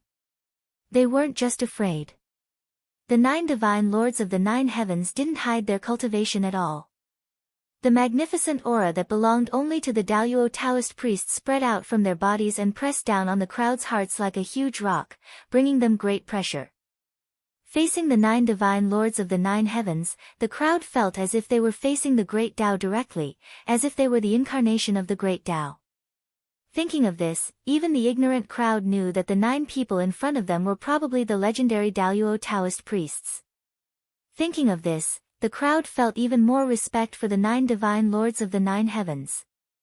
They didn't even dare to show a trace of dissatisfaction. The Daluo Taoist priests were standing outside the door. They were a group of Tai Dao lords. What was there to complain about? The crowd waited for another 400 years. It was less than 100 years before Lei Zhe, the heavenly tribulation saint, would teach the great Tao. At this time, there were more than 2,000 cultivators gathered outside the divine firmament palace. Most of them were ancient creatures, and the newborn creatures barely made up 10%. 10,000 years was still a short time. Not many creatures could be born. Even if many creatures were born, it would be difficult for them to cultivate to the golden immortal or Tai Jingxian realm in such a short time. However, this wasn't all bad. At least the newborn creatures who could come to the divine firmament palace at this time all proved their excellence. They were born less than 10,000 years ago, but they already had the cultivation of top golden immortal or Tai Jingxian realm. If they were innate god fiends, it would be fine. But if they were innate creatures, their aptitude could be said to be quite extraordinary. Even now, the gates of divine firmament's palace still showed no signs of opening. It was unknown what they were waiting for. Although the crowd was puzzled, they didn't dare to ask. They just waited silently. In his heart, he thought, perhaps the divine firmament palace's doors will only open when the time is right. Just as everyone was thinking about this, the 9 brothers of the 9 firmament monarchs suddenly moved. They turned around and opened the door. After opening the door, Zhou Tianjun didn't let them in. He just stood outside the door respectfully with a faint smile on his face. No one knew what he was doing. Although everyone was puzzled, no one was tactful enough to ask. Their knowledge was limited, but that didn't mean they were stupid. Looking at the 9th heaven lord's expression, they could roughly guess what was going on. The 9th firmament master of the 9 clouds opened the gate and waited outside respectfully. As for who that great figure was and how powerful he was, the old creatures all knew. There was an 80% chance that a saint came. However, the new life form knew nothing about it. But it didn't matter if they didn't know. They could guess. The 9th firmament master of the 9 clouds had the same cultivation as the Daluo Taoist priests. He was already an unreachable figure in their eyes. Someone who even such a figure had to be respectful to was undoubtedly more terrifying than the Taoist priests. It was an existence beyond their knowledge. Just like the saints, these new life form didn't know what kind of realm they were in. In the inheritance they received, there was no such realm at all. They just instinctively thought that the saints should be a very powerful title. As for how powerful they were, they didn't know. But now they knew that the saints were definitely more powerful than the Daluo Taoist priests. Because the saint they were about to meet actually made the 9 Daluo Taoist priests welcome him outside. If they weren't more powerful than the Taoist priests, would they dare to do so? They guessed right. The 9th firmament master of the 9 clouds changed his attitude because the great figures were about to arrive. Now, the 9 of them represented the face of the Luai's lock. If they were to greet the other powerful beings with a straight face, the Luai's lock would definitely teach them a lesson. This time, they were there to make the Luai's lock proud, not to embarrass the Luai's lock. If they really messed it up, the 9th firmament master of the 9 clouds didn't dare to be careless when he thought of the Luai's lock. He took out the etiquette he had practiced for many years and got ready to welcome the great figures from the Eldritch land. The saints were the rulers of the world, so they were naturally the last to arrive. Therefore, the great figures from the Eldritch land were the first to arrive. The Luai's lock becoming a saint was a big event in the Eldritch land. As long as they didn't hate the Luai's lock, they would come to watch the ceremony and congratulate the Luai's lock becoming a saint. There were many great figures in the Eldritch land. The 9th firmament master of the 9 clouds was an otaku who didn't go out all year round, so he didn't know most of them. Well, in fact, even the Luai's lock didn't know all the great figures from the Eldritch land, let alone them. After all, some of the great figures were really otaku, even more otaku than the 9th firmament master of the 9 clouds. Some of them even stayed in seclusion for an eternity. They really didn't show up unless something big happened in the world. Some of the great figures didn't even want to show up when the world was destroyed. Those great figures were like that. Except for their peers, the powerful figures who were born later had never heard of their names, let alone know them. They couldn't even greet them when they met. Therefore, when the first group of great figures arrived at the Xinshao Palace, the 9th firmament master of the 9 clouds raised his head. Good heavens, the 9 brothers didn't know any of them. However, it didn't matter if they didn't know their names, because it wasn't a problem for the 9th firmament master of the 9 clouds. As long as they didn't know the great figures, they all called them seniors and invited them into the Xinshao Palace respectfully so that their masters could chat with them. It's not that the author can't think of names, it's just that there are too many people. As for whether their masters knew them or not, it had nothing to do with the 9th firmament master of the 9 clouds. They were only responsible for welcoming the guests and didn't care about anything else. When the great figures arrived and saw the 9 Daluo Taoist priests standing in a row outside the door, they couldn't help but feel shocked. They felt that this new saint had hidden his strength too well. He had secretly taught 9 disciples at the level of Taoist priests. This was enough to make the Luai's lock one of the top 3 on the Eldritch land's master-teacher ranking. The 9th firmament master of the 9 clouds didn't know the great figures, so the people who came to listen to the sermon naturally didn't know them either. However, they had their own methods.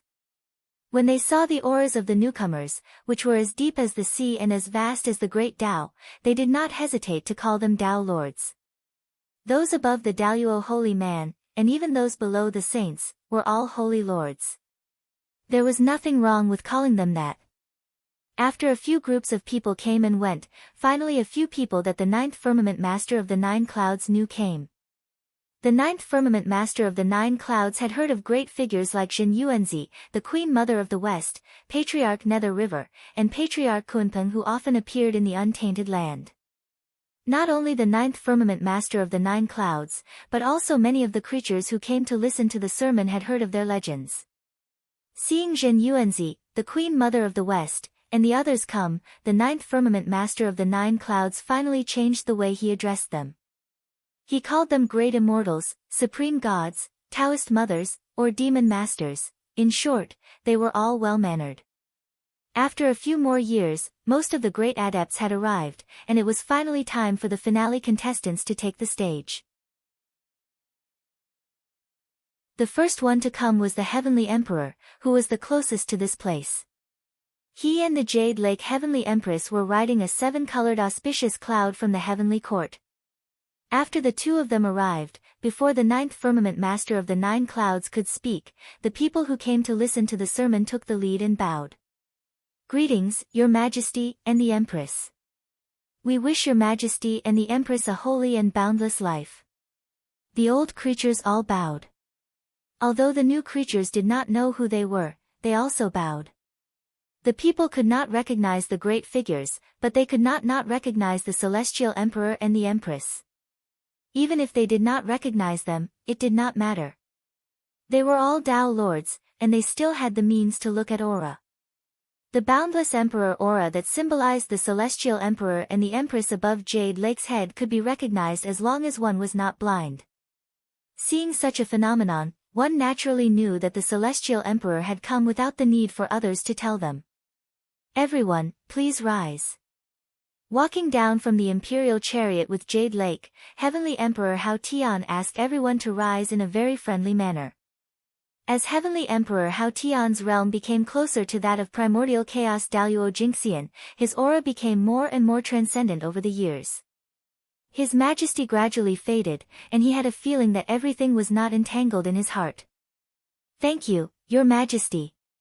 Hearing this, everyone stood up. At this moment, 8 more people came down from the imperial chariot. They were Yaoji and the 7 fairies. Good Lord, Hao Tian even brought his family with him this time. Greetings, Your Majesty. Greetings, Your Majesty. Greetings, Princess Royal and the 7 princesses. 9 heavens lords stepped forward and respectfully bowed to Heavenly Emperor Hao Tian and Jade Lake. Then, he nodded slightly as a greeting to the 7 fairies of Yaoji. Heavenly Emperor Hao Tian and Jade Lake's cultivation was high, and her identity was honorable enough. Therefore, she accepted the greetings of the 9 brothers calmly. However, the 7 fairies of Yaoji slightly tilted their bodies, not daring to accept the greetings of the 9 brothers. The daughter of the Celestial Emperor was not as precious as the Taoist priests. Heavenly Emperor Hao Tian looked up and down at 9 heavens lord and said with a sigh, "Are you the disciples of Taoist Changsheng? You are really extraordinary. All 9 of you are Taoist priests, immortal and indestructible. What a great fortune. Taoist Changsheng has really hidden himself well." 9 Taoist priests was nothing special. However, 9 Taoist priests of the same origin was a little scary. The origin was the same, which meant that if the 9 of them joined forces, there would be no hindrance. It was not as simple as 1 + 1. Just like in the ancient times, although the 12 ancestors of sorcerers were strong, they were not invincible individually. There were people who were on par with them, or even stronger. However, when the 12 ancestors of sorcerers joined forces, they were really invincible. Even Taoist ancestor Hung Jun would frown.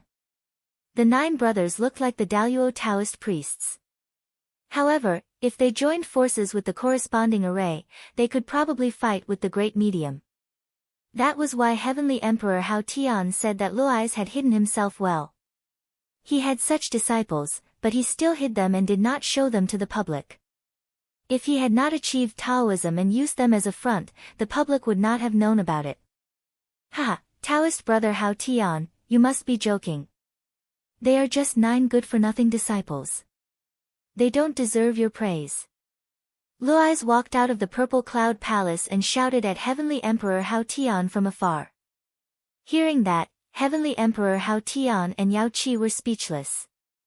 If such disciples were not good enough, what kind of disciples were good enough? Did they have to be the top great medium?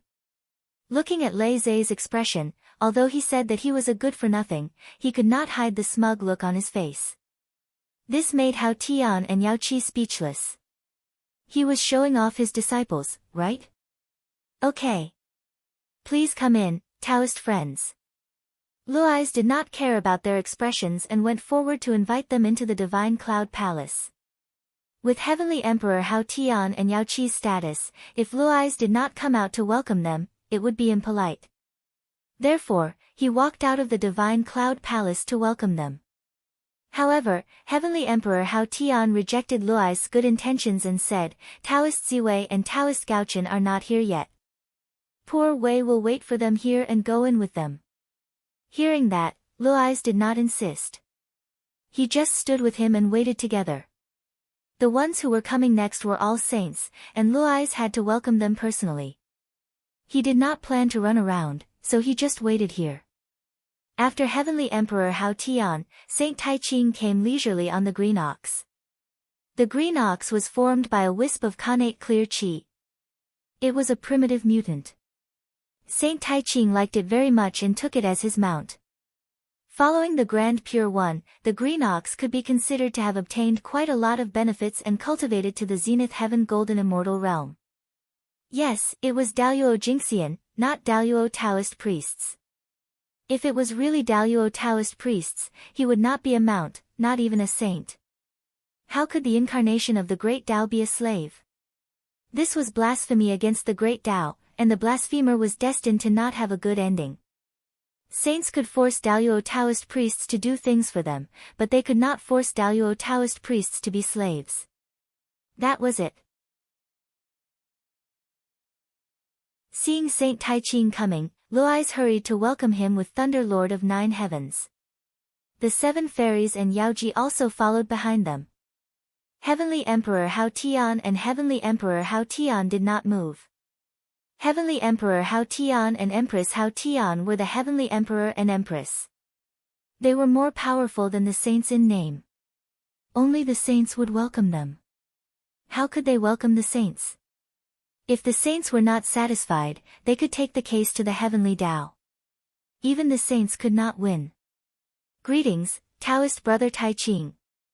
After greeting the Taiching saint, Luais glanced at the 9 sky monarchs and said, You guys, come and greet the Taiching saint. Greetings, Saint Taiching. The 9 brothers were helpless. For the sake of their master, they had to pretend to be obedient children and bowed to Saint Taiching. At this moment, Luais pretended to be helpless and said, These are all inferior disciples.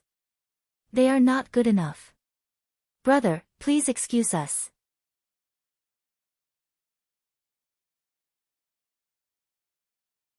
Chapter 833. The Grand Pure One was originally very happy, but after hearing Lei Zhe's words, he could not help but freeze for a moment. Then, he smiled bitterly and said, Ha! Fellow Taoist Changsheng, you really know how to joke. The 9 disciples of a sect are all Taoist priests. If such a disciple is still a joke, how many disciples in the 3 realms can be taken out?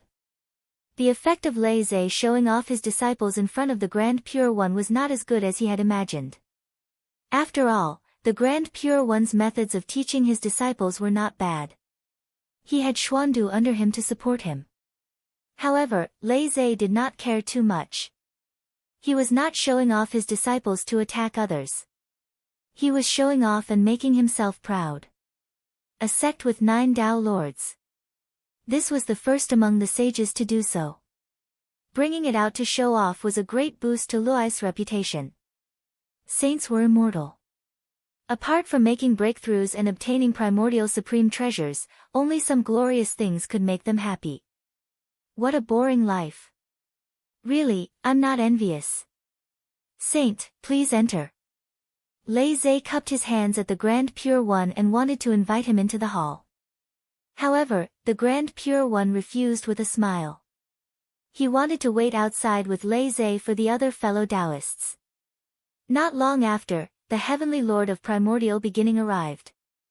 As the person who paid the most attention to ostentation in the primordial world, the appearance of the Heavenly Lord of Primordial Beginning was quite extraordinary. How extraordinary was it?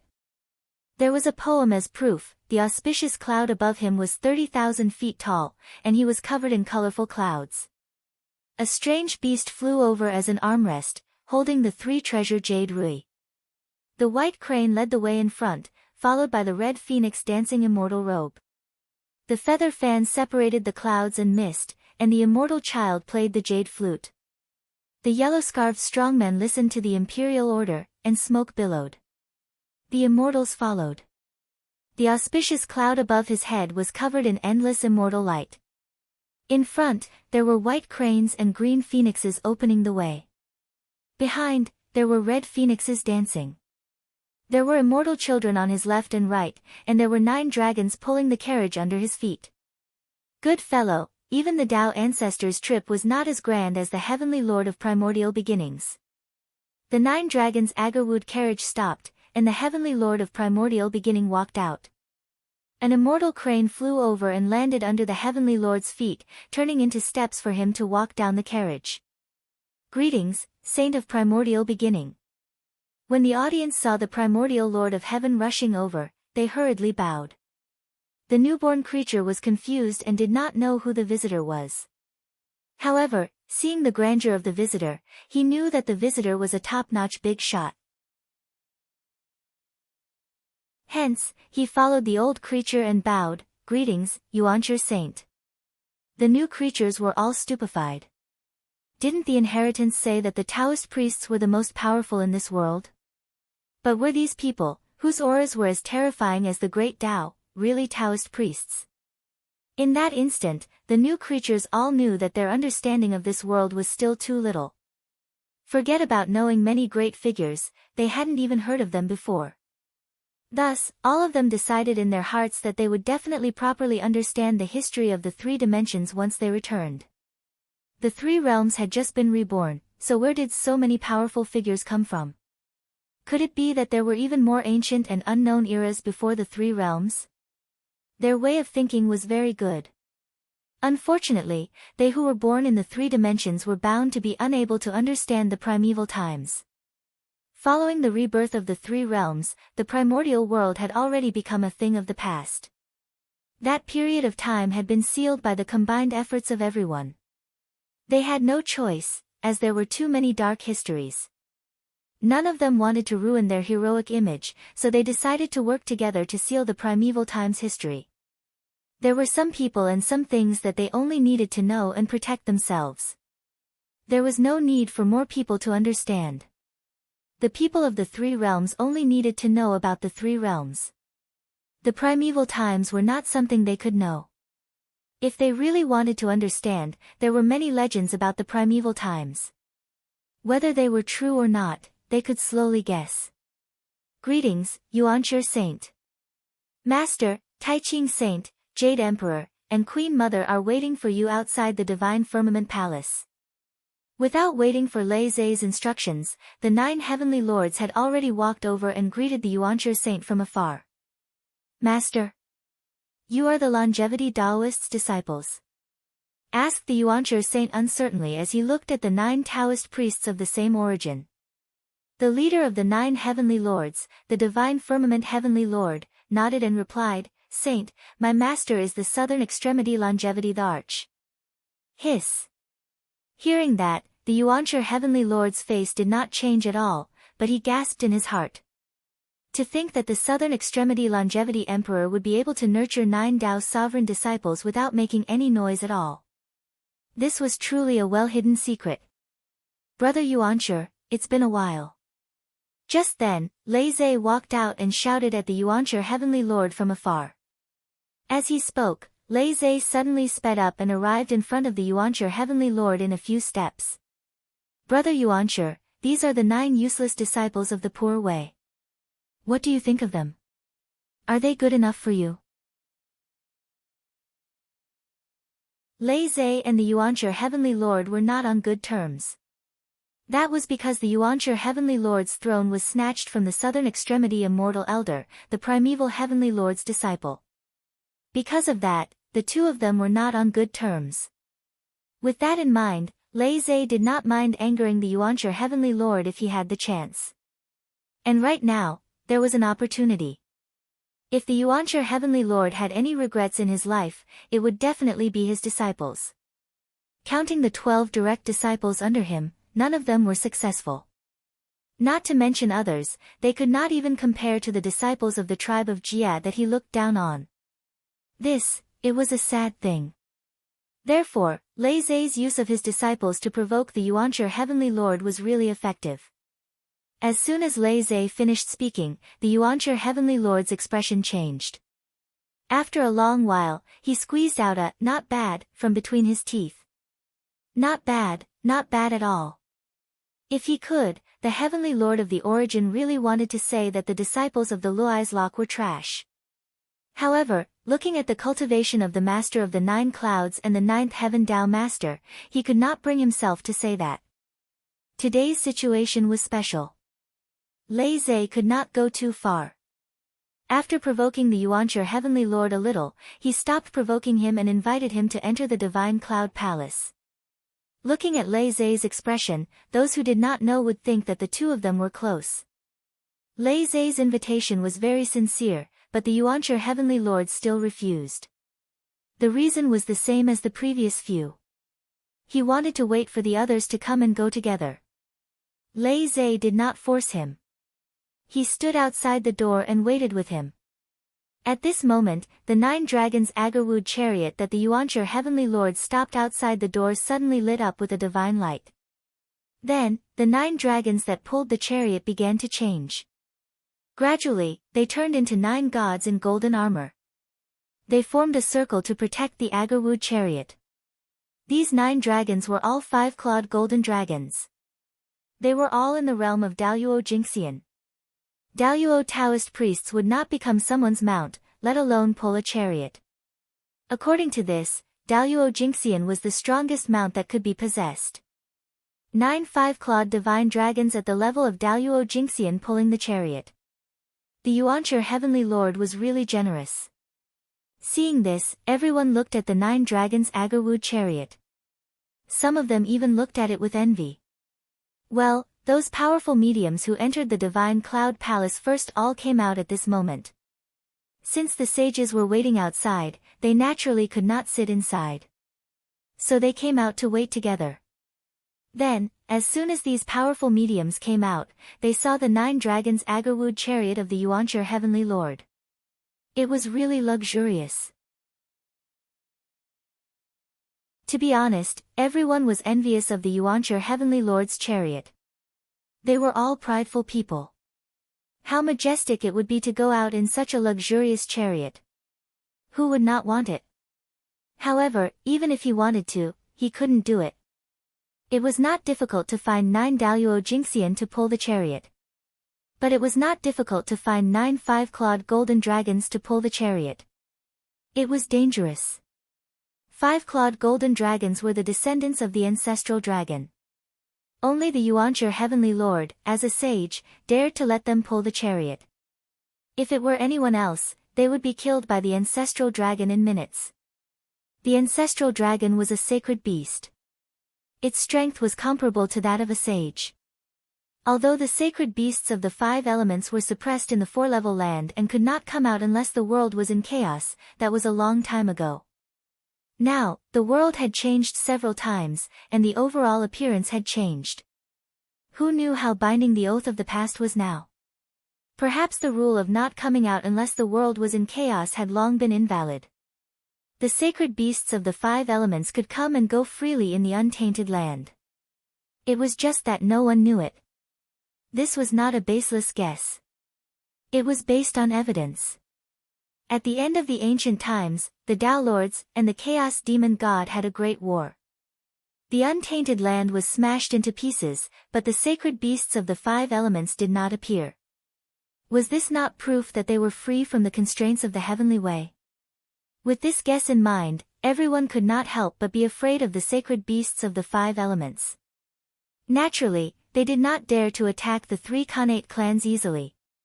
Therefore, these powerful people could only envy a chariot like the 9 dragons' Agarwood chariot. It was impossible for them to build an identical chariot. The chariot of the Yuancher Heavenly Lord was so dazzling that even Lei Zhe could not help but take a few more glances.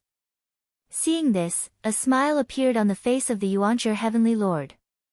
As soon as he arrived at the Xinshao Palace, he was shown off by Lei Zhe's disciple. One could imagine how depressed he was. Now, with that gorgeous chariot, the Yuancher Heavenly Lord could regain some of his dignity. Naturally, he was overjoyed. Unfortunately, the Yuancher Heavenly Lord did not know what Lei Zhe was thinking. If he knew, he would not be able to smile. This was because Lei Zhe glanced at the 9 dragons' Agarwood chariot not out of envy, but because he wanted to see the Yuancher Heavenly Lord make a fool of himself later. What kind of joke? He was already here. Rumble. Inexplicably, heaven and earth shook. Khanate Daos appeared together and hung in the sky. At the same time, billions of starlight fell and turned into a dazzling river of stars that slowly spread out in the void. In addition, auspicious clouds covered the sky. Auspicious chi filled the air. The heavenly way purple chi that represented the heavenly way appeared out of nowhere and spread out in the void. It seemed to cover the sky and the sun, creating a myriad of phenomena. Khanate Daos opened the way, billions of starlight paved the way, and the heavenly way purple chi fell. Seeing this phenomenon, everyone knew that great Emperor Ziwei had arrived. Only he could bear such a phenomenon. Before great Emperor Ziwei appeared, everyone, including the sages, took the initiative to welcome him. What was ostentatious? This was it. Before the person arrived, the phenomenon had already arrived. The sages even greeted him with cupped fists. In the untainted land, other than the ancestral lord, only great Emperor Ziwei was qualified to do so. Great Emperor Ziwei was the most virtuous in the untainted land. Even the heavenly way had to coax him and did not dare to offend him. Who's here? What a grand display. It's even grander than the sages. Could it be a sage too? Some newborn creatures were puzzled and asked curiously. Beside him, an old creature could not help but glance at him after hearing his words. He reminded him, "Don't talk too much. Great Emperor Ziwei is here. You must be more respectful later.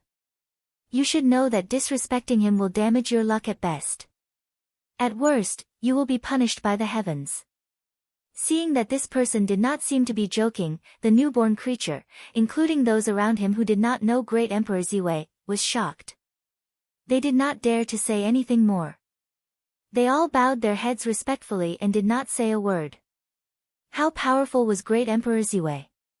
Just being disrespectful to him would cause them to be punished by the heavens. This kind of treatment was unheard of. Even a sage could not do this. For a moment, everyone could not help but be curious about great Emperor Ziwei. What kind of person was he to have such great ability? To have tens of thousands of Daos open the way for him and have sages wait for him with cupped fists. While everyone was thinking, endless light suddenly rose from the end of the galaxy. It was extremely bright, like the sun. Amidst the dazzling light, an imperial chariot pulled by 9 dragons slowly appeared before everyone's eyes. 9 dragons pulling a chariot. Seeing this scene, everyone subconsciously looked at Lord of Heaven's 9 dragons' Agarwood chariot. Then, everyone realized the difference between the two chariots. There was an obvious difference. First of all, Lord of Heaven's 9 dragons' Agarwood chariot was only an acquired supreme treasure. But great Emperor Ziwei's imperial chariot, if everyone was not mistaken, should be a top innate spiritual treasure. No one knew where great Emperor Ziwei found it. Secondly, the 9 dragons pulling the chariot for great Emperor Ziwei were much more powerful than the 9 dragons pulling the chariot for Lord of Heaven. Was the one who was stronger than Daluo Jingxian the Daluo Taoist priests? No, he was stronger than the Daluo Taoist priests. The patterns on the 9 dragons seemed to be naturally formed. They exuded the aura of the way. Endless mysteries intertwined, and the powerful force that emanated from their bodies was as vast as the great path. In front of the 9 dragons, many of the great divines present actually felt slightly threatened. This feeling was not wrong. Each of the 9 dragons pulling the chariot for great Emperor Ziwei had the power of a great master. Thinking of this, everyone sucked in a breath of cold air. This was truly earth-shattering. 9 great masters pulling the chariot. How heroic and domineering was that?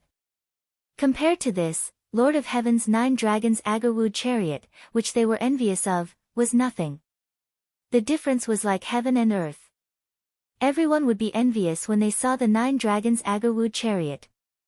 But great Emperor Ziwei's 9 dragons' imperial chariot could only amaze and shock everyone.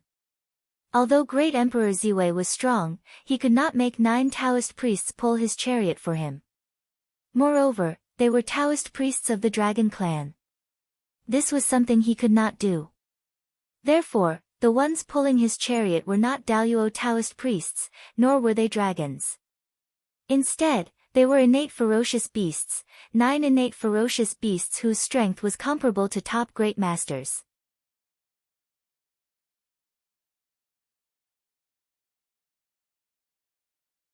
Chapter 834.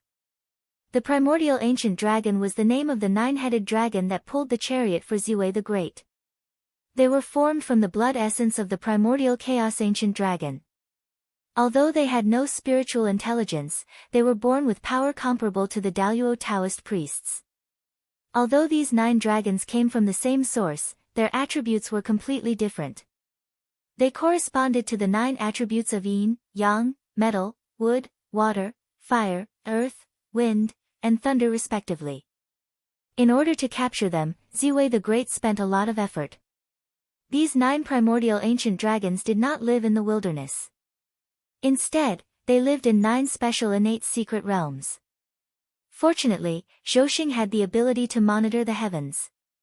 Otherwise, Ziwei the Great would not have been able to find their whereabouts. These 9 barbaric ancient dragons had been living in their birthplace ever since they were born. They had never taken a step out of their special innate secret realms. Every day, they would eat and sleep after they were full, and eat after they were well rested. They were very carefree. However, in the end, their bloodline was powerful, and they did not cultivate much.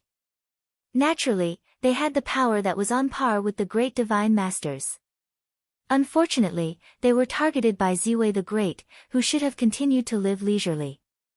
Their peaceful lives were disrupted because of this. Although the power comparable to a great medium was not weak, it was nothing in front of Ziwei the Great. They were easily suppressed by him. With a raise of his hand, Ziwei the Great suppressed 9 primordial ancient dragons with strength comparable to a great medium and took them as mounts to pull the chariot. Ziwei the Great did not even let go of the innate secret realm that nurtured the 9 dragons. He moved it to the boundless starry sky. Where did Ziwei the Great's supreme grade innate spiritual treasure, the imperial chariot, come from? Wasn't it refined by fusing the innate spiritual treasures nurtured by the 9 innate secret realms? 9 primordial ancient dragons pulling the chariot. That was luxurious enough, wasn't it? However, this was not the most luxurious part. Although the 9 dragons had different attributes, they came from the same source. In other words, when the 9 dragons joined forces and merged into one, they could transform into a primordial chaos ancient dragon to fight the enemy. It was truly ferocious. Everyone obviously thought of this as well. They could not help but sigh in their hearts. Ziwei the Great's generosity was truly outrageous. Greetings, fellow Taoists. After Great Emperor Ziwei arrived, he first scanned everyone's faces before returning the greeting.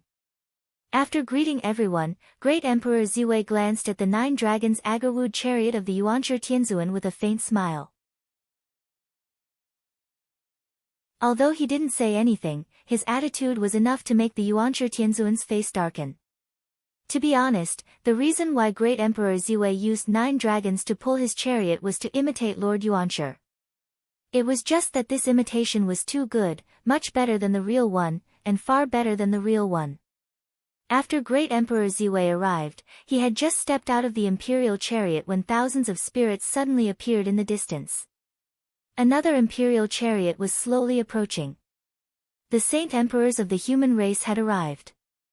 Everyone went forward and saw the human race's Saint Emperor Feng Zichen, Her Highness Nuwa, and Heavenly Emperor Fuxi in a carriage heading towards Divine Firmament Palace. When a human emperor traveled, the atmosphere was even more extraordinary. In front of them were thousands of spirits clearing the way, and above their heads were the canopies of the 5 emperors. Behind them were the 2 sovereigns and 5 emperors of the human race, and many other great mediums. When everyone's power was combined, it created a boundless atmosphere that shook the heavens and the earth. After Feng Zichen, it was Donghuang Tai. This former #1 master of the primitive world, even without his past glory, was still quite extraordinary. He came alone. There were no strange phenomena around him, but in the eyes of all living beings, he seemed to be the center of the world, and everything in the world revolved around him. Finally, it was the two saints of the West. These two saints knew that they were poor and couldn't compare to the people of the East. They didn't want to compete with the people of the East, so they came in a very low-key manner. Goddess Hutu rarely left the underworld. Even a big event like Luai's becoming a saint wasn't enough to alarm her. However, she was still one of the 4 Imperials. For this reason, although Goddess Hutu didn't come in person, she still sent her incarnation, the Hutu Emperor, to come and congratulate him. In this way, all the saints and many primordial chaos experts were considered to have arrived. Luais didn't hesitate anymore. He led everyone into the divine firmament palace and arranged their seats. Then, he asked the 9th Heaven Lord to call in the people who came to listen to the sermon. And this day happened to be the 10,000th year of the primitive world. It was also the day of Luai's sermon. Everyone came in. There were exactly 3,000 people, no more, no less. 90% of them were creatures of the primitive world, and 10% were creatures of the 3 realms. Luais wasn't surprised. The 3 realms had only been born for 10,000 years, and there weren't many creatures born. It was already very good that so many people came. When he first became a saint, Luais was quite optimistic about the creatures of the 3 realms.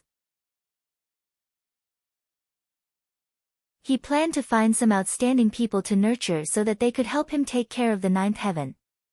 But he didn't expect that the plan couldn't keep up with the changes. The birth of the Buzhou divine race made Luais see another possibility. It wasn't a bad idea to let this race take care of the 9th heaven and become the heavenly tribulation emissaries. Whether it was in terms of background or identity, they were quite suitable. Because of this, Luais, who had been optimistic about the creatures of the 3 realms, suddenly didn't care about them. Having the Buzhou divine race was enough for him. He didn't need to spend so much effort to find talents from the creatures of the 3 realms. It saved him a lot of trouble. Time flew by. In the blink of an eye, thousands of years had passed. Luai's sermon came to an end.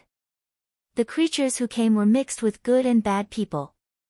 Luais didn't think much of them. Therefore, after the sermon, Luais didn't ask them to stay. He let them leave.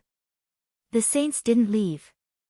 Instead, they stayed in the divine firmament palace to discuss the Tao with Luais. Next, in a few thousand years, it would be Fushi's turn to give a sermon. Everyone was going to go there. Because of this, they couldn't be bothered to go home again. They might as well wait for a while at Luai's place. After the sermon, they would go to the Emperor's city to congratulate Fushi. After all, he was a fellow Taoist in the past. He was also the first being in the 3 realms to achieve the Tao. The saints had to give him face. A few thousand years was just a blink of an eye in the saints' eyes. But in the eyes of some creatures, a few thousand years wasn't short. During this period of time, quite a few new sentient life forms had been born in the 3 dimensions.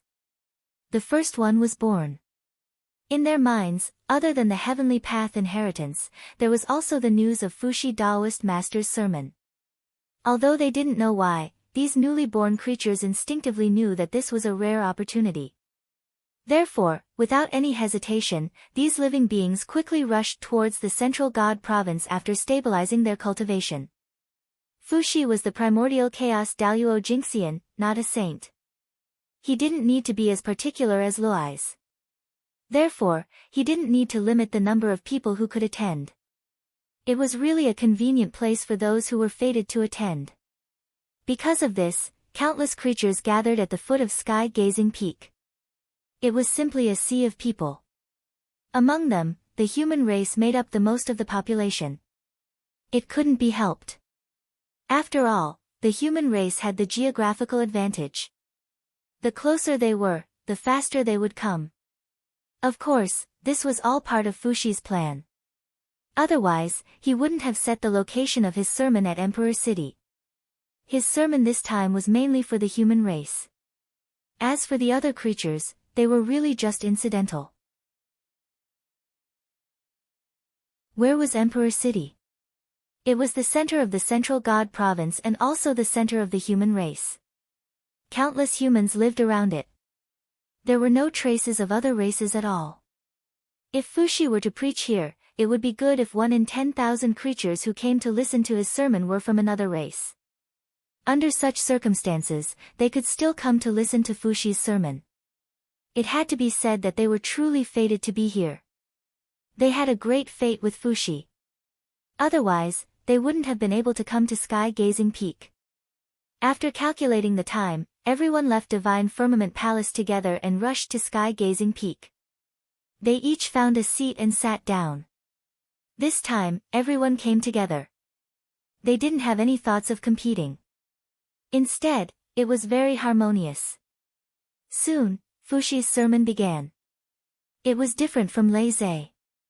Lei Zhe mainly talked about the innate Tao of thunder and then the Tao of calamities. He explained the principles of the various calamities in the world. Fushi talked about the Tao of innate 8 trigrams. Then, from the innate 8 trigrams, he extended the principles of the universe's evolution. He explained the various principles of the universe to the world. Comprehending by analogy was what all living beings learned. Unlike Lei Zhe and Fushi, after listening to their sermon, they also gained a lot and their cultivation improved by 1 or 2 points. To be honest, listening to Fushi and Lei Zhe's sermon didn't mean much to the saints. But to those with great divine abilities, it had an extraordinary meaning. Because they were all in the Sage-to-be realm. They had reached the extreme and were about to break through the realm of primordial Daluo Jingxian. They, who were in this special realm, needed to accumulate experience. Any great path could be used as a reference for them. If they could gain 1 or 2 points of understanding from the sermon, then their chances of breaking through to primordial Daluo Jingxian would increase by 1 or 2 points. This was also the reason why Fushi's Lei Zhe Dao lecture attracted so many powerful cultivators to listen in. They wanted to break through the realm of primordial Daluo Jingxian, so they didn't want to let go of any opportunity to accumulate experience. The great mediums in the untainted land were all proud and arrogant people. None of them intended to forcefully attain the primordial chaos Dao fruit. They all thought that as long as their foundation was strong enough, they would naturally be able to break through to the primordial chaos zenith heaven golden immortal. This way, primordial Daluo Jingxian would not only be strong enough, but also be able to break through several small realms. Should they break through to primordial Daluo Jingxian directly and then slowly level up, or should they temporarily suppress their realms and gain more when breaking through to primordial chaos? In everyone's hearts, they were all very smart. Was there even a need to say how they would choose? They had waited for hundreds of millions of years. What was a few million years more? Fushi's sermon was the same as Lei Zhe's. It lasted for 3,000 years. Fushi was used to being alone and didn't have any intention of taking in disciples. Therefore, after the sermon, he dismissed everyone. After that, the powerful beings bid farewell to Fushi one after another. After listening to the sermons of 2 primordial chaos experts, they had also gained a lot. It was time to go back into seclusion for a period of time to organize their recent gains. However, these powerful beings had good thoughts, but they didn't have the time to go into seclusion.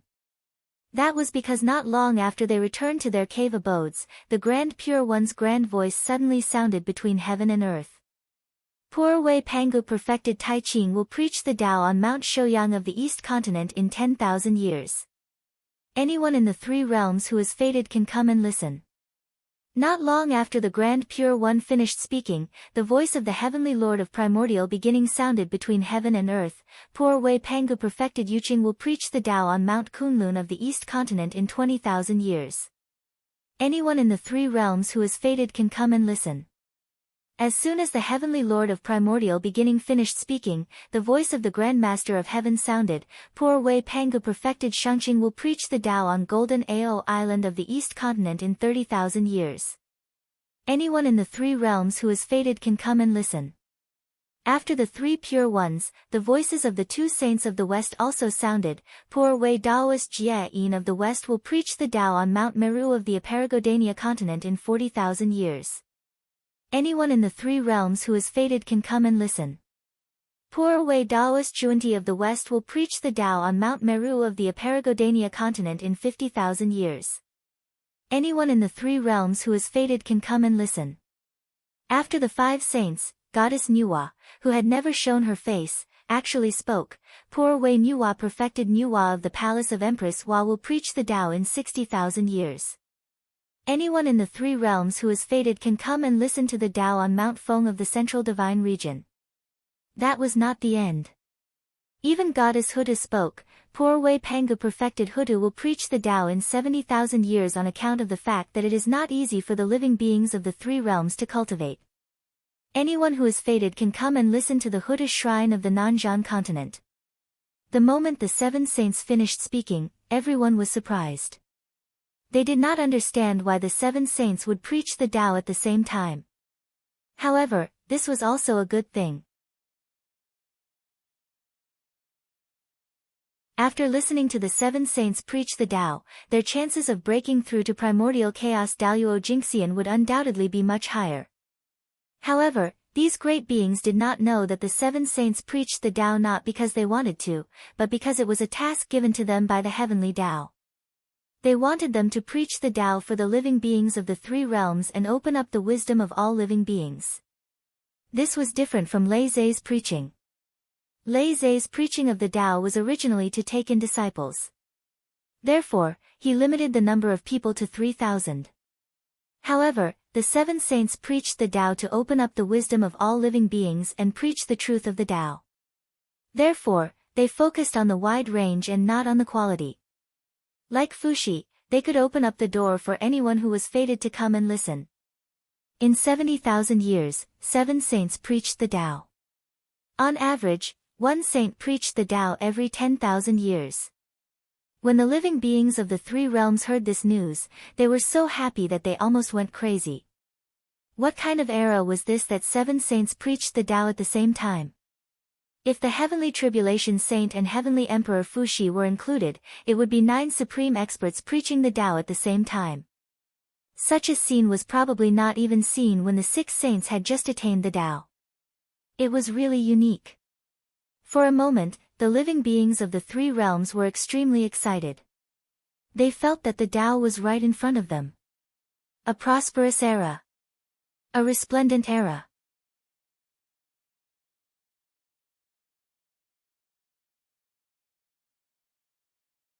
Chapter 835. In the blink of an eye, 70,000 years had passed. At this moment, more than half of the living beings born in the three realms had been born. The originally extremely empty three realms gradually showed some signs of life. The seven saints' Tao preaching had also ended not long ago. Fortunately, with the help of the saints' Tao preaching, the newborn living beings of the three realms not only understood the realm after Daluo Taoist priests, but also knew the current situation of the three realms and the division of the major factions. They had finally gotten rid of their illiterate status. It was truly a joyous occasion. Apart from that, due to the seven saints' Tao preaching, many experts had also appeared in the world. When Feng Zichen was bored, he counted. In 70,000 years, a total of 120,000 Khanate Tao lords had been born. Among these 120,000 Khanate Tao lords, about 100,000 of them had broken through after being inspired by the saints' Tao preaching. The saints' Tao preaching was truly boundless. It had given birth to so many experts in the three realms. Feng Zichen was very happy about this. Of course he was delighted. More than a third of the 120,000 Xiantian Tao lords belonged to the human race. Other than the seven saints' Tao preaching, Feng Zichen had personally rushed over when Goddess Nuwa and Goddess Huda were preaching. He had not been present when the other saints, namely the 3 pure ones and the 2 saints of the West, were preaching. However, although Feng Zichen did not go, the human experts did not miss a single one. Not only did they go, but they also went in groups, bringing all the geniuses of the human clan with them. Although it was a little ugly on the surface, it was all for the development of the race. It was not embarrassing at all. On the contrary, the human experts were willing to go all out for the sake of the race. They had the demeanor of the two saints of the West. With the two saints of the West as role models, the human experts naturally did not feel embarrassed. Moreover, listening to the saints' Tao preaching would not form karma, so why not listen? It would be a waste not to listen. Even a blade of grass could become an immortal after listening to the saints' Tao preaching, let alone the human prodigies. Moreover, they had not only listened to one saint's Tao preaching. Including Fushi's Tao preaching, they had listened to 8 saints' Tao preaching. 8 sages' sermons. It was equivalent to these human sky prides going through the baptism of 8 great Taos. Even the slightest bit of comprehension would benefit them endlessly. Moreover, if they still couldn't make any breakthroughs, then they wouldn't be worthy of being called geniuses of the human race. Nearly 50,000 Xiantian Tao lords had been born. This was an excellent result. At the very least, the human race's foundation would improve significantly. However, although many Tai Daoist lords had been born in the past 70,000 years, not a single Daoyuo Taoist priests had been born. Although the 3 realms were growing increasingly prosperous, it was even more difficult for Taoist priests to prove their Tao and transcend the river of destiny. There were 2 reasons for this. First, it was because there were already enough primordial Taoist priests in the world. Counting those Xiantian Taoist priests who had fallen, almost every Xiantian Tao was marked by a few Taoist priests. It had been said before that the path of Tao validation had always been the easiest for the first person. The further one went, the more difficult it would be. This was because the more marks one left, the harder it would be to prove a Xiantian Tao. Unless one's background was powerful enough to make a Tao master go easy on them, one would have to obediently endure the attacks of the Taoist priests' marks if they wanted to prove their Tao. Only by making it through could one successfully prove their Tao. If they couldn't, then sorry. Not only would they fail to prove their Tao, but in serious cases, they might even die. Proving one's Tao after another had always been a very dangerous thing. Therefore, it was also an advantage to be born early. In the past 70,000 years, many peak Tao lords had tried to prove their Tao and transcend the river of destiny to become the indestructible Taoist priests. Unfortunately, they all failed and most of them died in the struggle for Tao. The power of a Xiantian Tao was ultimately limited. Many Xiantian Taoist priests didn't want to see latecomers prove their Tao. Back then, when Suiren proved his Tao, if not for the protection of the sacred beast Zhu Yan, who warned the many Taoist priests of the Xiantian fire Tao, Suiren might not have been able to achieve Tao so easily. Even Feng Zichen had to go all the way to the great chaos outside the primordial world to prove his Tao, not daring to do so in the primordial world. The cruelty of the struggle for Tao could be seen from this. Apart from the struggle for Tao, there was another tribulation in the 3 realms era to prove one's Daoyuo Tao, and that was the tribulation of merit. In the 3 realms, not everyone could prove their Tao just because they wanted to. They also needed to have the qualifications. Only those with merit were qualified to prove their Tao. How much merit was needed? It wasn't much. If one really had to describe it, it could be said that if this merit was used on an ordinary person, it could raise him from a mortal with no dermic powers to the level of Daoyuo Jingxian. Note that it was Daoyuo Jingxian, not Daoyuo Taoist priests. The difference between the two was more than 10,000 times. In the eyes of Feng Zichen and company, this amount of merit was nothing. It could be said to be pitifully low. However, in the eyes of the living beings of the 3 realms, this amount of merit was an astronomical figure. It was enough for them to accumulate for millions of years. In this era, there were just too few ways to obtain merit. They could only start from small matters and accumulate it bit by bit. Only by accumulating enough merit would one have the qualifications to prove their Tao. This was the threshold of Tao validation. Although the struggle for Tao was dangerous, if one did not accumulate enough merit, they would not even have the qualifications to participate in the struggle for Tao. If one did not accumulate enough merit and chose to forcefully prove their Tao, what would happen? It was simple. First, congratulations on gaining the attention of a saint. The newly ascended saint, Luis, would cast a wisp of his spiritual will, bringing heavenly punishment, to let the world know the consequences of defying the heavenly Tao. The path of Tao validation was difficult. Difficult. Difficult. Merit and the struggle for Tao were the two mountains in the hearts of many peak Tao lords. If they could not move them, they would not be able to prove their Tao. They would not be able to transcend the long river of fate and cultivate to the realm of the immortal Daoyuo Taoist priests. On the sky-gazing peak, Feng Zichen stood alone at the peak of the mountain and looked down at the billions of mountains and rivers. Everything in the world appeared clearly in front of his eyes. No divine ability or array formation could block his vision. He was just that powerful. With this glance, he could see everything in the world. Inevitably, the figures of many peak Tao lords who were in seclusion appeared in Feng Zichen's eyes. Looking at them bitterly searching for the great Tao, unable to obtain it and scratching their ears and cheeks, Feng Zichen could not help but feel a myriad of emotions in his heart. At the same time, his heart seemed to be touched and trembled inexplicably. Then, Feng Zichen vaguely understood that his opportunity seemed to have arrived. Opportunity? Thinking to this point, Feng Zichen withdrew his thoughts and began to think carefully.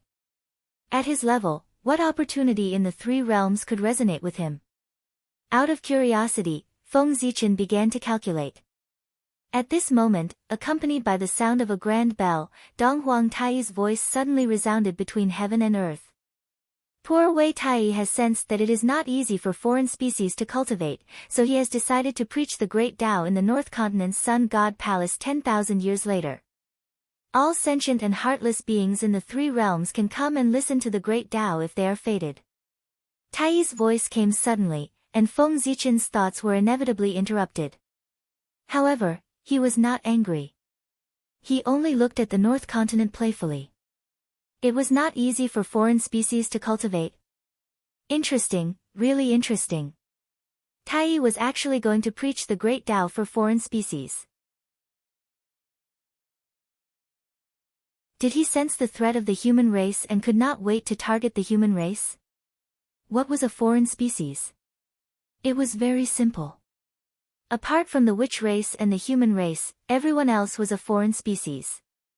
Taiyi's purpose for preaching the great Tao to the foreign species was very obvious. He wanted to rope in the foreign species to target the human race.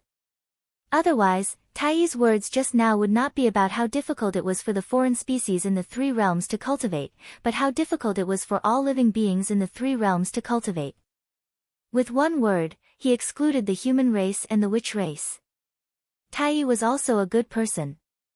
No, the purpose of Taiyi's preaching should not be so simple. For some reason, Feng Zichen felt that something was wrong. Dong Huang Taiyi was Feng Zichen's greatest imaginary enemy, and there was no other. Ever since Feng Zichen stepped into the door of cultivation, he had always been afraid of Dong Huang Taiyi and Di Jun. For this, Feng Zichen had seriously studied Dong Huang Taiyi and knew that he was a very proud and powerful person. Of course, he did not lack wisdom. It was just that he rarely used his wisdom. Because Taiyi was too strong. In his eyes, there was no problem that the bell of chaos could not solve. If there was, he would ring the bell of chaos a few more times. Taiyi's strength concealed his wisdom. However, this did not mean that he was a boorish man. On the contrary, how could someone in Taiyi's position be a boorish man? How could a boorish man suppress all the geniuses of the same generation and make them unable to raise their heads and feel inferior? Taiyi was a person with great wisdom. Therefore, his actions must have a deep meaning.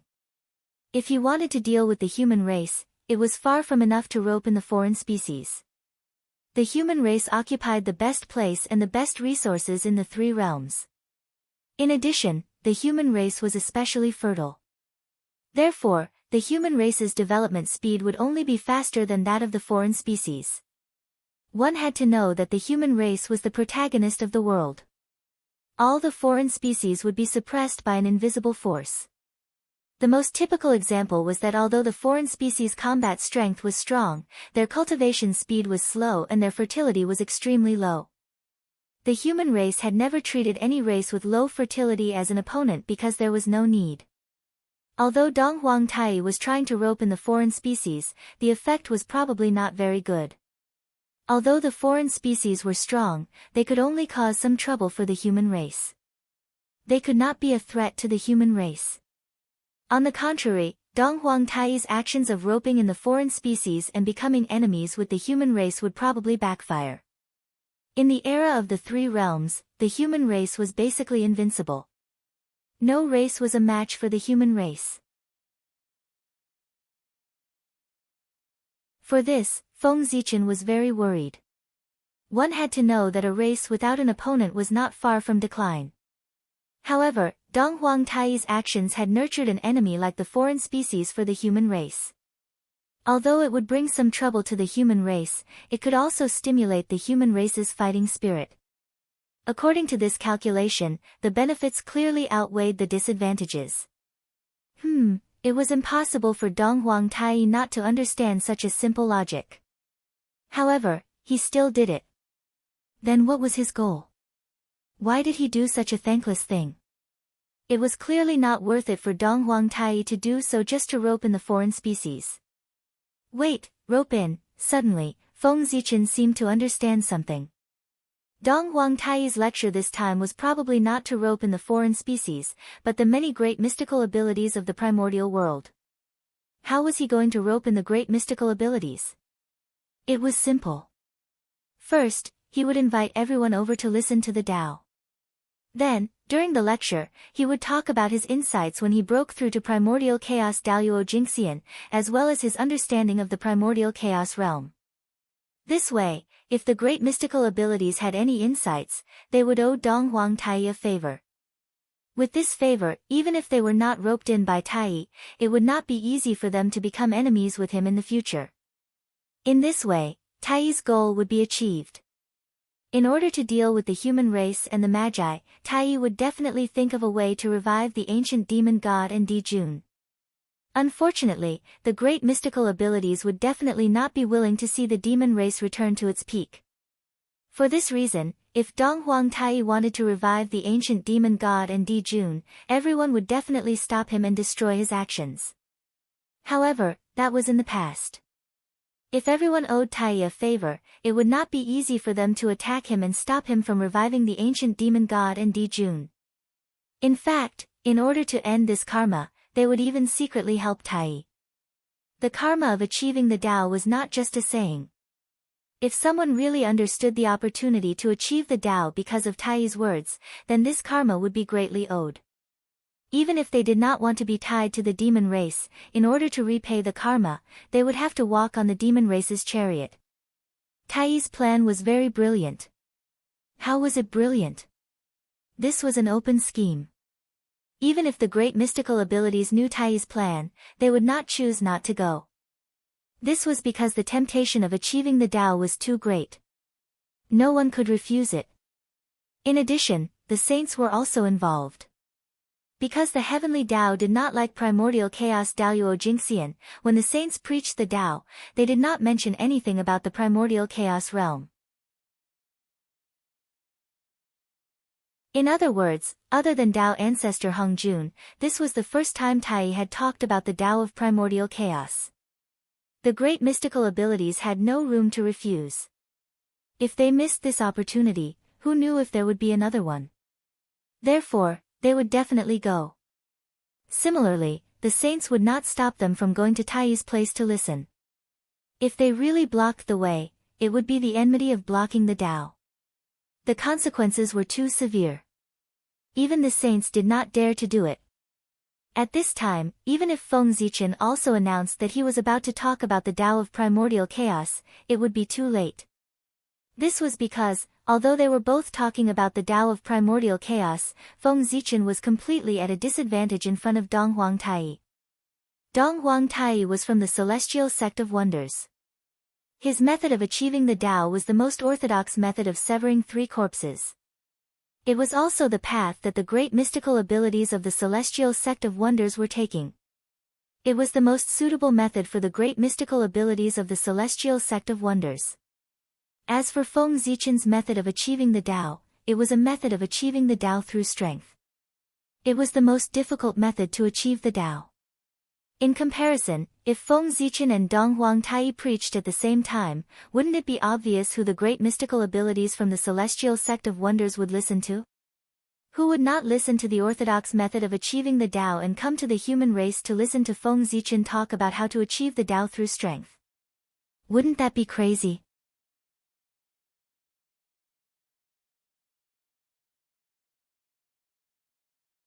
Chapter 836. Feng Zichen would not do something that would humiliate himself. Shaking his head, Feng Zichen turned around and returned to the human emperor palace. It was time for him to prepare for the sermon.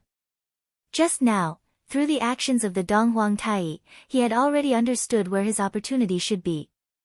It was on the matter of the sermon. The Khanate Tao ancestor, Taoist Hung Jun, had once preached the Tao in the chaotic purple cloud palace in outer space. Thus, he had started the prosperity of the primordial world and the glory of the immortal Tao. He had also established his supreme status as a Tao ancestor. After that, the heavenly Tao ancestor, Feng Zichen, other than passing down the Tao of the God Fiend and martial Tao, he did not seem to have preached the Tao to all living beings, nor did he start the postnatal era. As for the glory of the postnatal era, it had never happened. Now, although the three realms were prosperous, it continued the glory of the Khanate era, the glory of Tao ancestor Hung Jun. It could not be said that it had nothing to do with the postnatal era and Feng Zichen. It could only be said that it had little to do with it. That would not do. How could the Khanate Tao be popular in the postnatal era? Yes, the postnatal Tao was inferior to the Khanate Tao. This was where the postnatal Tao was inferior to the Khanate Tao. It was also its greatest disadvantage. For this reason, even Feng Zichen, who was the postnatal Tao ancestor, cultivated the Khanate Tao. However, this could not deny the postnatal Tao. Even someone as strong as Feng Zichen could not make the postnatal Tao stronger than the Khanate Tao. However, he could make the postnatal Tao the foundation of cultivating the Khanate Tao and transform the postnatal Tao into the Khanate Tao. One had to know that there was no sword Tao in the primordial world. It was Feng Zichen who created the sword Tao and reversed it from the postnatal Tao to the Khanate Tao. He embedded it in the origin of the world and became one of the cornerstones of the world. That was why the primordial world had the sword Tao, the Khanate sword Tao. Feng Zichen was very experienced in reversing the postnatal Tao. And his opportunity was related to this. The Khanate Tao was extremely powerful, but difficult to cultivate. The postnatal Tao was easy to cultivate, but it was not as powerful as the Khanate Tao. What Feng Zichen wanted to do was to pass down the method of reversing the acquired path into the innate path. Let all living beings build their foundation with the post-celestial Tao, and when the time was ripe, they could then cultivate the pre-celestial Tao. This was Feng Zichen's opportunity, his merit, and his duty as the post-celestial Tao ancestor. Just like the Khanate Tao ancestor, Taoist Hung Jun, who preached in the Purple Cloud Palace and opened the door to the Tao for the Khanate lifeforms. The post-celestial Tao ancestor, Feng Zichen, should also pass down the great Tao and open the door to the great Tao for the countless post-celestial beings. Only by fulfilling his duty could Feng Zichen be considered a true post-celestial Tao ancestor, respected by both heaven and earth. The Hotian living beings had been waiting for a long time, and it was time for Feng Zichen to fulfill his duty as the Hotian Tao ancestor. Taking advantage of the time when Dong Huangtai was preaching, Feng Zichen could organize his own understanding so that he could organize a suitable transformation method and impart it to the masses. In the blink of an eye, 13,000 years had passed. At this time, Dong Huangtai's preaching finally came to an end. Not long after everyone left the demon imperial palace, Feng Zichen's voice suddenly sounded between heaven and earth, resounding in every corner of the three realms. The poor Wei Panga Zichen clan feels that it is not easy for the post-celestial beings to cultivate, so I have decided to preach the great Tao 10,000 years later. Anyone who cultivates the post-celestial Tao can come to the Tree of World to listen. The moment Feng Zichen's voice fell, all the living beings in the three realms who cultivated the post-celestial Tao suddenly had a mysterious feeling, as if their opportunity was about to arrive. Whim. The whim that was unique to cultivators. With this feeling, it meant that the sage emperor of the human clan's preaching had an opportunity to prove their Tao. Thinking of this, all the post-celestial cultivators went crazy. Almost without any hesitation, they each used their magic and flew towards the central divine province. Although there were still 10,000 years before the sage emperor of the human clan's preaching, everyone was afraid that they would not be able to find a seat if they were late. Therefore, they did not dare to hesitate at all. They flew as fast as they could to the central divine province. As for where the Tree of World was, everyone in the three realms knew this. The Tree of World was in the center of the central divine province, which was also the center of the three realms. It was the second sacred land of the primordial world. It was said that cultivating under the Tree of World would increase the chances of proving one's Tao by 30% compared to the outside world. What did 30% mean? One had to know that many people failed to prove their Tao, and the difference was only 10%. With an increase of 30%, more than 80% of the Tai Dao lords in the primordial world would be able to prove their Tao. Daoyuo Taoist priests. If this was not a sacred land, then what could be called a sacred land? Unfortunately, such a sacred land could only be ranked second and not first. One really did not know how extraordinary the number one sacred land of the three realms was. As for where the number one sacred land was and what it was, no one in the three realms knew. Some said it was the Tao ancestors' purple cloud palace, some said it was the great Emperor Xue's boundless starry sky, some said it was the Dongxing divine province's Kunlun mountain, or the former Buzhou sacred mountain, and some even said there was no such thing as the number one sacred land. In short, there were many theories, but none of them could be conclusive. No one with great divine abilities came out to tell them what the number one sacred land of the three realms was. In any case, it was very mysterious, and everyone had been guessing. However, although no one knew what the number one sacred land of the three realms was, everyone knew that the number two sacred land of the three realms was under the Tree of World. Because of this, many people rushed to the central divine province at this time. They might have the intention to take the opportunity to cultivate under the Tree of World. That was under the Tree of World. Who did not want to cultivate under it? However, without the permission of the sage emperor of the human clan, even saints could not approach it, let alone these ordinary cultivators. Today, all the living beings of the three realms knew what a saint was. They were the peak of the three realms, the spokesperson of the heavenly Tao, the controller of the universe, an unattainable existence. Naturally, no one dared to have any delusions about a place that even saints could not approach. But now, the situation was different. The sage emperor of the human clan wanted to preach under the Tree of World. Naturally, he would not stop them from cultivating under the Tree of World. This was an unprecedented opportunity. Of course, they had to seize it tightly. Cultivating under the Tree of World for a day was better than cultivating in the mortal world for 100 years. It could be said that there were two opportunities for Feng Zichen to preach the Tao this time. The first was the Tao he wanted to preach, and the second was under the Tree of World. It was with this idea that many cultivators who cultivated the Khanate Tao also rushed to the central divine province. Even if they could not hear the Tao, being able to cultivate under the Tree of World was also an opportunity. Unfortunately, cultivators who cultivated the Khanate Tao were destined to be disappointed. This time, Feng Zichen said that he wanted to preach the Tao for cultivators who cultivated the Khanate Tao, so he only preached the Tao for them. Cultivators who cultivated the Khanate Tao could not enter the area covered by the Tree of World. Normally, Feng Zichen might not be so stingy. But it was different now. After the news that he was going to preach the Tao under the Tree of World spread, the number of Khanate living beings who came would be beyond imagination. In order to make room for these cultivators, it was better to let the cultivators who cultivated the Khanate Tao stay behind for the time being. Even Tao ancestor Hung Jun had to talk about relationships. As a human, Feng Zichen was no exception. In fact, it was even more serious than Tao ancestor Hung Jun. After Feng Zichen preached the Tao, anyone who cultivated the Khanate Tao or was born as a Khanate living being would be counted as his disciples and grand disciples. But cultivators who cultivated the Khanate Tao were not. Wouldn't this relationship become estranged all of a sudden? The saints knew far more about Feng Zichen's preaching than the people of the world. Almost as soon as his voice fell, the saints had already seen the purpose of Feng Zichen's action from the heavenly secrets. The Khanate Tao ancestor was finally going to fulfill his duty and step onto the path he should take. He would open the door to the great Tao for all living beings in the Khanate world and start his own glorious era. However, seeing was one thing. Just like how the saints could not stop the Eastern Emperor Tai from preaching the Tao, they could not stop Feng Zichen from preaching the Tao.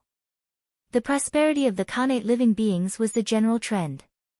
It could not be reversed or changed. Feng Zichen preaching the Tao to the world was an act of following the heavens. Those who were his enemies would be going against the trend and would not be able to escape the fate of being crushed. The saints naturally would not do such a stupid thing. On Mount Kunlun, the heavenly lord of primordial beginning pondered for a while. Suddenly, he ordered the white crane boy to summon all his disciples other than Jade Capital. They were the 8 golden immortals of Chan school and a few in-name disciples. These disciples had a few things in common. Firstly, they all had Daluo Jinxian's realm. Secondly, they all cultivated the Khanate Tao. In other words, if they went to listen to Feng Zichen's preaching, they would all benefit. The heavenly lord of primordial beginning had asked them to come here for this.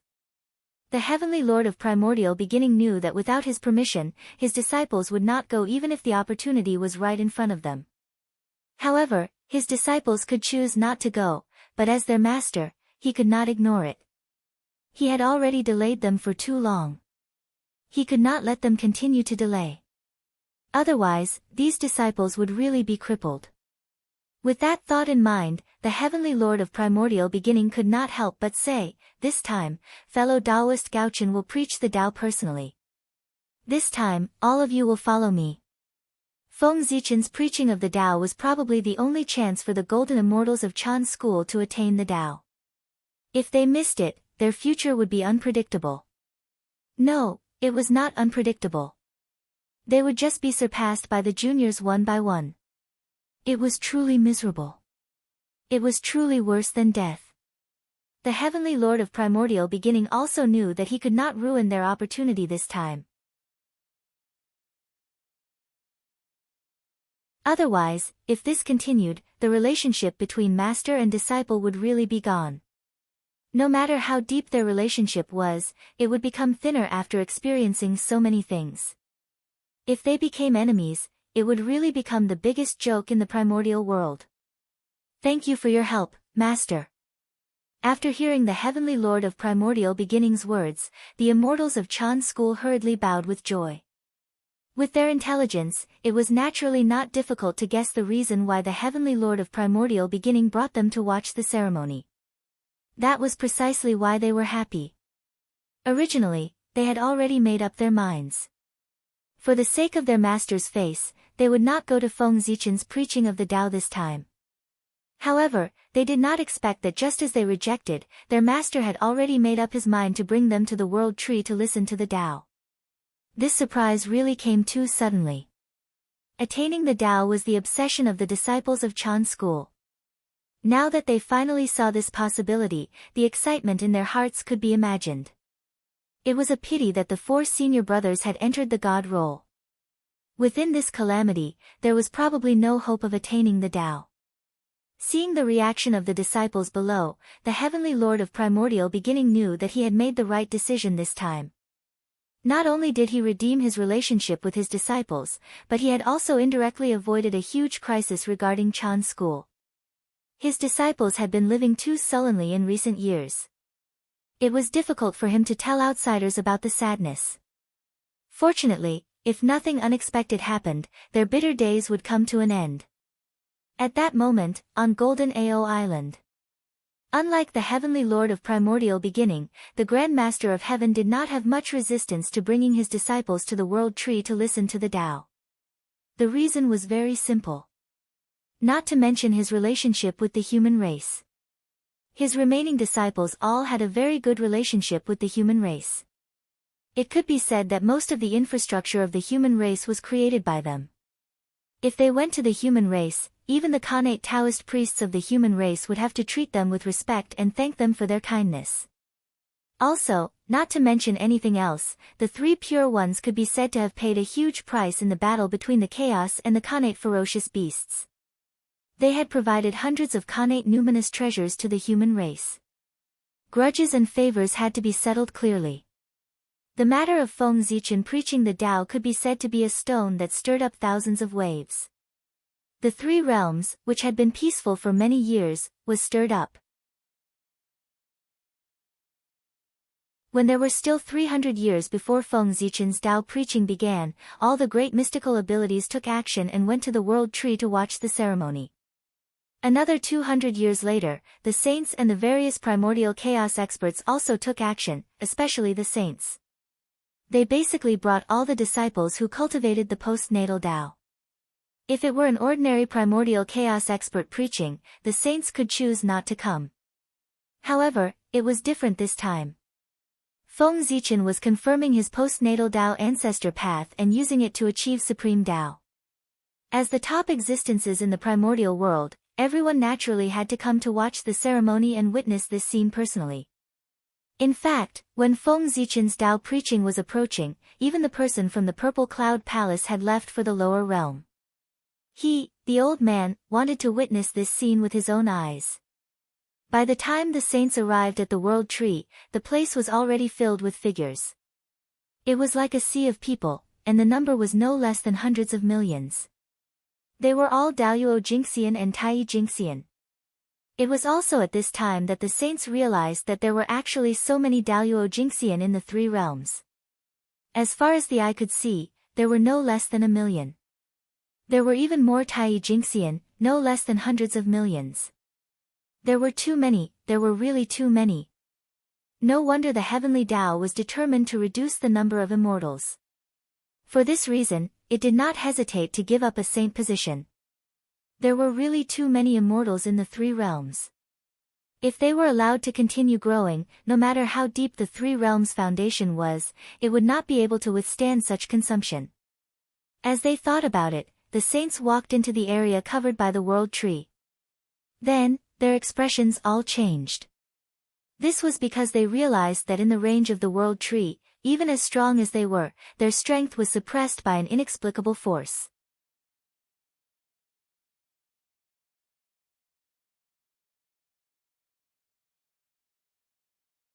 Chapter 837. Moreover, the closer they were to the Tree of World, the stronger the suppression. Was the Tree of Worlds so terrifying? Even someone as strong as a saint would be suppressed by its power. For a moment, everyone's fear of Feng Zichen increased. They arrived under the Tree of World without saying a word. During this time, Feng Zichen didn't move to welcome them. The crowd did not mind this at all. Welcome. Welcome what? When Tao ancestor Hung Jun preached in the Purple Cloud Palace, did you see him come out to welcome them? If you had a problem with it, you didn't have to come. Under the arrangement of a few human Khanate Taoist priests, the saints and the primordial chaos Tao masters took their seats one after another. At this time, it was almost time for the preaching. Feng Zichen was ready to start. However, suddenly, Feng Zichen, who was resting under the Tree of World with his eyes closed, suddenly opened his eyes, stood up from the platform, and walked out. From the looks of it, he was going out to welcome someone. Who was he welcoming? Everyone who saw this scene began to ponder in their hearts. In the three realms, there were not many people who could make the Saint Emperor of the human race bow down to welcome them. Didn't you see that when the saint came in, he didn't move to welcome them? But at this moment, the old man moved. This meant that the identity of the person who came was more noble than the saint. His more noble than the saint. Who could it be? Was there such a person in the three realms? Ever since the unification of the Tao, Tao ancestor Hengjun gradually faded out of everyone's sight. Until now, only those with great divine abilities and a few Khanate Taoist priests knew of his existence. The rest had never heard of Tao ancestor Hengjun. If not, the world wouldn't call the three pure ones Tao ancestor. The creatures of the three realms only knew of Tao ancestor, but not Tao ancestor Hengjun. Therefore, they recognized the three pure ones as Tao ancestors. Because of this, when the world worshipped the three pure ones, they gradually called them Tao ancestors. The three pure ones didn't deny this. They, who created the heavenly immortal path, were indeed qualified to call themselves Tao ancestors. Because they didn't know of Tao Father Hongjuan's existence, saints were the limit of what the living beings of the three dimensions could imagine. As for existences that were even more formidable than saints, they'd utterly never imagined such a thing. Now, from Feng Zichen's actions, they guessed that an existence beyond the saint level was about to descend. One could imagine the shock in their hearts.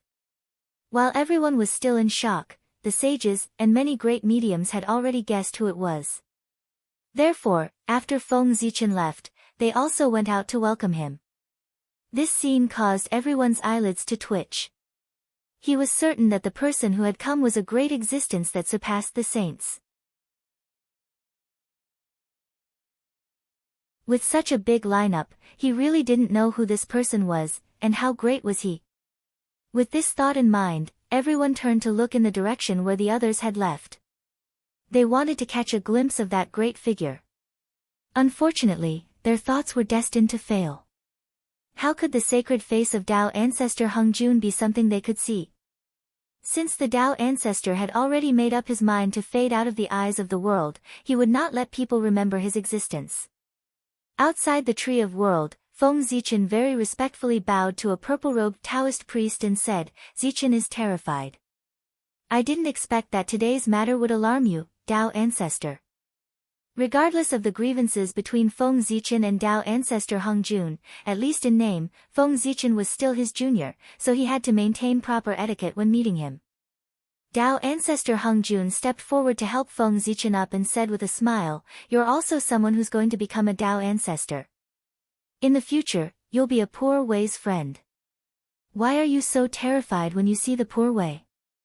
Postnatal Tao ancestors and Khanate Tao ancestors were all Tao ancestors, and they were all existences that opened the door to the great Tao for living beings. There was no distinction between nobility and lowliness. Even if the postnatal Tao was inferior to the Khanate Tao, it was still the same. While the two of them were talking, all the sages and the great mediums arrived. They all bowed to Tao ancestor Hengjun and said, "Greetings, Master."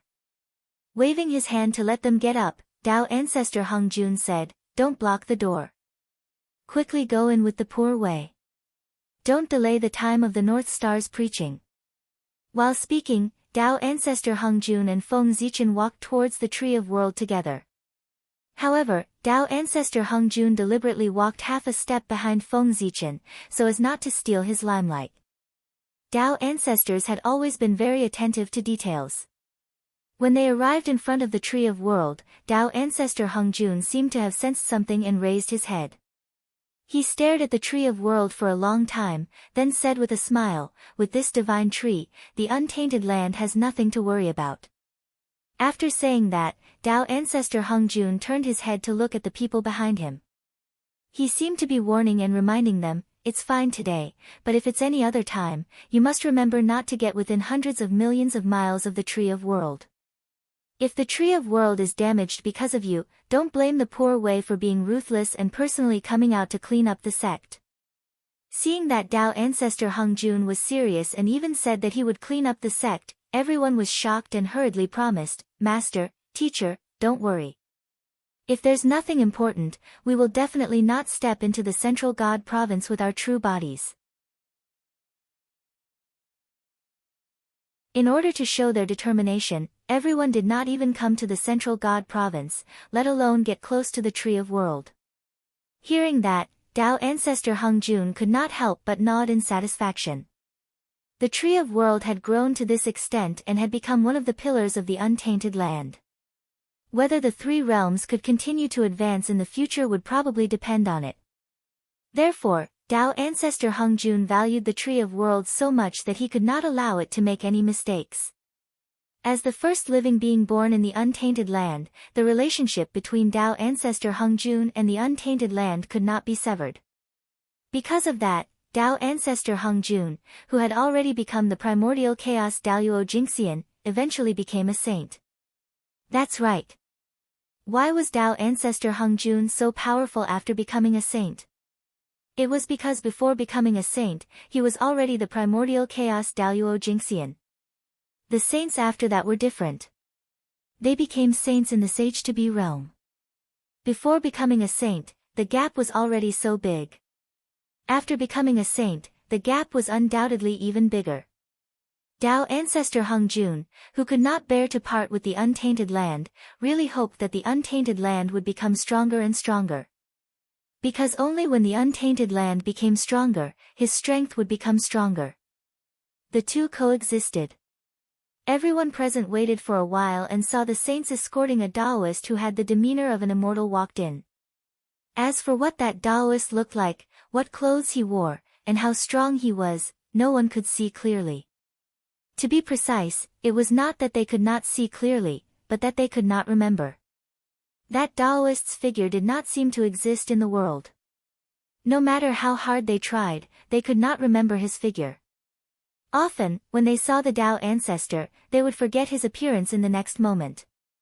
Then, they would completely forget everything about the Tao ancestor. It was very mysterious. After the Tao ancestor took his seat, the Taoist priests rang the golden bell to signal for everyone to be silent. They also announced that the sermon was about to begin. Glancing at the postnatal living beings present, Feng Zichen suppressed all his thoughts and explained the principles that he had recently sorted out. In fact, what Feng Zichen wanted to talk about this time was not some mysterious principle, nor was it an explanation of the Khanate Tao and the postnatal Tao. Instead, he was explaining how to use the postnatal Tao to reverse the Khanate Tao. In the past, the Tao ancestor had taught 3 ways to become a saint. They were to become a saint through merit, to become a saint through killing 3 corpses, and to become a saint through strength. Now, Feng Zichen imitated the Tao ancestors' actions in the past and also taught the postnatal living beings present 3 ways to use the postnatal Tao to prove the Khanate Taoist priests. Firstly, he could integrate the postnatal Tao that he had proven into the corresponding Khanate Tao. In this way, the Tao he cultivated would become a branch of the Khanate Tao. He could also naturally prove the realm of the Khanate Taoist priests. However, although it was safe to use this method to prove the Tao, it was the most time-consuming. After proving the Tao, although he would have all the characteristics of the Daoyuo Taoist priests, his strength would be far inferior to the normal Taoist priests. Therefore, using this method to prove the Tao was not only time-consuming, but also the weakest of the 3 methods. Secondly, he could use the postnatal Tao to forcefully prove the Khanate Tao. To prove the Tao with this method, he had to first completely understand the postnatal Tao that he cultivated. Then, the Tao of heaven would evolve into the mysteries of the Khanate Tao. After fully comprehending the mysteries of the Khanate Tao, he would be able to transfer his life mark from the postnatal Tao to the Khanate Tao. In this way, the Taoist priest's realm would be completed. Using this method to prove the Tao, his strength would be stronger than the person who used the first method to prove the Tao. There would be no difference between his strength and the strength of a normal person who proved the Tao. Although this method was stronger, it tested the cultivator's comprehension ability. Only those with the qualifications of a Khanate god fiend could cultivate this method. The rest would not be able to cultivate it. Thirdly, which was also the strongest method to prove the Tao, was to go against the Khanate Tao. He would reverse the postnatal Tao that he cultivated and transform it into the Khanate Tao. Then, he would embed it into the origin of heaven and earth and become the foundation of heaven and earth. This method was the strongest method to achieve the Tao. Once he succeeded, not only would he become the ancestor of a Tao, he would also be able to obtain merit. His strength could be said to be the strongest among the Taoist priests. He would even be able to contend with a sage-to-be. Moreover, using this method to prove the Tao was equivalent to achieving the Tao in another way. Although he would not have the strength of a saint, he would have some of the privileges of a saint. He would almost be indestructible. Even a saint would not be able to kill him. This method to prove the Tao could be said to have many benefits. Of course, it was also the most difficult. Since the creation of heaven and earth, only Feng Zichen had achieved this. After the three methods were passed down, Feng Zichen's preaching of the Tao could be said to have been completed. The moment the voice fell, Feng Zichen immediately felt that the entire heaven and earth seemed to have become different. Endless luck gathered towards him, pushing his aura up layer by layer until it stopped at the 10th heaven of Hunyuan. In other words, with the blessing of luck, Feng Zichen could already exert the strength of the 10th heaven of Hunyuan. Tao Ancestor. After completing the preaching of the Tao, Feng Zichen finally completed his Tao fruit of the Tao Ancestor and became the second Tao Ancestor of the untainted land, the postnatal Tao Ancestor. The improvement of luck was one of the benefits of becoming a Tao Ancestor. However, it was not the greatest benefit. Everyone thought that the greatest benefit after becoming a Tao Ancestor was the blessing of heaven and earth. In fact, this was wrong. The greatest benefit of becoming a Tao Ancestor was never the blessing of heaven and earth, but the endless disciples. Once one became a Tao Ancestor, there would naturally be an additional powerful force under his command. After today, anyone who cultivated the methods taught by Feng Zichen would have to call him teacher when they saw him. The disciples, and grand disciples of these people would have to call Feng Zichen ancestral master and Tao Ancestor in the future. These would all become Feng Zichen's forces. The postnatal living beings all respected Feng Zichen. Then in the future, what could Feng Zichen not do? With a command, the world would follow. If he wanted to become the celestial emperor, he did not need to say it personally. After Haotian received the news, he would take the initiative to give the position to him. It was impossible not to give in. If he did not give in, the postnatal living beings in the world would rebel, overthrow Haotian's heavenly court, and then promote Feng Zichen to take the position. That was how it was to subdue the enemy without fighting. Why could Tao Ancestor Hengjun decide the position of Celestial Emperor with a single word? In addition to being strong enough, it was also because he was a Tao Ancestor. All the postnatal living beings had to listen to his orders. For this, the living being he designated was the Celestial Emperor. Even if it was not, all the postnatal living beings in the primordial world could use their willpower to push him to the position of Celestial Emperor. Now, Feng Zichen would have such power. Unfortunately, there were not only postnatal living beings in this world, but also postnatal living beings. Moreover, there were quite a few of them, causing his power to be greatly reduced. It was far from the grand occasion of Tao Ancestor Hengjun being respected by heaven and earth. Otherwise, Feng Zichen would be invincible. The postnatal Tao Ancestor had the word postnatal. Then, he could only order cultivators who cultivated the postnatal Tao. As for cultivators who cultivated the postnatal Tao, Feng Zichen could not control them. Bang! Thinking of this, Feng Zichen suddenly wanted to kill all the cultivators who cultivated the postnatal Tao in the three realms. In this way, wouldn't he become the boss of the three realms? That scene was exciting just thinking about it. Unfortunately, he could only think about it. If Feng Zichen really dared to do so, he would probably be surrounded and attacked by the 3,000 guests of the Purple Cloud Palace. After Feng Zichen's preaching, the people below did not immediately wake up. Instead, they fell into a state of enlightenment, constantly confirming the three methods that Feng Zichen had passed down. Seeing this, Feng Zichen did not disturb them. Instead, he continued to sit quietly on the platform, waiting for the people to wake up one after another. Just like that, 1,000 years passed. After 1,000 years, more than half of the cultivators below had woken up one after another. However, there were still some cultivators who did not wake up and were still comprehending the Tao. It was obvious that they had gained something. And those cultivators who had woken up did not leave. Instead, they seized this once-in-a-lifetime opportunity and worked hard to cultivate under the world tree. Time flowed slowly. But at a certain moment, an inexplicable throbbing suddenly came from between heaven and earth, attracting everyone's attention. Everyone raised their heads and looked in the direction of the sound. They found that the source of this change was behind the primeval Lord of Heaven. It was the first disciple of the Chan sect, Guangqingzi. A mysterious wave spread out from his body, resonating with heaven and earth, causing this change. Seeing this scene, everyone had a faint understanding in their hearts. Guangqingzi was going to prove his Tao, the Daoyuo Taoist priests.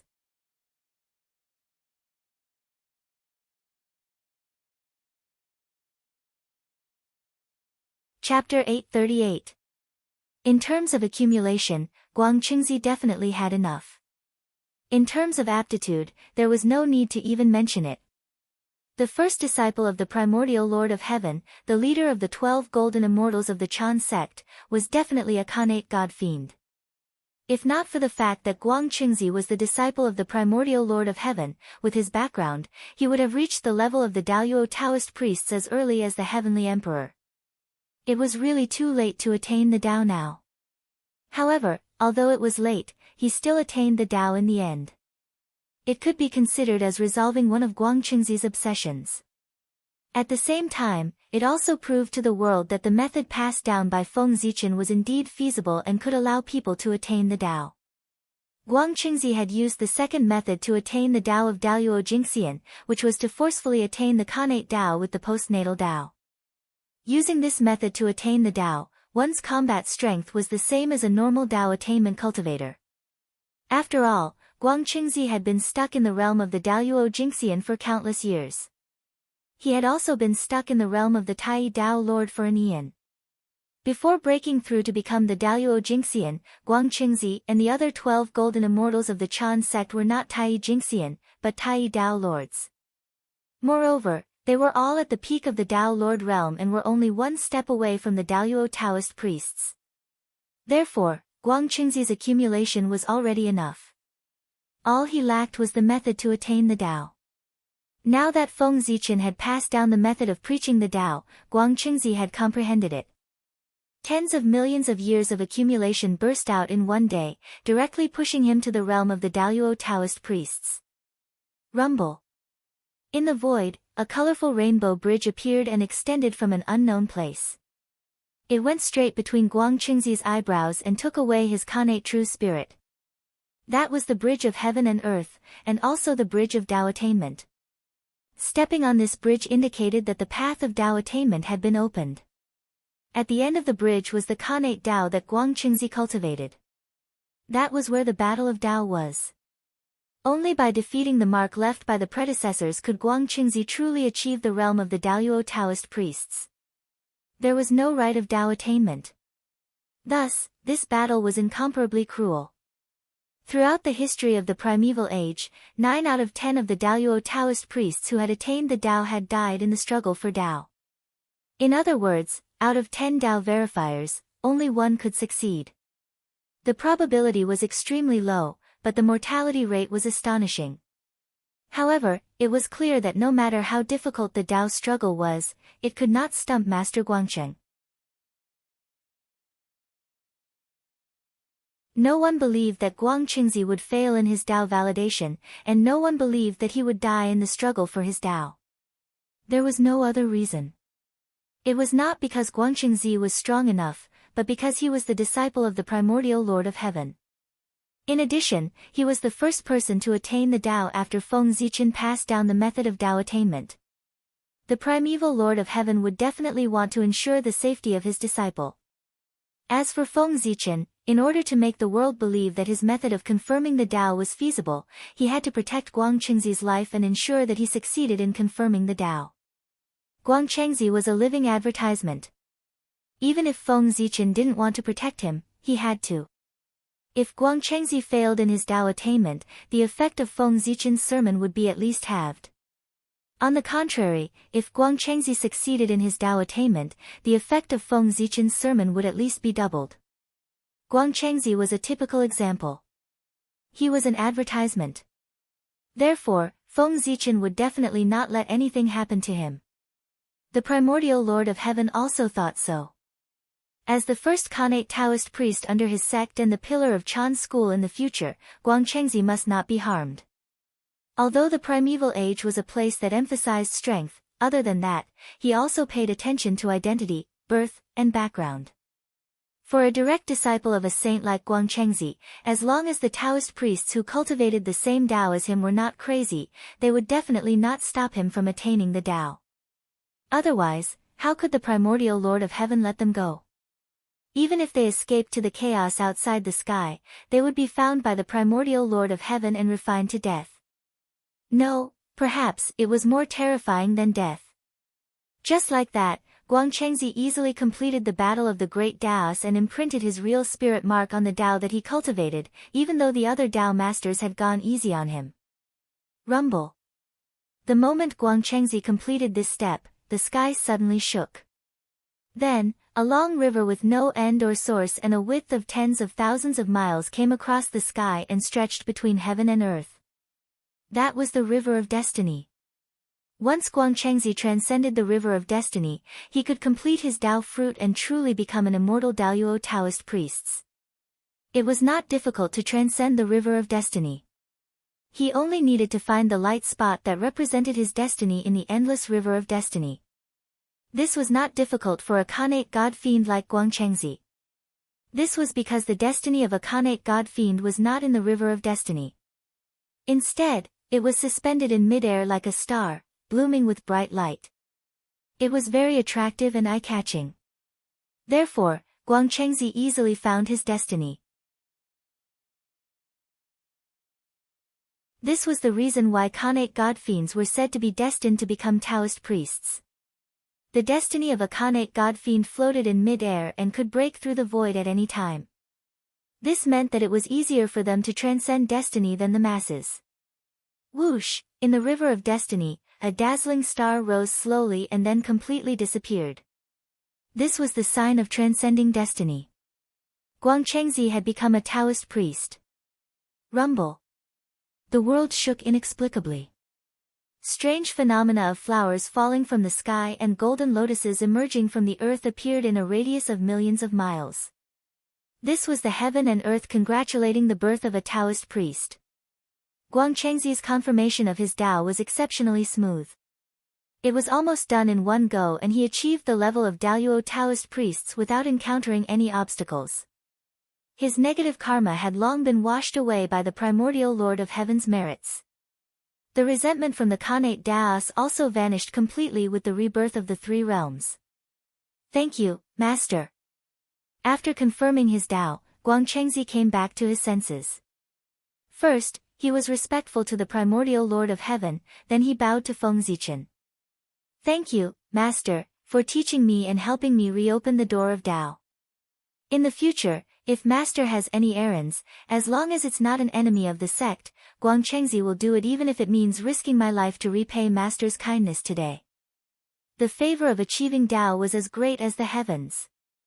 This time, Guangchengzi listened to Feng Zichen's preaching of Tao and confirmed his Tao, which meant that he owed Feng Zichen a great deal of karma. Therefore, he made such a promise. As long as it was not an enemy of the sect, Guangchengzi would definitely risk his life to complete Feng Zichen's instructions in order to understand karma. In response, Feng Zichen only smiled and did not say anything. In fact, he would not say anything in front of the primordial Lord of Heaven. Even if he had something to instruct Guangchengzi, he could not do it in front of the primordial Lord of Heaven. Just like that, after waiting for another few hundred years, all the cultivators present woke up. Unfortunately, other than Guangchengzi, no one else had successfully confirmed their Tao. However, there were many disciples of the Jie school and Chan school who were about to confirm their Tao. It would not be long before there would be dozens of Taoist priests in the world. Feng Zichen was very satisfied with this. So what if they were disciples of the two schools? After becoming Daoyuo Taoist priests, wouldn't they still have to work for him? These were all Feng Zichen's future subordinates. The stronger they were, the happier Feng Zichen would be. Since everyone had woken up, the preaching could be announced as the end. Then, Feng Zichen waved his hand and sent everyone away. The Taoist ancestors' preaching ended after 3 times. That was because those who listened to the Taoist ancestors' preaching were all Daoyuo Taoist priests. Moreover, the Taoist ancestors' preaching was the truth of heaven and earth. It was the path after Daoyuo Jingxian. Therefore, the preaching was divided into 3 times to give the Taoist priests time to digest the knowledge. However, Feng Zichen's preaching was different. First, he did not preach the truth of heaven and earth. Second, he did not preach the cultivation method after the Khanate Taoist priests. He only taught the world 3 methods to become Taoist priests.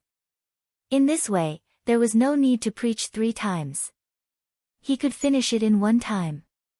As for the cultivation method after Daoyuo Jingxian, it was easy for the living beings of the 3 realms to know because there was still one person who had not preached. Who? Great Emperor Ziwei. The 8 saints and the 2 primordial chaos had each preached once, but there was still no movement from Great Emperor Ziwei. This would not do. Everyone had preached, but he was the only one who had not. This was obviously inappropriate. Great Emperor Ziwei was duty-bound to preach the great Tao to the living beings of the 3 realms. However, what should he preach? Everyone had already preached what needed to be preached. If Great Emperor Ziwei did not come up with something new, he would inevitably be suspected of picking up the wisdom of others. Moreover, if he did not make it special, how could he show that Great Emperor Ziwei was different from others? With a thought, Great Emperor Ziwei had an idea. He would not preach the Great Tao anymore. He would discuss the Great Tao with everyone and let the living beings of the 3 realms listen in. This was much more interesting than preaching the Great Tao. Thinking of this, Great Emperor Ziwei coughed lightly and said to the saints and the many great mediums who had not left under the Tree of World, "It's rare that all of you are here. I have a request. I wonder if all of you will do me the honor."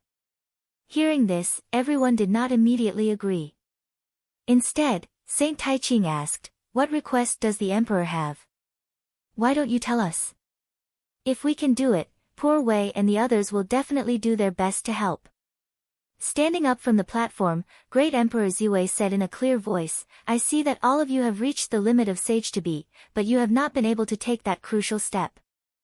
I have a feeling in my heart, so I decided to reopen the sky of the Daoyuo and invite all of you to come and discuss the Great Tao and take a look at the mystery of the primordial chaos realm. What do you think, fellow Taoists?" The sky of the Daoyuo. The highest sky of the primordial chaos was also the primordial chaos Tao domain. It was also the legendary number 1 sacred ground of the primordial chaos. That's right. The number 1 sacred ground of the primordial chaos was not Tao ancestor Hongjuan's purple cloud palace, but the supreme sky of the Daoyuo that was located at the highest point of the boundless starry sky.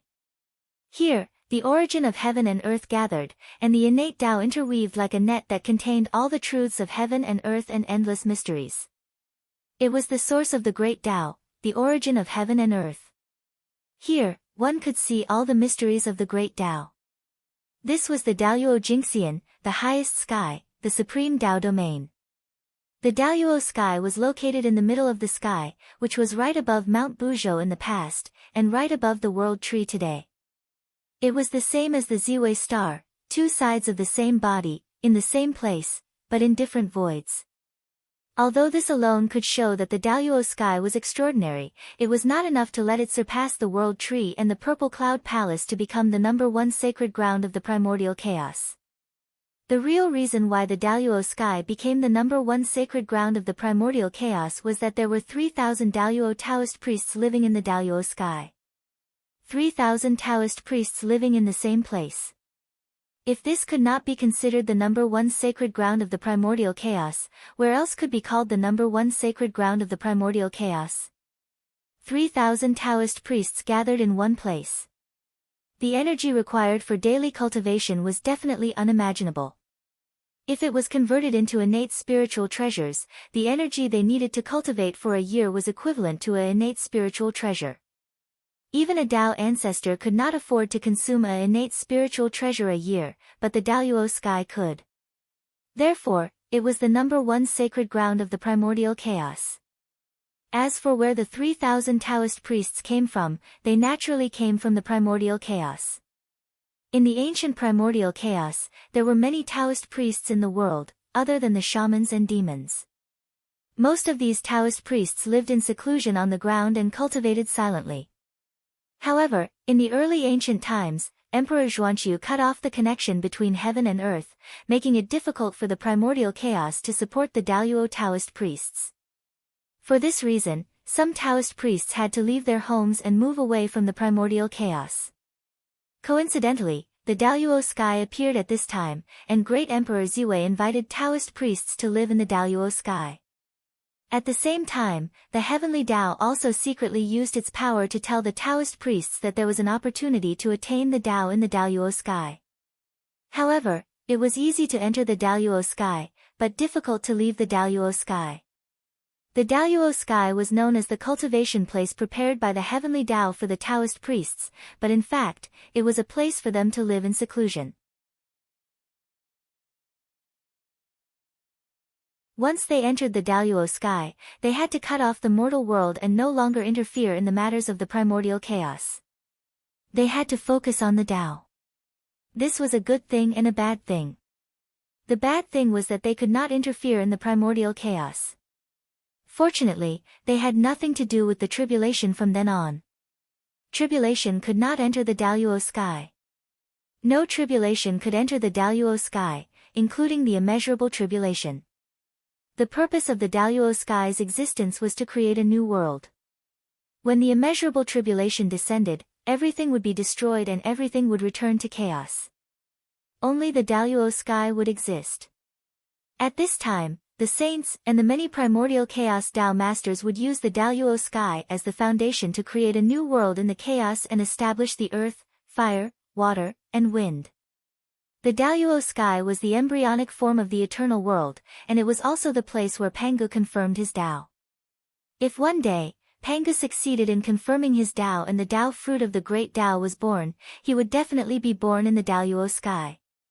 At the same time, the Daluo sky would also transform into an eternal and indestructible sky that could not be destroyed even by the immeasurable tribulation.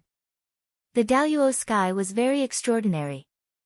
It was not an exaggeration to say that it was the number one sacred ground. Khanate god-fiends were born because of the Tao. They followed the Tao and pursued the Tao all their lives. Therefore, there was no lack of people in this group who were dedicated to pursuing the Tao. What such people lacked the most was a suitable place to live in seclusion. The appearance of the Daluo sky just happened to fill this gap. After learning the meaning of the Daluo sky's existence, a portion of the Khanate Taoist priests walked into the Daluo sky almost without hesitation.